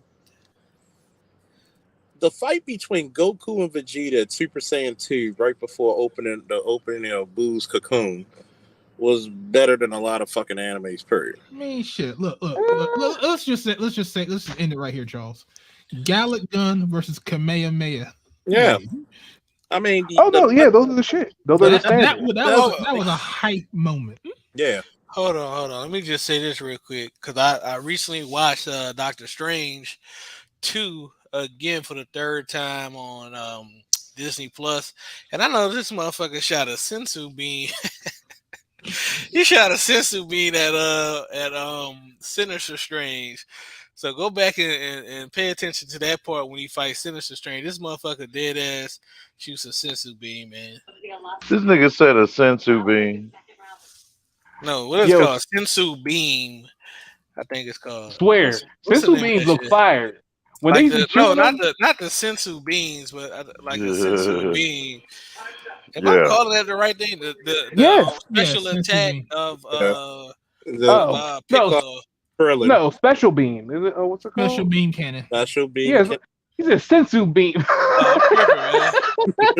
Hey, fuck it. It's after one. Goddamn it. Hold up, bro. My brain is on what you call that shit with them old computers on standby. I haven't. Hey, if you hey, Charles, I gotta say this real quick. I haven't seen Doctor Strange yet. So you put the image of Doctor Strange throwing a sensu beam, like an actual beam that That's what motherfucker it get him pissed. was. Like the niggas that did the CGI and special effects had to been Dragon Ball Z fans. It's special beam cannon. They Special beam put cannon. that special beam cannon on that motherfucker. You But do a yo, sensu let me beam. just say this though. I will admit to Gen Z that Naruto does have a better story than Dragon Ball Z. Oh hell But yeah! Dragon Ball Z fight scenes and shitting on Naruto fight scenes. It doesn't have to be that way. Like when they, I'll put it to you this way: it's a different format and a different tone. I'll put it to you this way: the slickest fight in Naruto was the final battle between Naruto and Sasuke. When Sasuke's ignorant ass, and I mean he was fucking ignorant for this shit, where he was doing the hand seal with Naruto fucking fingers with him, so he didn't even have to use his other hand. And Naruto man, like he was like woo, woo, woo, woo. He used his whole fingers against him. I was like, yo, that's tough. I like Kid Naruto better than adult Naruto. Like for real, I like Kid Naruto way better because as he got older, he didn't use no new attacks, no new jutsus. I'm like, he's bland. I know why he does that. They say because he fight different, but I'm like, it was so bland. All right, whole bunch of shadow clones with a whole bunch of Rasen guns every time. Oh wait, I can use Rasen I'm gonna put Shuriken. it to you this way. The best Naruto I've ever seen was Naruto the Last. That's the best movie, the best. Like that's the best Naruto I've seen. Like the best fight scenes besides the last one what I just mentioned. Like the nigga cracked the nigga. He didn't hit him. He just banged him. We call it in Baltimore. He banged his ass into the moon. Like literally cracked him up. Yeah, yeah. That one's a good movie, but I'm just saying, as characters like Rock Lee, I think like Rock Lee when he fought Gar and Kimimaro, like you just pick it. You just love Rock Lee when he fight, and he's supposed to be Chinese. He's not even Japanese. Like he's not even from the Leaf. He's an immigrant to the Leaf Village. I'm gonna put it to you this way, right? That lets you know Bruce Lee is so popular, and even though he was so anti-Japanese, if you actually see his movies, because of the Japanese oppression of fucking China, it was so funny that he's so famous that even the Japanese was like, yeah, that's our motherfucker. Even though he's Chinese, but we gonna adopt this motherfucker in our shit. Yeah, he's Asian at the end of the day. Classic martial artist, so he's yeah, Yu-Gi-Oh was the shit too. Somebody Yeah, it was. I was a huge Yu-Gi-Oh fan of the anime, and I also I love the card game too. Until they fucked it up. And people used to talk about the 80s cartoons being fucking being 30-minute toy commercials. Yu-Gi-Oh took the fucking cake. Yu-Gi-Oh got us all. It got us all. It did. Hey, that shit worked though. When they used to fuse shit together, remember when they get the fusion card and you was so excited when they fused two monsters together? Like shit, I wanted to actually. I never played, but if any of you bitches made Exodia, I know you bitch asses cheated. I never played the game, but I know if you got Exodia, you cheating motherfucker. Fuck you. At least somehow Yugi were they in China? Wait, did they ever say that? They were in Japan. They were in Japan because somehow Yugi's descendant was from Egypt, but they were in Japan. Like how the fuck that work? Let's go. Wait a minute. Yu-Gi-Oh's Hey, and talking about animes. Hey, talking about animes, y'all motherfuckers forgetting about Berserk. Oh, Berserk. We don't talk Everybody about knows Berserk. None of us on this panel is old enough to talk about Berserk. That shit is too dark. Man, I seen that shit one time, and I could never find that motherfucker. You'll never find. I mean, why did here's the cruel irony of the world that we live in. One of the best drawn mangas ever of all time, if not the greatest drawn manga of all time, because that shit is detailed. Yeah. He had to die. Like they're still continuing it. They're gonna continue without him. Oh, they are. Yeah, they already made Did he leave details of how he wanted to end it? He Probably left not. details. Probably. I heard rumors that he did, but like that was Game of Thrones before Game of Thrones. Yeah, like I mean, like, if you read the story about that guy's life, he was destined to be fucked up. I mean, like he was he was literally born out of his dead mother's Yes, dude. Like yes, that's top of the line right there. Like that's masterful. That creation right there. And then when he was a little boy, his father sold him. So one of his soldiers bought him for the night to have his way with him. Yeah. I'm like, even though I'm so glad he killed that bastard. No, yeah. Live. And I was mad they made it a black guy. I'm like, fuck. But see, the thing is, I like about it because he's not your typical protagonist. You see, because when he went on that mission for Griffith to kill that count that was plotting against Griffith and shit. You know what I mean? He ended up killing his kid or whatever out of that automatic reaction. You know what I mean? Like, damn, like, you know, because he had to, you know what I mean? For Griffith, you know, for the sake of Griffith. Yeah. So, you know, he quickly reacted. Fuck that Griffith. Yo, I played Pokemon too though. I mentioned Pokemon. He said he stopped at Pokemon. Shit, I had Yu-Gi-Oh cards. Oh, yo, you changed the subject. I was confused. Yeah, Jesse, we know Digimon you play cards. We know you play Pokemon every time you go to fucking Ghana. Gotta catch them all, huh, nigga? Nigga, you caught a rare. Hey man, I am doing way better than nigga playing Pokemon over these bitches. See, I only get about 10 every time I go, man. I could do way more. I feel God bad damn it. over there. I'm gonna feel bad. I could literally do like it's like I could go. You a white there, man really, over there, Jesse. I could really, he like, you know, as soon as what he my stepped, boy Sinful the P say, I could have my way, man. Have my know, way. this motherfucker dude, when he gets off the plane at Ghana, he does like Naruto symbol signs. Light skin powers, light skin jitsu. You know, I've thought about that recently. Like, do I be having light skin privilege in that mud? Yeah. There's nothing wrong with it. But you know what? There's nothing wrong with it because Jesse, when I was in Colombia, I used my American privilege. Fuck out of here, yeah. Give me hey, that look, pussy. they be hating on light skinned niggas in the US. So hey, I'm gonna use that shit up. He like he go to places where he's like, I'm exotic. Hey, nigga. Oh man, you know it was another. I'm a very practical man. It's another good fucking anime I actually liked. What's that? Was G Gundam. What's up? It was G Gundam. Only the Gundam one where I they watched was the one that came on Tsunami. Yeah, that came on too. Yeah.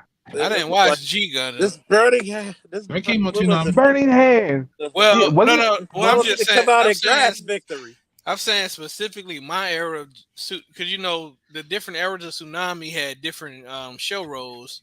Like I have different shows. So I think my era There was a different Tom. There was a different Tom every time. G Gundam came after Gundam Wing. There's Gundam Wing. So there's G that's when Gundam. I stopped. That's when I stopped watching what is fucking Tsunami? God damn, you can't remember shit, my there's nigga. G Gundam. There's Gundam Wing. There's Mobile Suit Gundam. Mobile Suit, yeah. God damn, there's so many Gundams. Yeah, And Gundam they're Wing was my shit. And they're Gundam all Wing. you think the fucking comic book universes are confusing. I remember Go to Mobile YouTube Suit Gumball. and look up all the fucking Gundam universe with their own, and they're not even parallel universes because they're in different years. G Gundam is the one where it looked like the 80s anime. That's what No, you're talking about? Gundam. G That's Gundam Gundam. 90s. G Gundam is 90s. The burning Gundam is the one this that looks burning, like his what is it? The Shining Finger, whatever the fuck it's called. Yeah. Because I'm looking up some shit. And Hand, this Burning Hand of Fate. Burning Hand of Fate, It's telling me to or grasp victory. wasn't it his left hand too? Or no, his mentor was the left hand. These motherfuckers look creepy, man. Yo, the Gundams in that was like way over the line. They jumped a shark. No, I'm not talking about the actual Gundam. I'm talking about the characters. people? I'm looking at. They did not give us. The Gundams had I mean, shit. They always had a different, like, how can I put it, like rollout, like you say, Charles. It wasn't in the alternate universe. It just was a different. It was a different universe. All of it. It's like different time. I actually sat through a YouTube video that explained it, and you're like, "What the fuck was I watching?" Okay, so I'm gonna watch that YouTube video when I get a chance, because like with that one, I know with G Gundam, like they used to do the world was basically the arena for the colony in space. Yeah, like when they would fight user Gundams. And whoever won the tournament gets to rule for like 5 years. What country? You know what I like? That was kind of like a dark Gundam version. Y'all ever watch Blue Gender? Mm-hmm. Yeah, I know what you're talking about. Yeah, that was kind of a fucked up story. That was a fucked up story. Yeah, Did anybody like what was it? Fuck with it, Anybody like Guyver or whatever the fuck it was called? Huh? Anybody remember Footy Cootie? It's called Guyver. Yeah, Footy Cootie. I actually do remember that. Yeah, that came out in 2000, I think. Nah, I didn't see Guyver. Matter of fact, this is what you bitch asses need to do. Y'all need to go on YouTube and look up fucking Saturday Anime when they had this fucking Sci-Fi Network and watch some of that shit, man. Y'all missed a lot of good shit. Fuck. I mean, we can always go back. You know what? Crunchyroll. You know what? I like some sci-fi animes, though. I do. You got Retro Crush. I swear to God, my 45th birthday, I just want to have some friends over. We all get some cereal and just watch some fucking 80s and 90s cartoons, Saturday morning cartoons. Man, like from the, I'll say the golden age. Cool. I don't care. Don't judge me. That would be fucking cool. No, ain't nothing wrong with You that. know Like what? the golden I feel age is like I want to say this real quick, Jesse. For me, the golden age for me is like from the late '90s, growing up to about the late 2010s. I would say that's when was Long ass all. time period. That's like a But that's decade. when it was because you had Rugrats to like Hey Arnold to like all this shit like all the way up to the 2010s. Then Cartoon Network, Nickelodeon, and Disney Let's just got weird. say not about say for me about Nigga, remember 97 Doug, to nigga? about 2000. Yep. 2002 was my Yeah, I era. remember Doug in '92. Quit playing. You know, Movie like football. Hey you, Arnold. you niggas don't even remember Rocco's Modern Life. Rocco's Rocco Modern. You know And the what? whole I time had it took you till the point you were an adult till you figured out he was a how- full sex operator. yeah, that was a pretty that was an adult baby, show, yo, man. baby, yo. That was an I adult show. remember Ren and Stimpy when they used to show that for kids. They took that off. Ren and Stimpy and Rocco's Modern Life were adult cartoons. Yeah, I mean, They had no anytime- business. They had no business playing that shit. What about Cow and Chicken? Oh, Cow Cow. My grandma hated that shit. I actually went back in high school to watch because like Katrina happened in New Orleans, so I lost all contact with my shows and shit. So I had to go back like years later and catch up. I mean, when a motherfucker works, when a motherfucker works at the show, I mean, what's wrong with that? Work at the what? Cow and Chicken had a lot of LGBTQ stuff in it. Yeah, they made fun of did. it a lot. They made anytime they had an episode, right? I don't know because they didn't show it anymore. They had a biker gang of women that came over your house, carpet house girls, and they came over to eat. They came over your house, broke into your house to eat the carpet. They showed that shit. Yeah. I think I was a teenager, and I got the reference so quick. I was like, "Oh my god!" See, I didn't get it. I was like in single digits. I'm laughing like it was just funny because it's funny as a kid, but you look at it as an adult like, holy shit. Yeah, I know it was a I'm gonna creepiest tell you show. another one, another cartoon I used to love, the Powerpuff Girls. Oh, Powerpuff Girls was a shit. Oh my god! It was one episode. The girl said, "Don't worry, Professor. I'm a mistake too." I'm a mistake. Well, my parents said I was a mistake too, and the professor looked like. I caught that one. When I was a kid. Yeah, that one. That was funny. Y'all know what was the creepiest fucking show? Courage the Cowardly Dog. That was a creepy show. That's our Scooby Doo. That shit was creepy as hell. I mean, none of y'all. If you wanted to watch creepy, go watch episodes of the cartoon Beetlejuice. That wasn't creepy. That shit was some creepy shit. That No, wasn't it wasn't. scary, but it was like some of the designs of that shit was creepy. Courage was 10 times scarier than that. No, that Courage was like Beetlejuice like. Courage wasn't even scary. What are you talking about? Wait, remember the dude Protect This Land? I didn't say it was scary. I said it was creepy. Well, when I say I mean creepy. I'm saying That like shit should give me the heebie-jeebies. no, I'm sorry. Yeah, I'm gonna say creepy. Beetlejuice was not creepy at all. Beetlejuice was creepy as fuck. No, the movie was, but the cartoon wasn't creepy at all. Courage was creepy as hell with the situations and everything. Miriam's nephew would come in. He was a barber. He was shaving Courage and everything. The references to horror movies, that shit was dope. If you're like a horror fan. I mean, that shit was just weird. Like it was more creepy. It was like just like Beetlejuice. You had fucking worms trying to eat the man. I'm like, god damn. And the motherfucker scratched his head and cockroaches come out. Like, what the fuck? Even though I've seen that before, but that was a call that I had in the guy. 7 foot 8 foot. Oh, that movie was a shit though. I love Beetlejuice the movie. What was another? I mean, Courage the Cowardly Dog was pretty much a horror cartoon, man. Yeah, that's how you do it. Where everybody could watch it.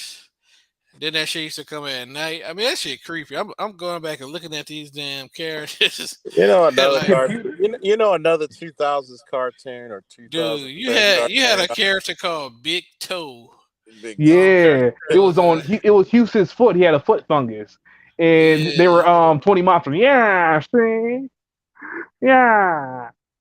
And like they were all on his foot. The Big Toe was the leader. Fred the barber. That was some creepy shit. You That know, was Muriel's nephew. yeah, Yeah. you know, it was a funny ass cartoon back in the 2010s was the Venture Brothers. I mean, you want to talk a spoof The of Monarch. the Monarch, a spoof of the fucking Johnny Quest. They actually Yeah. had Johnny Quest on there, a spoof of all the heroes. I was like, I always wanted to see a fight between Brock Sampson and Black Dynamite. Black Dynamite Yeah, cartoon was yeah, a shit. y'all know what was a good ass show that nobody mentioned yet, even though it's not anime. Since we got out of anime range, damn, I forgot the name of the shit. Hold on. That's how important it was. Or I'll go. You know the only good thing Elvis gave us? Johnny Bravo. That's the only good thing he gave us. Johnny Well, Bravo was my shit. he gave you some shoes to shine, didn't he, nigga? Fuck you. God damn. Oh, I Where the fuck that come from? y'all remember the Angry Beavers? That's what I was trying to think. Oh yeah. That was a good ass show. It was like some surreal comedy at times, though. It was like some dry humor. I didn't watch it. I stopped watching Nickelodeon at the time. I was in. Why? It wasn't. I'm old as shit. That's why. It wasn't. Oh yeah. Okay. Yeah.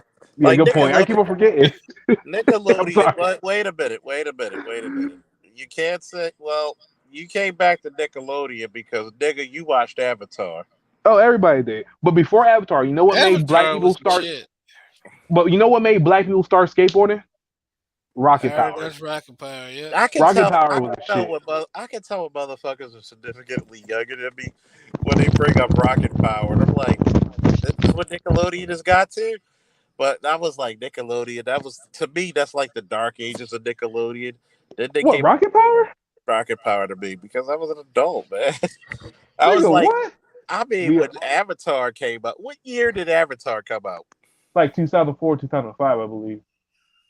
Do you know how old I was? I know, really. I was like 8, 9, I think. I was like, you got to think about it. I was 2004, 2005. I was just leaving Iraq, man, in 2005. I'm like, God damn. I mean, I'm gonna put it to you this way: everybody watched fucking Avatar because that was an good. amazing show. That was different. Amazing It show. was different. You could tell. It was different from Nickelodeon because And of what I the fact mean it was drawn well. It gave Cartoon Network a run for his money. Yeah. Like it really gave Cartoon Network problems. Didn't give him a car. It didn't run for his money. It whooped his ass. and Disney, hold up. Remember, Disney tried to answer with American Dragon Jake Long, and they had the same voice actor. He was killing Dante Bosco was killing them both. Well, that wasn't really going to challenge Avatar. That was basically going head to head against Danny Phantom. Yeah, and no, Juniper Lee challenged Danny Phantom and American Dragon. Cause I remember Juniper Lee, Danny Phantom, and American Count Dragon. Duckula and Danger Mouse. That's right, Akoteki. Oh yeah, Danger Mouse. He's a Who power. the fuck? I know that. Okay, that Danger Mouse. I know who Danger Mouse is. Did y'all ever watch Two Stupid Dogs and Secret Squirrel when they did the remake? Oh yeah, yeah. Okay, I did like Two Stupid Dogs. No, that one. Dogs. Two Stupid Dogs. Y'all remember seeing that one scene where they showed the dogs parts? Mm-hmm. Ooh. You don't remember that? Let me see if I can find it. When the dogs what? Remember the kid with the red hair? He said these are boy dogs. You know how you can tell these are boy dogs? Oh no! Do they actually show it? Didn't he pick him up by it? He picked the dog up by his legs and showed his parts, and then the two guys said like saying like, oh no, like, and then the girl says Oh no, I do remember that. Yeah, it was a small brown dog he picked up. Was the smaller brown one he picked up and showed him? I'm like, holy! I didn't get it because like that was like late 90s to early 2000s. Y'all know what's the I will give props to the new show. This show to me is one of the funniest animes I've ever seen, and that's fucking Rick and Morty, man. That is the first anime between animation. That's like one of the first animated shows that really there you go. made me gut wrenching laughter. Like just laugh my ass off. You never watched the Boondocks, nigga? I hate to say it, man. What? I never was. You a white man now. You white man. Yeah. I never was like really a huge fan of the Boondocks like that. Oh my god. I hate to say it because it's a black creator, but hey, I gotta speak my You have truth. not lived, man. You have not No, lived. you haven't. You All right, haven't. Nah, here you we know go. what's funny? You know Here we what's go. funny? My little brother used to watch that shit. Here you go. Oh yeah. Well, I brought these two dogs. These are, boy dogs. Know how you can tell they're boy dogs?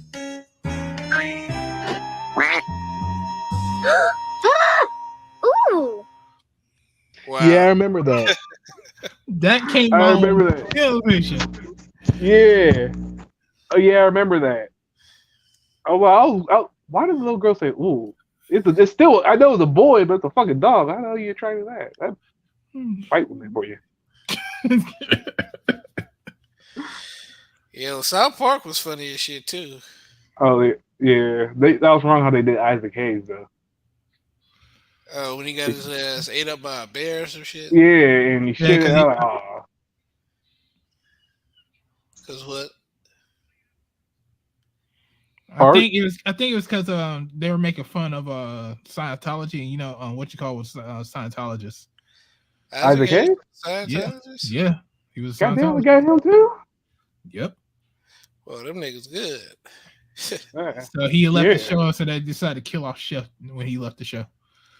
Okay, I don't feel too bad for the way nigga for Scientology. You Yeah. gonna die on that cross? All right, yeah, South Park. All right, I don't feel too bad about it. You know, it's one of the best all times animated series. Family Guy, Simpsons, Batman, the animated series. Oh yeah. That's the reason why I like Batman in the first place. Like my that's really standard one of of the. Batman. That's really one of the greatest animated series of all time. It spinned off Static Shock, Superman, Justice League, Batman Beyond. It's like it's the second definitive version of Batman other than the comic books. Like it doesn't do Jason Todd or anything like. Well, actually, it did because they in the new comic book series they're doing they put Jason Todd in it somehow, but it doesn't like it's just the writing's so good, and it's like in a timeless era. And actually, y'all, I know some people say they don't like the new Batman, but you can see the Red Sky from the animated series makes appear in the new Batman movie. Like it took a lot of inspiration with it. Like it's almost like how another that. show we Go ahead. another Go show ahead. that nobody mentioned was Ed, Ed and Eddie. Oh yeah, that's the show. Me and my that was a niggas like wild-ass Eddie. Somebody said they were in purgatory. Yeah. That's what they're saying. That they all died in different times. They're just in purgatory as children. People got some And, like, weird ass theories. Some Yo. vivid imaginations. Some of them are true, I believe, though. Some of them I think are true. For real, I think some of them are true. I'm not gonna lie though, man, but I think Rick and Morty quickly jumped to like the top of the list of best animated series. I ain't gonna lie. Right I now, can get into as far it. as adults, so yeah, Rick and Morty. I can get That into shit, it. that shit be having me with gut wrenching. It is funny, man. My one of my exes put me on that shit. I was like, cause I was at an age where I was at a Was she a point in my white girl? life where I wasn't really fucking with animes and shit like that. And Was she a like, white no, girl? it was really funny. No, she White was girl? black. Nerdy? She was black. Was she nerdy? Nah, I mean, she was black. She grew up around white people, but she was hood. Okay. She was like one of those black chicks How the that hell grew up you? around people. She Nah, got she was one of those compensate? black chicks that grew up. Listen. She was one of those black chicks that grew up around white people, but it's like once she became an adult, she lingered to the ratchetness because she felt like that was true blackness from growing up around black people. Oh, she That's just wanted the real. pure cocaine. That's all. Yeah, like she was a heavy weed smoker. She be having like some of the little ratchet shit. But she was a PhD though. Does she have It's like when Ray I Ray talk baby? about how oh yeah, she definitely had some Pookie and Ray Ray experiences, I'm sure. I was gonna say, is one of her baby daddies a Pookie and Ray Ray? She don't have no babies. Oh wow. Sure, we'll see how long that lasts now. I mean, she ain't got much.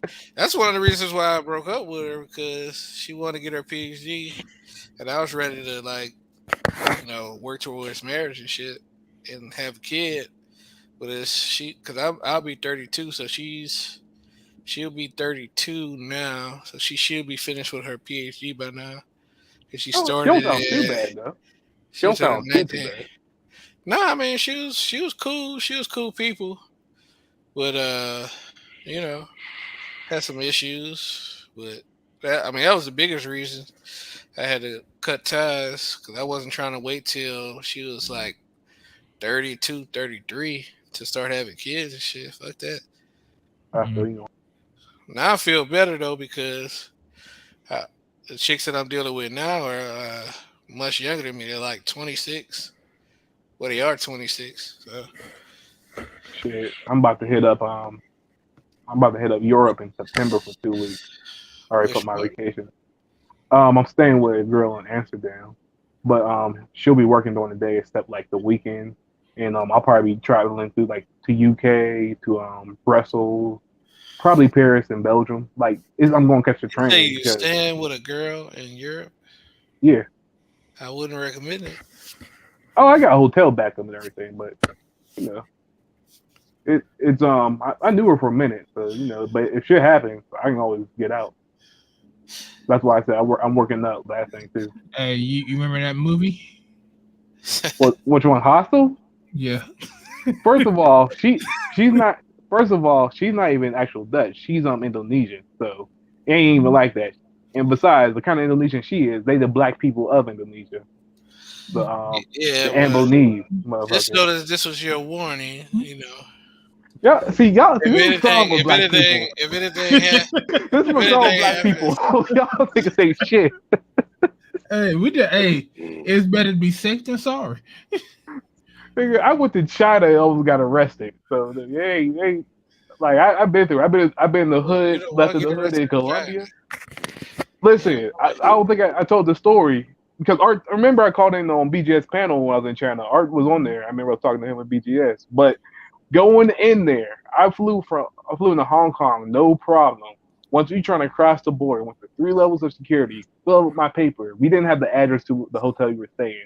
This motherfucker said, "Where you staying?" And I'm like, "We don't have the address." And but he opened up my passport. Like I have dreadlocks. They were short when I got my passport photo. They were long when he got them. He looked up and down, and he said, "Another for my ID." Pull out my state ID. He was more confused. This motherfucker said, "All right, you gotta stand in this room." Nigga, when I said I was scared, I was just sitting there for 15 minutes until this motherfucker's like superior officer came in and just showed him the page to my fucking my 10-year visa. I have to go there. He said, "Okay, you're free to go through." Nigga, I was so mad and scared. You had every right to be scared. Yeah, so me staying in Amsterdam with someone that's not a white woman, I wouldn't do it with a white woman. I might go to Europe too, maybe next year.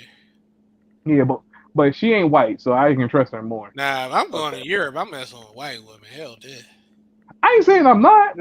I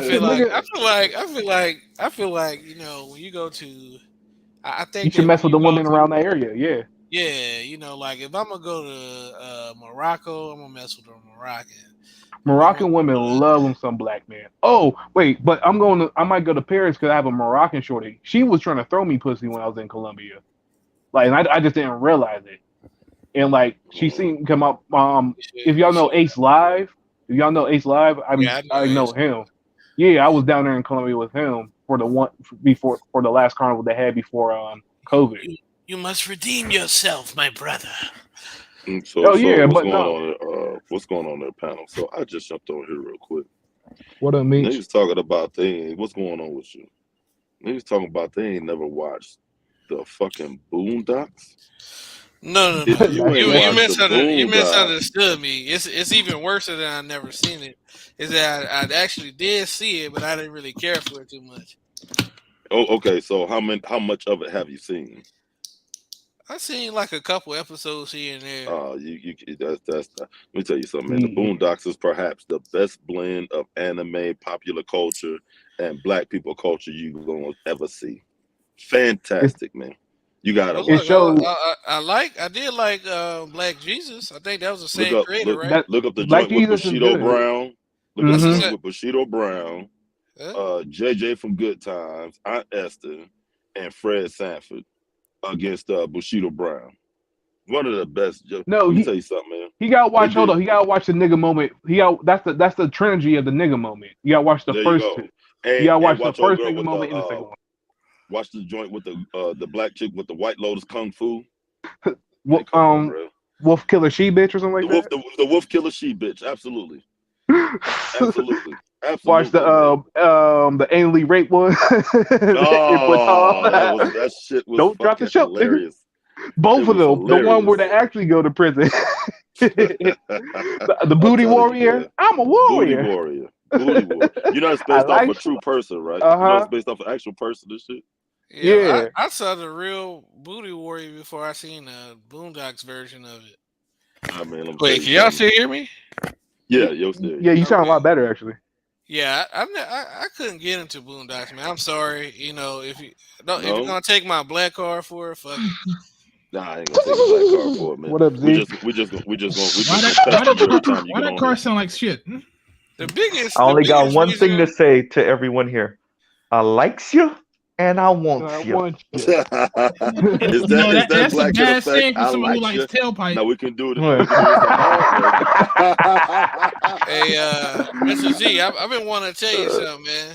What's up? What's up? And since BGS ain't here tonight, it's safe to say, look, man, we're not gonna get these damn boomers a pass on that inheritance shit. Goddamn it! Look, if you the way I feel about it is this, right? If you're a black boomer and you got inheritance from your parents, I just want you to know them BGS is in the clouds right now listening to you. Nah, that nigga not He's omnipresent. That He's nigga omnipresent. No, he Exactly. He in California. Omnipresent, omniscient. Hey, look, he in California. It's earlier there than it is here. Man, you know He is up BGS right is now. He early is listening person. right now. Nah, let me stop fucking with it before you pop up. Say his name I like know, right? Candyman. Yeah. Say his name He like Candyman. He Three gonna pop times, up. bro. Three times. Keep going, going, though, Jesse. Keep going. Pop up like the State Farm. The only black boomers that get a pass for not leaving the inheritance is the motherfuckers that ain't getting no inheritance from my family. Look, my boomer mother. But both of my boomer parents got inheritance. God damn it, my dad got inheritance, and my mom and all her 13. Wait, how many? 13 siblings? 12 siblings. 12 siblings. 12 siblings. Okay. All of them mothers got at least 20 each. Woo! And I'm gonna tell you, I know a lot of boomers. I know a lot of boomers did not get an inheritance. Listen, I know a lot of them that didn't get an inheritance. Listen, on top of the 20, he left their asses 3 rental properties. Damn. Look. Yeah, but see, you got some of them that got inheritance, man. But it's not as common as people like to make it think. That's why I said. Look. Let me just say this. All of this is in theory for me, real quick, Jesse, because my parents is Haitian, and my dad, in Haiti, his dad was just like him. And they just blew their money on trying to start a business over and over and over and over and over and over and over again. So his dad blew whatever money was going to be passed down to him and my aunt and my youngest uncle. So when my mom's been here since she was 14 by way of Bahamas. My dad came here when he was 26. I don't got no damn inheritance coming to me. Listen, that's why I said if you're a boomer that had inheritance from your parents, your ass don't get no pass. Because if that generation could save up to get a damn inheritance, then your ass damn well should have been able to do the same. Well, my dad did the same thing his dad did, which is try to start a business over and over and over. And I'm sorry, Meech, over and over and over and over again. Me, on the other hand, Mr. Z is okay with having a 9-to-5 with some pension and some 401k. Okay, but I get it. I understand the need for entrepreneurship, but yeah, I don't got it. I can't knock somebody for trying to have their own. Yeah, me too. I can't. Like at least they had the balls to try. Do you get what I mean? Like it's. I mean, that's that's what I not a look at bad that way here. to squander your inheritance. Exactly. Yeah, you're at least doing really, something. Like really trying to have something. Really trying to have something of your own. Because I'm gonna tell you something. Passing down 20 grand is one thing, but passing down a business to your kid, whole nother monster. Do you get what I mean? That's facts. Well, the only way passing down a this- business really works well if it's an actual it's a business that doesn't require much of your attention. Like, for example, just real that's not quick. true. That's not true. I Just- mean, in a just- restaurant, if you that's- pass well, down, the reason if you pass down a restaurant, it does the way a business works. If you pass it down, is if you train that kid in that business before you get ready Raise to them pass in it it. down to him. You basically raise them in It's there. because I mean, you pass down restaurants that require a lot of your Chinese your restaurants. attention. If you See pass that? down some sort of See, logistics look, business but requires you a had lot to of your put that attention. stipulation in there. But that's But the that's whole anything point. though. No, That's it's anything. not. You got to train them in it. It's not anything because that's what I was going to get to the point. There are businesses that you can just be an owner of the damn business. So, like, if you look at the elite of white people, like Donald You mean Trump. Trump? Go ahead. I knew you. I said it. I said it. We're not elite. Hear me out. We're not elite though. You don't have to so be that elite. cancels You don't have to be elite. out right Just hear there. me out. Nah. You Well, don't have to be elite. Name somebody who's not elite then. Give them Hold example on. of somebody who's not elite. Let him finish his point. Let me get it out. So the you don't have to be elite. You just have to create a business that runs like a true business should run without your guidance and without you being in the business, right? It's a whole bunch of business books and business people that talk about it. So when you look at people like Donald Trump, like John Kennedy Jr.'s father, John F. Kennedy's father, all of these guys were. He was a bootlegger. Go ahead. All of these guys were like senators and ambassadors, and the reason He they was an could have ambassador. those, the reason they He was was. able to have those positions is because they hired the CEO to run their business while they was But doing that was shit. illegal as shit, though. JFK dad is not a good example. No. We got it. That's that whole That was a straight bootlegging mobster thing. too. That whole bootlegging thing was literally like at the maybe first 20-some years of his life. After that, That's a big deal. Wait, but That's the foundation, nigga.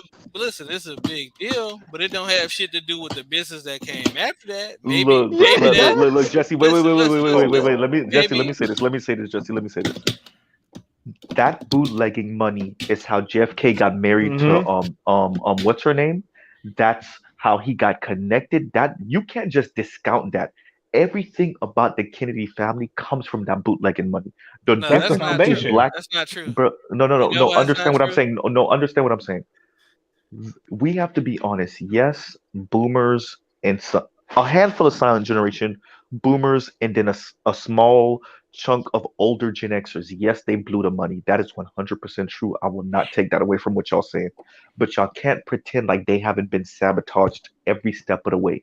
No, I don't. The difference between the Okay. Irish and the Jews and JFK them family is that they were allowed to clean their money and to go legit. Black people were never allowed to go legit. That's the fundamental difference. That's all I'm saying. Wait. Hold on a second here. We got to stop being fantastical when we're talking about stuff like this, right? Mhm. First off, there's never been a generation of black people where most of their descendants got something inherited to them. No, Facts. that's never happened. Secondly, when we're talking about businesses where the business is so big that the person who owns it hires CEOs, most white businesses that get passed down don't have somebody who hired a CEO and then passed it down to their children. Right? So wait a minute. We got to start being realistic about what it is we're talking about passing down, right? Because businesses where you get so big that you hire a manager or CEO or somebody else, you're talking about a business that is so big that it is far more lucrative for you to hire somebody else to manage it than it is for you to manage it yourself. You're talking big dollars when you get to that point. You're talking the Waltons and Walmart. You're talking about a business so large that literally you can just pull money out, generational money out, and then just hire a manager to take it over, right? So we're talking about multi-chain. You talking Johnson or and Johnson something like money? that. Yeah, you're talking. Wait, hold on. Don't say no and cut me off. I know about this. Can we right? talk one And at you a can- time, please? Instead of I people am just jumping in. Just let me finish. Just let me finish though. Is that when we're talking about handing down a business, it's not as though who are some of the main people who hand down businesses here in this country? Asians, right? You go into an Asian restaurant. What's one of the main things you see almost every time? They got their kids. They're working in there, right? Yeah. I have never, and me personally, this is me speaking, and I've lived in quite a few states. I've never once walked into an Asian restaurant and seen where there was an Asian owner and Asian children, and then seen somebody who wasn't Asian managing the restaurant. Do you get what I mean? We could pass down stuff without thinking this giant fantastical stuff. We got to start somewhere. We got to remember we are still on the bottom. We can't wait until we become multi-billionaires to pass something down. Mm-hmm. Right? Teach whatever level you're at, pass that down to them, and teach them the business. That way they can learn, build on it, and pass down a bigger business to their children. Okay, so you don't need a large business to have a business that operates with some type of manager. That's not true. I do agree with that. The reason why you know that's not true is because most franchises are not that big of a business. The actual store of a franchise is not that big, and you have managers that's hired for that. So that's the spell that. Say that again. Say that again. Most franchises, like a Burger King, McDonald's, KFC, Popeyes, they're not that big of a business like the actual one franchise store, but it still has that management hierarchical structure. That's true. Give me 15 seconds. It's a McDonald's or a Burger King. They're going to bring in money because it's McDonald's or Burger King. Come on now. That's like saying Batteries Plus. They are who they are. Yeah. Nah, you see, as far as a franchise is going to be something else than the actual business owned by the person. Because I'm telling you, when I worked up, was it Pizza Hut? We were owned by like Rage Incorporated. They freelance Pizza Hut, so that way they could run the business of Pizza Hut, but run it. And Pizza Hut didn't run that business; they let us run it, but they just put guidelines and rules on us. Right. Oh, so it's a franchisee, Art? You're exactly right. That's what a franchise is. You're exactly right.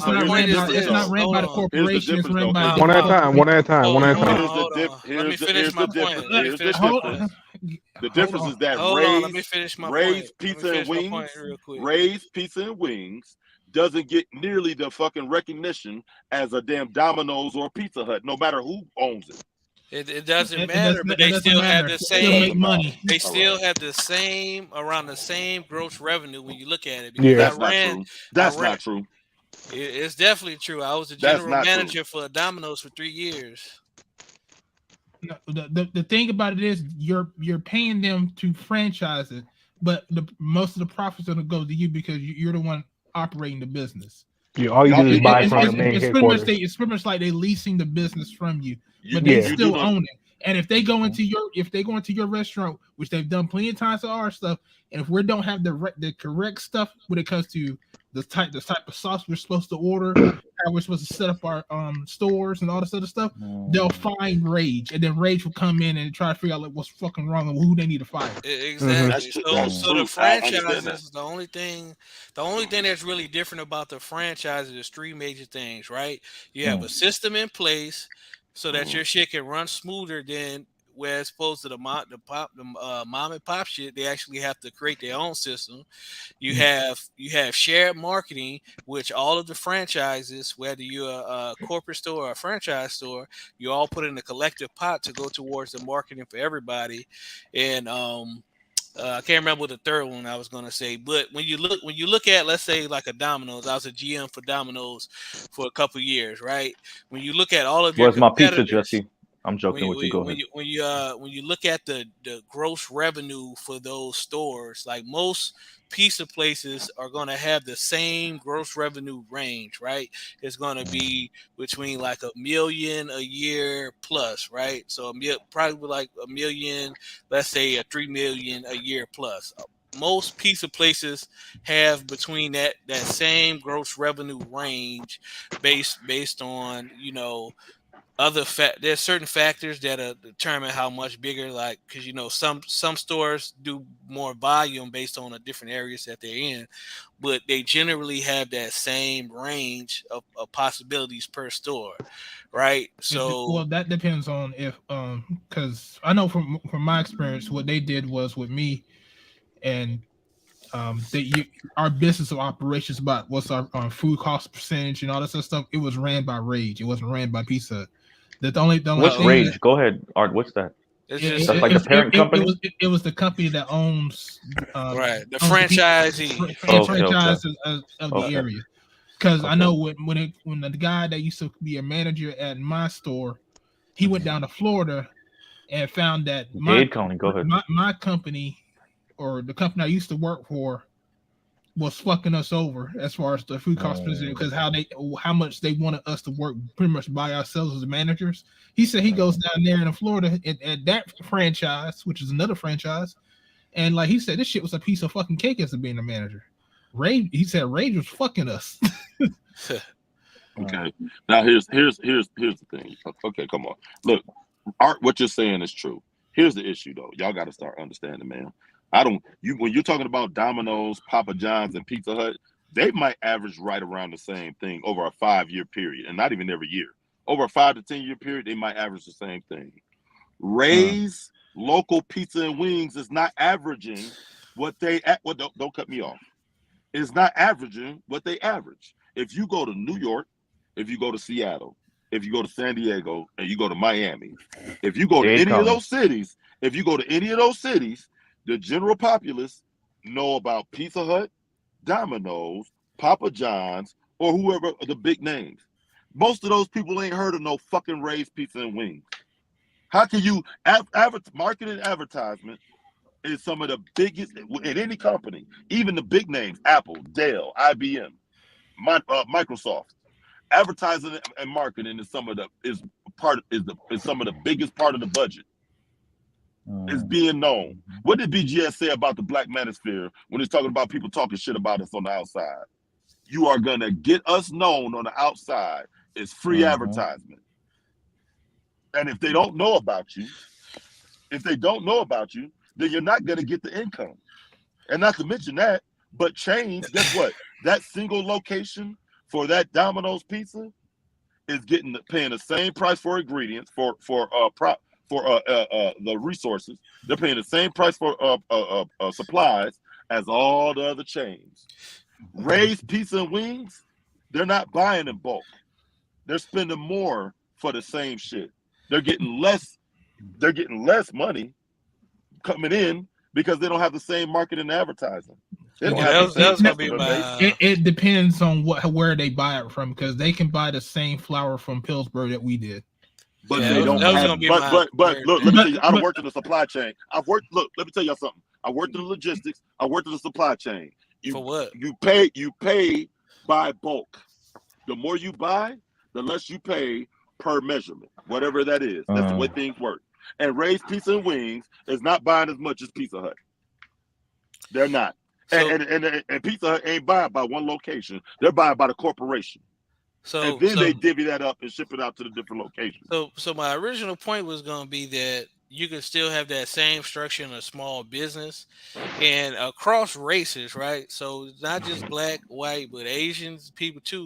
The problem with not having a hierarchy set up where the business could basically run itself is that most children don't want to take on and do the work in a business, particularly and especially a restaurant business, because it's a lot of work if you're a manager, if you're actually managing it. Like if you're an owner, I mean, because when I was a GM for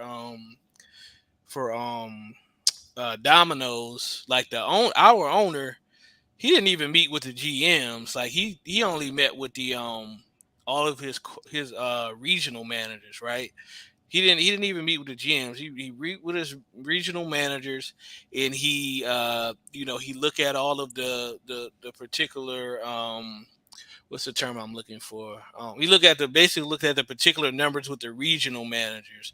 So he didn't get into like the average restaurant owner is actually getting into like the ground level technical shit, right?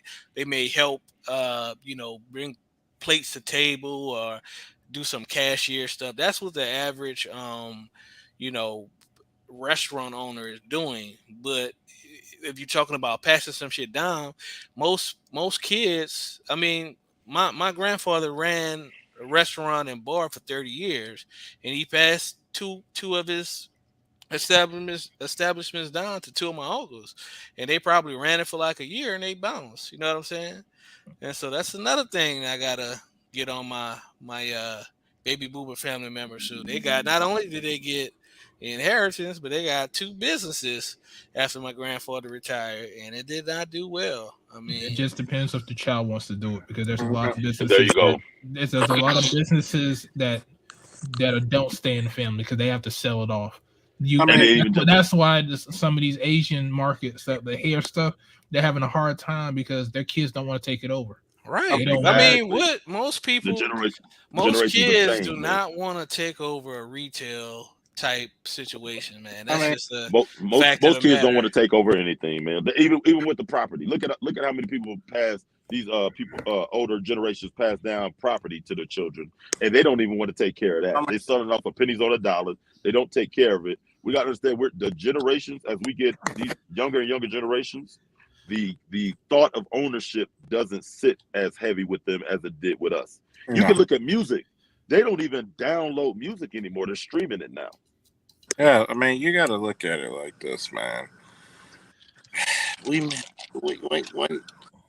we talk about inheritance, are we leaving this inheritance to people? The way people like it's a very feminine type of way of looking at it. Men see, like, women see the price of something, men see the value. A lot of kids are not taught to see the value. But then these are the same motherfuckers that'll be like, well, what did you do with the inheritance? We had to survive. Like, people don't know context, right? It was not. Say that again. It was. I'm gonna say it again for the niggas in the back. People don't understand context when you want to talk about inheritance. Shit, 60 years ago, it was really not uncommon to only have an 6th to 8th grade education. And you got to remember, 60 to 50 years ago, that's facts. That's your fucking father's or your older brother or sister's lifetime. And when you really think about it, you've only been a full fucking citizen for how long? Then we can make, let's say, mid-60s. So mid-60s, how many family members of yours was born then or alive then? At least even if they were 10 years old. So, to give you context, my parents went to segregated schools when they were little kids. Okay? They're only in their 60s. A lot of people say, we got this great, whatever happened to the boomers and the great. See, a lot of motherfuckers don't know how it feels to just be in survival mode. You think gas is fucked up now. Imagine most of us didn't even fucking have running water or inside bathroom at one point in America, okay? Outhouse. Yeah. So a lot of times people think that black people had we got this whole happy wet dream called Black Wall Street. Go in, Charles. Go in. Black Wall Street was probably 5% of black people, if and I'm being not generous. even, and it was only 3 blocks. Not even that. I'm being not even that. And see, a lot of times when people say, "Well, why we sell all these businesses out?" Because even when you know how many fucking black businesses fail even before fucking integration. Right. Do you know how many fucking black people were in fucking poverty? Not even black people. Let's stop there. How many people in the country lived in poverty? Period. Absolutely. Like, you couldn't pass down a fart to the family members. And we talk. Why you still up? I thought you'd be hysterical. Who was that? I thought B just be asleep by now. Yeah, Oh, BGS is in the comments. Yeah, he's the young man Slim. So Did he say get off my lawn? Get off my lawn. Go to sleep, old man. Go to sleep. Go sleep, old man. Old ass nigga. Old ass nigga. Right, go to sleep, old nigga. Yeah, I said it the wrong Look, way. You're right. That Charles. is what he said. Charles, if you didn't have an inheritance, look, you safe. But if you one of them niggas that had a nice inheritance and you didn't try to provide the same for your kids, then damn you. I'm gonna tell you what it is. It goes back to what I said earlier. It's context. Because just because you inherit something doesn't mean you don't know. You also can inherit the debt or the payments of it too. That part. And see, people forget that part. Your estate can be in the negative. Yep. And when people die, what do they say? The things guaranteed in life are death, taxes, and bills. Yep. A lot of us were on some predatory loan shit, redlining, where guess what? Grandma left you the house, but the house is only worth $65,000. But three blocks away, same architecture, same architect, $475,000. And a lot of your parents did not trust the banks with their money, so they kept a lot of their money inside their house. And then because of the whole predatory loans and the banks fucking black people over, so they didn't trust them. So you didn't really have vast knowledge when it comes to money as far as banks and stuff like that. You probably didn't get a lot of that knowledge until probably maybe the 80s. When they actually was sticking their money into the banks. And only real quick, Charles, before you finish, I'm sorry. Moment of comedy. F Holiday was like, y'all said BGS name 3 times. We did. We did. Like Beetlejuice. I told y'all he was gonna pop up. Where's Jesse? I told you, Jesse. You see, you started that shit. I told you not to call out the boomers. Go ahead. Hey, and Z, Go I ahead, did want to say, Z, like, look, this dude, Joseph Kennedy. I mean, yes, the bootlegging money mattered, but it wasn't like a lot of people try to make it because this nigga daddy was rich, man. That nigga daddy was rich. That nigga Joe was Kennedy's a party dad too. boss. That nigga was Joe a Kennedy's House dad representative, too. a Senate representative. That nigga. Not only he was ambassador. He was ambassador of Britain, right? No, I'm talking about his father, the one. You're talking about Joe Kennedy's dad. I'm talking about Joseph Kennedy's dad. His dad. Yeah, that's what I thought. Yeah, that's a fact. Kennedy. So John that's Kennedy's a fact. That's grandfather. a fact. Yeah, that's like a fact. That's a fact. He actually did whiskey importing. Yeah, that's a fact. You know what I'm saying? So it's Yeah, like but people be like, "Yo, what man, a lot of people don't know, bootleg money. Yo, this nigga was already rich." Well, that's true, but still, you gotta remember. And real quick, before you go, Meech. Yeah. So it was supposed to be Joe Kennedy before it was supposed to be JFK's older brother. So the way it was to go, because Joe Kennedy was somewhat of a Nazi sympathizer, he screwed his chances. Because remember, he was ambassador to Britain, and he screwed any chance he had at possibly becoming president because he was a sympathizer to the Nazis. So he screwed his chance, and then he thought his oldest son was going to be it, but then he died in World War II, and then it fell to JFK. But go ahead. I'm sorry. I wouldn't say that it was because he was a Nazi sympathizer, because he wasn't really a Nazi sympathizer. He was just weak. He was weak on the war. Like he was like the ambassador for Britain at that time. Both of those guys were people that were more pacifist. They did not want the war to fuck up their money. Because remember, Joseph Kennedy, after doing bootlegging, so to speak, like he was into a lot of shit. He had banks. He was one of the first investors in Hollywood. A lot of people don't know that. Because I read a book on him called The Patriarch, which is a really good book. Talk about how all kind of fucked up shit they do. Like they had this one guy who had a production company that was losing money, and they bought this motherfucker shit from pennies on a dollar. And it was like he was talking about in the book like how he was like, man, y'all really gonna offer me that low amount? I was like, you bet. You lucky we offer you this shit. Let me say this. If we live in a just world, real quick, Mitch, I'm sorry, I cut you off twice already. I'm gonna shut up after this. If we live in a just world, whatever kids the real Rick Ross has would be governors and their children would be president. Absolutely. If we lived because the way, not just JFK, I want to be very clear. the game that JFK's dad played, Joe Kennedy, that's not unique to just them. There's a lot of political families that if you trace them back, you're gonna see some real shady shit, aka Trump. There's a Right. lot of it's not just them. So if this world was a just world, first of all, none of these people would be politicians. But if they were, then that would mean the real Rick Ross, whatever kids he got, in a generation or two, they would be politicians.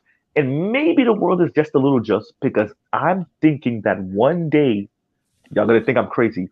One day, y'all never know. Maybe one of Jay-Z's kids will be a politician somewhere in New York.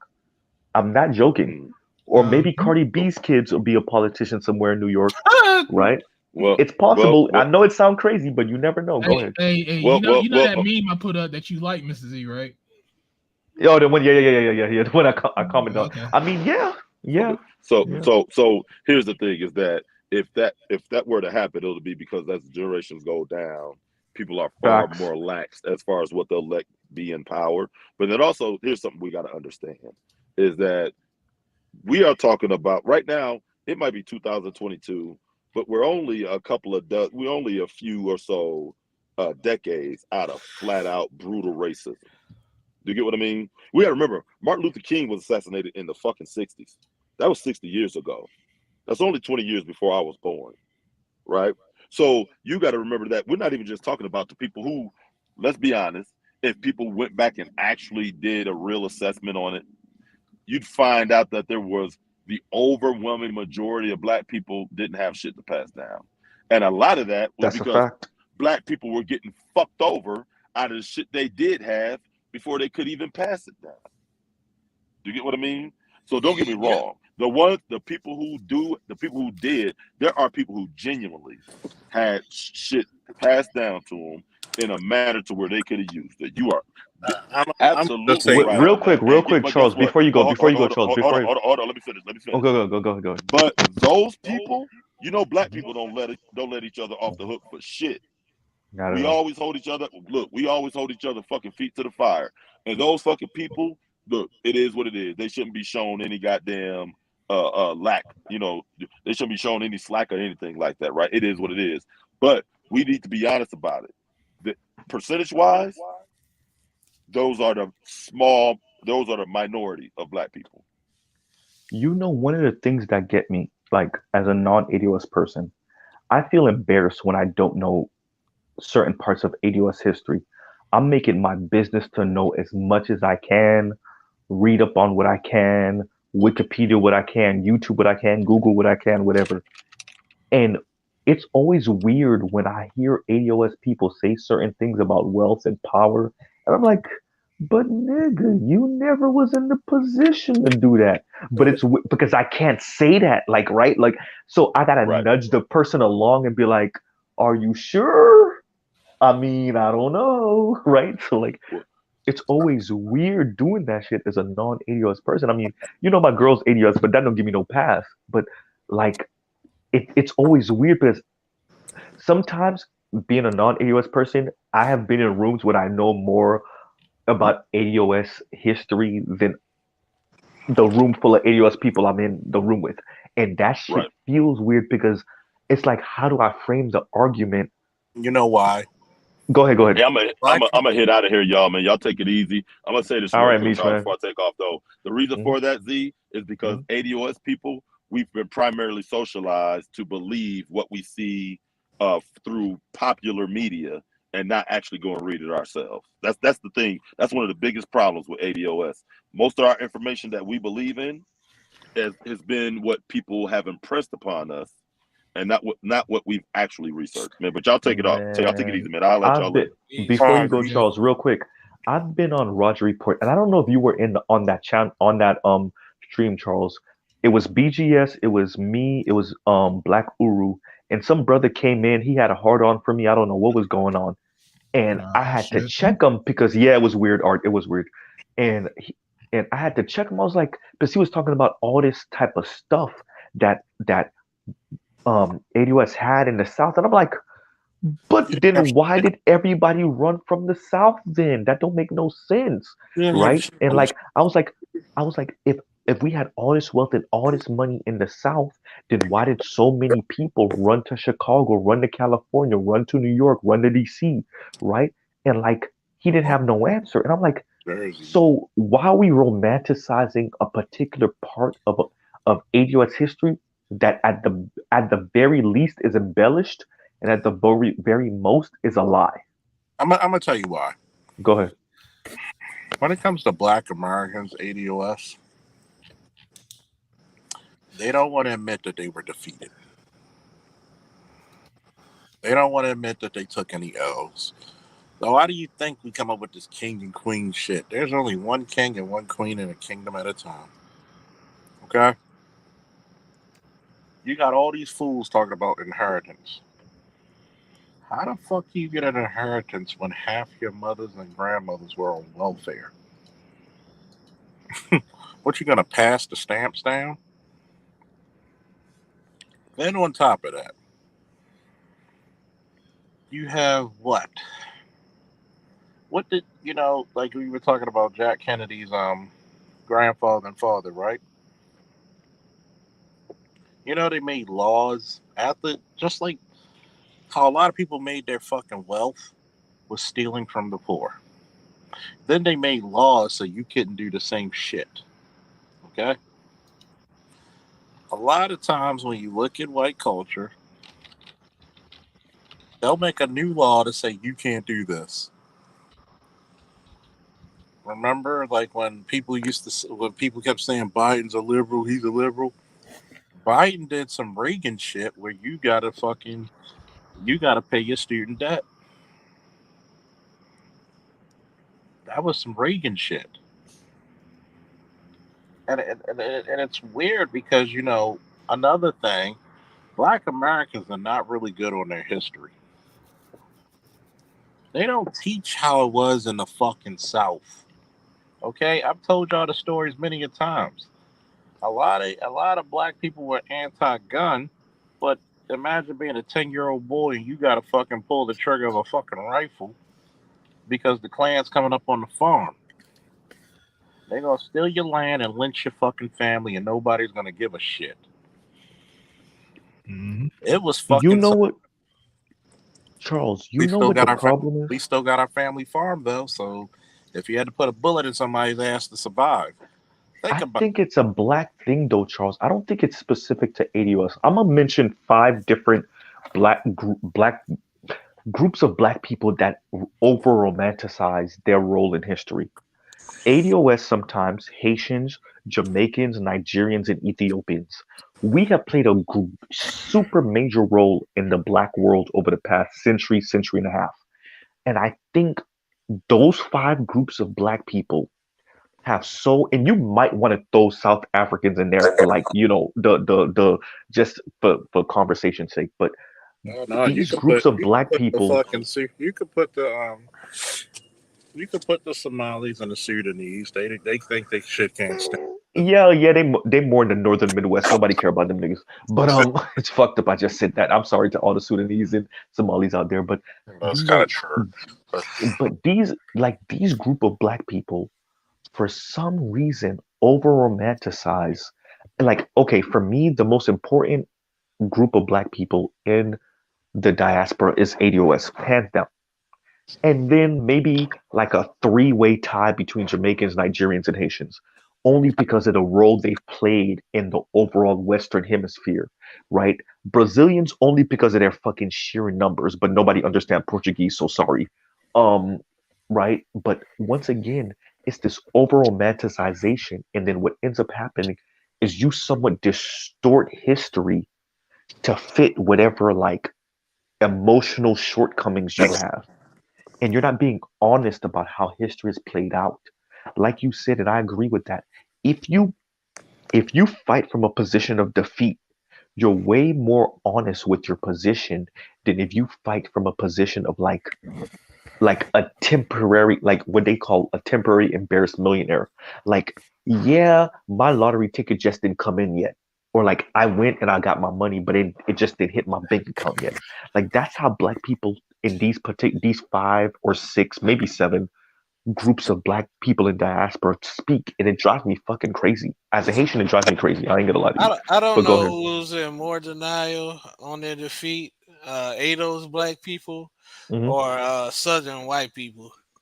Yeah, I mean, That's a good statement. That's a Southern good white statement. people are equal to Edo's black people because the South will rise again. Yeah, 150 years. Where's the These South? motherfuckers have statues up around the South, and they lost.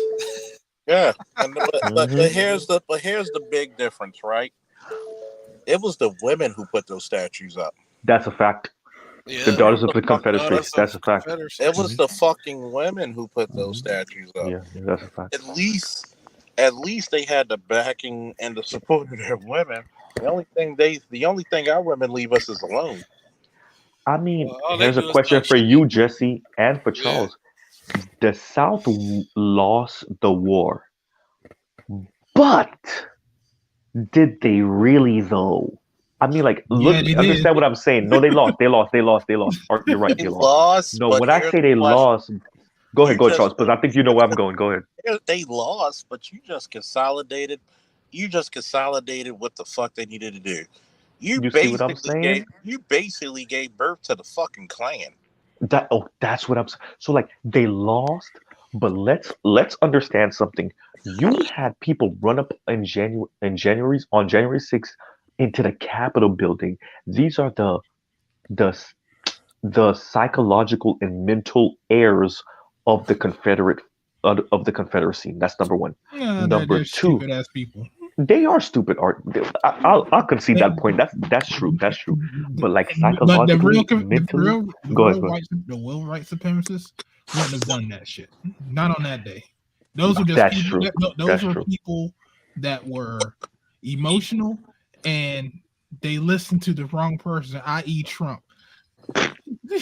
Not just Trump, but yes, so yes. that was not planned. That was off a whim. That was off of emotion. Because if that was So, planned, they would have gotten in there. I mean, they gotten in there, but No, I'm talking about they would have gotten in there. I'm talking about like really did some fucking revolutionary type they shit. would have been armed. Yeah, but And not only that, that's not the only example that I'm using, though, Art and Charles. The other example is you got to remember we've had how many Republican presidents over the past 2.5 decades, maybe, or yeah, give or take, who have won the election without the popular vote, right? Through the electoral college. And the reason why that matters, I'm not railing against Republicans, right? So anybody that's listening, what I'm saying is they lost the war, but yet much of their ideology still continues to the point where the same mentality is still winning states and still up for presidency even when they lose the popular vote What happened because they was set something back 250 years ago. the reason why is because Reconstruction, Mhm. the United States government could have squashed that fucking racist shit and penalized people heavily for it. You know what they did? They just told the army, "Hey, you gotta leave," because the army was sent there to protect black people, and they left. And they left and said, "Come on back to the bases," and we were fucked. Then on top of that, how do you fucking lose a war, but you become the landlord for sharecroppers? So you never because really you're a tool used for that war. That's all. exactly. You're just you America will never, ever, ever, ever truly admit or feel sorry for its fucking crimes. What the fuck is that? Yeah, was somebody playing on a arcade machine? Yeah, me ox mute. Yeah, that motherfucker got his masturbating machine. That's all. Man, the South. I mean, pretty much the white people in the South pretty much shitted on black people. A lot of people don't know how they was using legislation and the judicial system and straight up violence to just take shit from those black people. Because a lot of people don't know, man. In New Orleans, you had a lot of black millionaires and shit like that. There's a whole street that was like for Creole millionaires, you know. And once the Louisiana was sold to the U.S., there's a whole book written about how basically white people in the South were moving to New Orleans, and what they would do was they was taking people's shit through the legislator, like mansions and shit, and they were also the at the time the most skilled labor force was black men, and then they would take and train white men to take over their jobs pretty much at the time. You know, you had jobs like shit, what do you call that? Like shoe repairmen, the guys that like make weaponry and shit like that. Like What do you call that cop, shit? you talking about you talking about cobblers and fucking armorers. No, it's another term for it I'm looking for. Motherfuckers make like like a dagger, a What sword. about blacksmiths, man? Yeah, blacksmiths. Oh, fuck you from All Louisiana. that type of shit was all black men, and they took all that shit away. There's a good ass book written about that shit, man. They came from all angles to shit on black people, not only just straight up violence, but through the legislators. Shit, they poisoned the first black lieutenant governor. He would have been like the first black governor, pretty much in the 1800s. Think about it, right? You would have had literally people in the fucking Senate who were black in the late 1800s. Yeah. But yet the threat of force and violence and also being outmanned, outgunned, and outpaid, you were at a defeat. You even if you had all the black support, all them black people couldn't fucking couldn't fucking send money to help take over a state. Like, oh, we're gonna support your campaign. How many people got enough money? There's a reason why when you looked at how cheap shit was back in the day, it's because people didn't have that much. A whole dollar for entertainment was a motherfucker back in those days in the 1800s. Hey Charles, Ray is a fucking fool in the back chat. Ray said you not gonna mention these people talking about there being black Confederates. For real. Ray's a fucking fool. Exactly, bro. Exactly. Hey, y'all had slaves too. Listen, black people that had slaves were literally the vast majority, like 95%, were buying their family members. So whoever is out there saying, "Oh, black people had slaves too," they were literally buying their family members. Stop with the bullshit. How the fuck? I hate that argument when I tell people if you had a wife, the only way you could fucking legally marry her was to bomb off your goddamn. You got to buy her master. How you gonna buy you got your mother still a slave and you free, got your money. Hey, you want her, you gotta owe me this money. You literally had to buy people's freedom papers. Yep. And I'm looking at it like, because even Maryland shows you why it's a southern state, because they had those statues in Maryland. Especially Baltimore. Like, shit, what? Do you know you know what's famous about Federal Hill in downtown Baltimore? If you go on top of the hill, there's a cannon, right? You know where that cannon's pointed? It's pointed at City Hall. Because they actually had the governor and the president had the fucking, let me see, the mayor of Baltimore didn't, at that time, during the Civil War, did not want to relinquish control. So the governor actually had the mayor and the fucking police commissioner arrested because they were still trying to represent the South.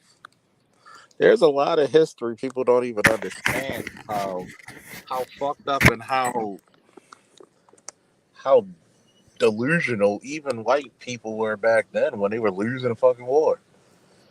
They literally will go to arms over shit because it just didn't go their way. And unfortunately, black people are not built like that. Yeah, a lot of people don't even know that after the war was over, you still had like Confederate troops and like bands and shit, running raids on Union military bases and shit. They were just on some renegade type shit. The war over, them You motherfuckers gotta still. give us back our niggers. Yeah, that's crazy, man. You gonna give us back the way we left? You gotta think about this. Slavery was the #1 fucking economic boom of all time. All that free labor, all that fucking free enterprise. You literally made America. When they say we made America by our hands, we also made it off of our backs as well, because off of our blood, Facts. off of our fucking everything, our souls, our blood, our being. And then here's the fucked up part. Do you already know? Everybody in this country got reparations except you. Mm-hmm. And I always say this: when does a criminal ever want to be reminded of his crime? Man, you know what When they get pissed me sprayed off? for it. Pissed me off when 9 of those motherfuckers be trying to get in on the reparations, man. Yeah. Shit, I want my money though, Jesse, for being black. I I'm had a joking. Nigerian dude up in this group chat like, well, you guys will never get it because you're being well, let me go back to this shit. This ain't something. I was like, Stop being selfish, Jesse. your ass Nigerian. You ain't have no ancestors that was slave here. What you talk about, man? Hey, once Charles get his money, I'm in a dark alley trying to rob his ass. Look, Mr. Z, I fuck with you, but you gotta holler at France for your check, player. I know, right? But guess what? You could try to rob me. I'm gonna ask you 2 questions: 45 or 40. Oh man. And Yeah, I ain't look. talking about presidents. Wait, Jesse, that means oh, you yeah, gotta halfway ask France for your shit too, though. Not really. I'm asking France and the U.S. for my shit. Yeah. Actually, You're right. Actually, he doesn't even have to ask that, because they said, nigga, we sold your ass to America, but the Louisiana Purchase, nigga. Yeah, that's facts. That's facts. That's what I said. I'm getting a taste from both of those countries. He like, you gonna pay what you owe, France. You gonna pay what you owe. Pay what you owe. But remember what I said before, though, Charles. Some of these African people, African sisters and brothers, done quadruple dipped into blackness. They done sold us into slavery. Then they came over because of Martin Luther King and how immigration was put into the civil rights bill. Then they went to school here and got affirmative action. Then they turn around and marry a white person and then start talking shit about other black people. So they done quadruple dipped into blackness as we understand it in the American sense. I ain't with it. That's the bad part about it, right? Because I heard what Nigerian brother, like, why don't black people in America work harder? Nigga, did you work hard in Nigeria? Matter of fact, the only time y'all work hard is to escape work. That's why your country's a toilet. No, they jumped on a plane. Look, the corruption, we have to be honest, like America's corrupt, yes. But the corruption that's going on in some of these other places is so crippling. Nigeria is ridiculous, man. That's what I'm saying. Like, that's exactly. Oh, go ahead, Jesse, because that's what I was going. Exactly, that's what I was going. You got motherfuckers in the airport that be trying to extort your ass. Hey, anybody ever seen Top Shotters? Yeah. I see. Escort, you're trying to escort me? No, you mean extort? Escort, you're trying to escort me? Man, look, everything in Nigeria that takes some time, you grease a few palms, you can get that shit done instantaneous. Like a COVID. Oh, you want to skip the COVID-19 line? Okay. Hey, quiet as kept. That's way more developing countries than we would like to admit.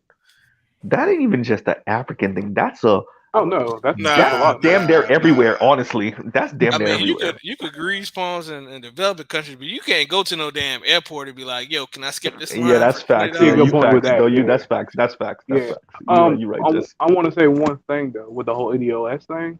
I'm not gonna lie, it's mostly African people talking bad about it. Caribbean people have too much pride of where they from and everything to to like just talk so much shit like off the bat. Like they talk shit, but like Africans will lie about where they from. I never I like say Caribbean person either. I say specifically the specific nationality that I've seen talking the most shit about Nigerians. those people is Nigerian immigrants. Facts. Yeah, not even the people in Nigeria. It's the immigrants.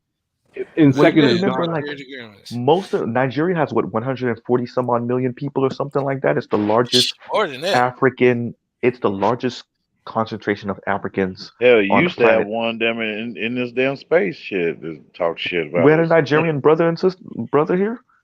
Well, I didn't know that, but Who was that? yeah. I'll leave that. I'll leave that in the private chat. Yeah, Okay. yeah. It's private Yeah, chat. yeah. Cool. Yeah, But it's so, more than that. Z, it's like over 200 million. oh, I thought it was 140, but okay. So let's say 200. Here's the issue, though. The vast majority are poor, like poor and damn near destitute poor, and so you get Yeah. somewhat of their like I want to say middle class because that's how we could conceptualize it, but they're middle class and rich Africans. I'm sorry, I'm saying that wrong. Upper middle class and rich Africans that come to America from Nigeria, by way of Nigeria. And so those group of people are the ones that talk the absolute most Mm-hmm. shit because they're actually making a class argument. They Mm-hmm. go to Harvard, they go to Stanford, they go to Yale, they go to the George Washington University, either these top tier universities or the second tier right under them. And then they start rubbing elbows with white people. They start, excuse my language, just again, fucked by white boys. And then now they're making a class-based argument, but because they're trying to be elite blacks in the American context, that automatically means that they start making an anti-black male argument. This is what I'm saying for the black women. But I'm gonna be honest with y'all, some of them brothers be making a class and ethnic argument. In other words, I'm not like them niggas, and I'm better than them niggas. In other words, I'm going to marry the white girl because I'm not like them niggas. I'm not trying to marry an 80 sister, and I'm not like them niggas, so I'm gonna be.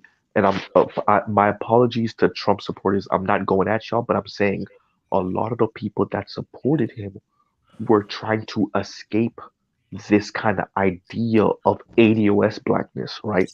And I would not be surprised if you shook that tree, how many children of black immigrants were supporters of Trump. I'm not saying that there were not Oh, ADOS people that there's a were good supporters amount. of Trump, but you get what I'm saying, right? I would argue it was more than the actual amount of non-ADOS black immigrants. I mean, a lot of them are more Nigeria, conservative. Yeah, yeah. Trump had like a 56% approval rating in Nigeria.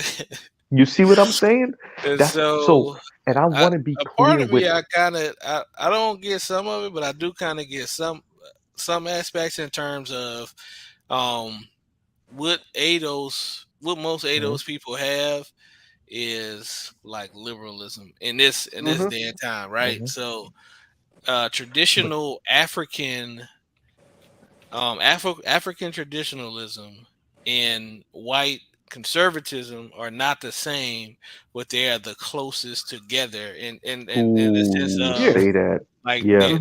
they're not exactly the same because there are a lot of differences between the two, but it's There's similarities. if you're a traditional African coming from Africa, like that's the closest thing you're going to get to traditional African traditionalism here. Jesse, you know what the on problem US is? Well, The problem is, I'm sorry. Go ahead, Art.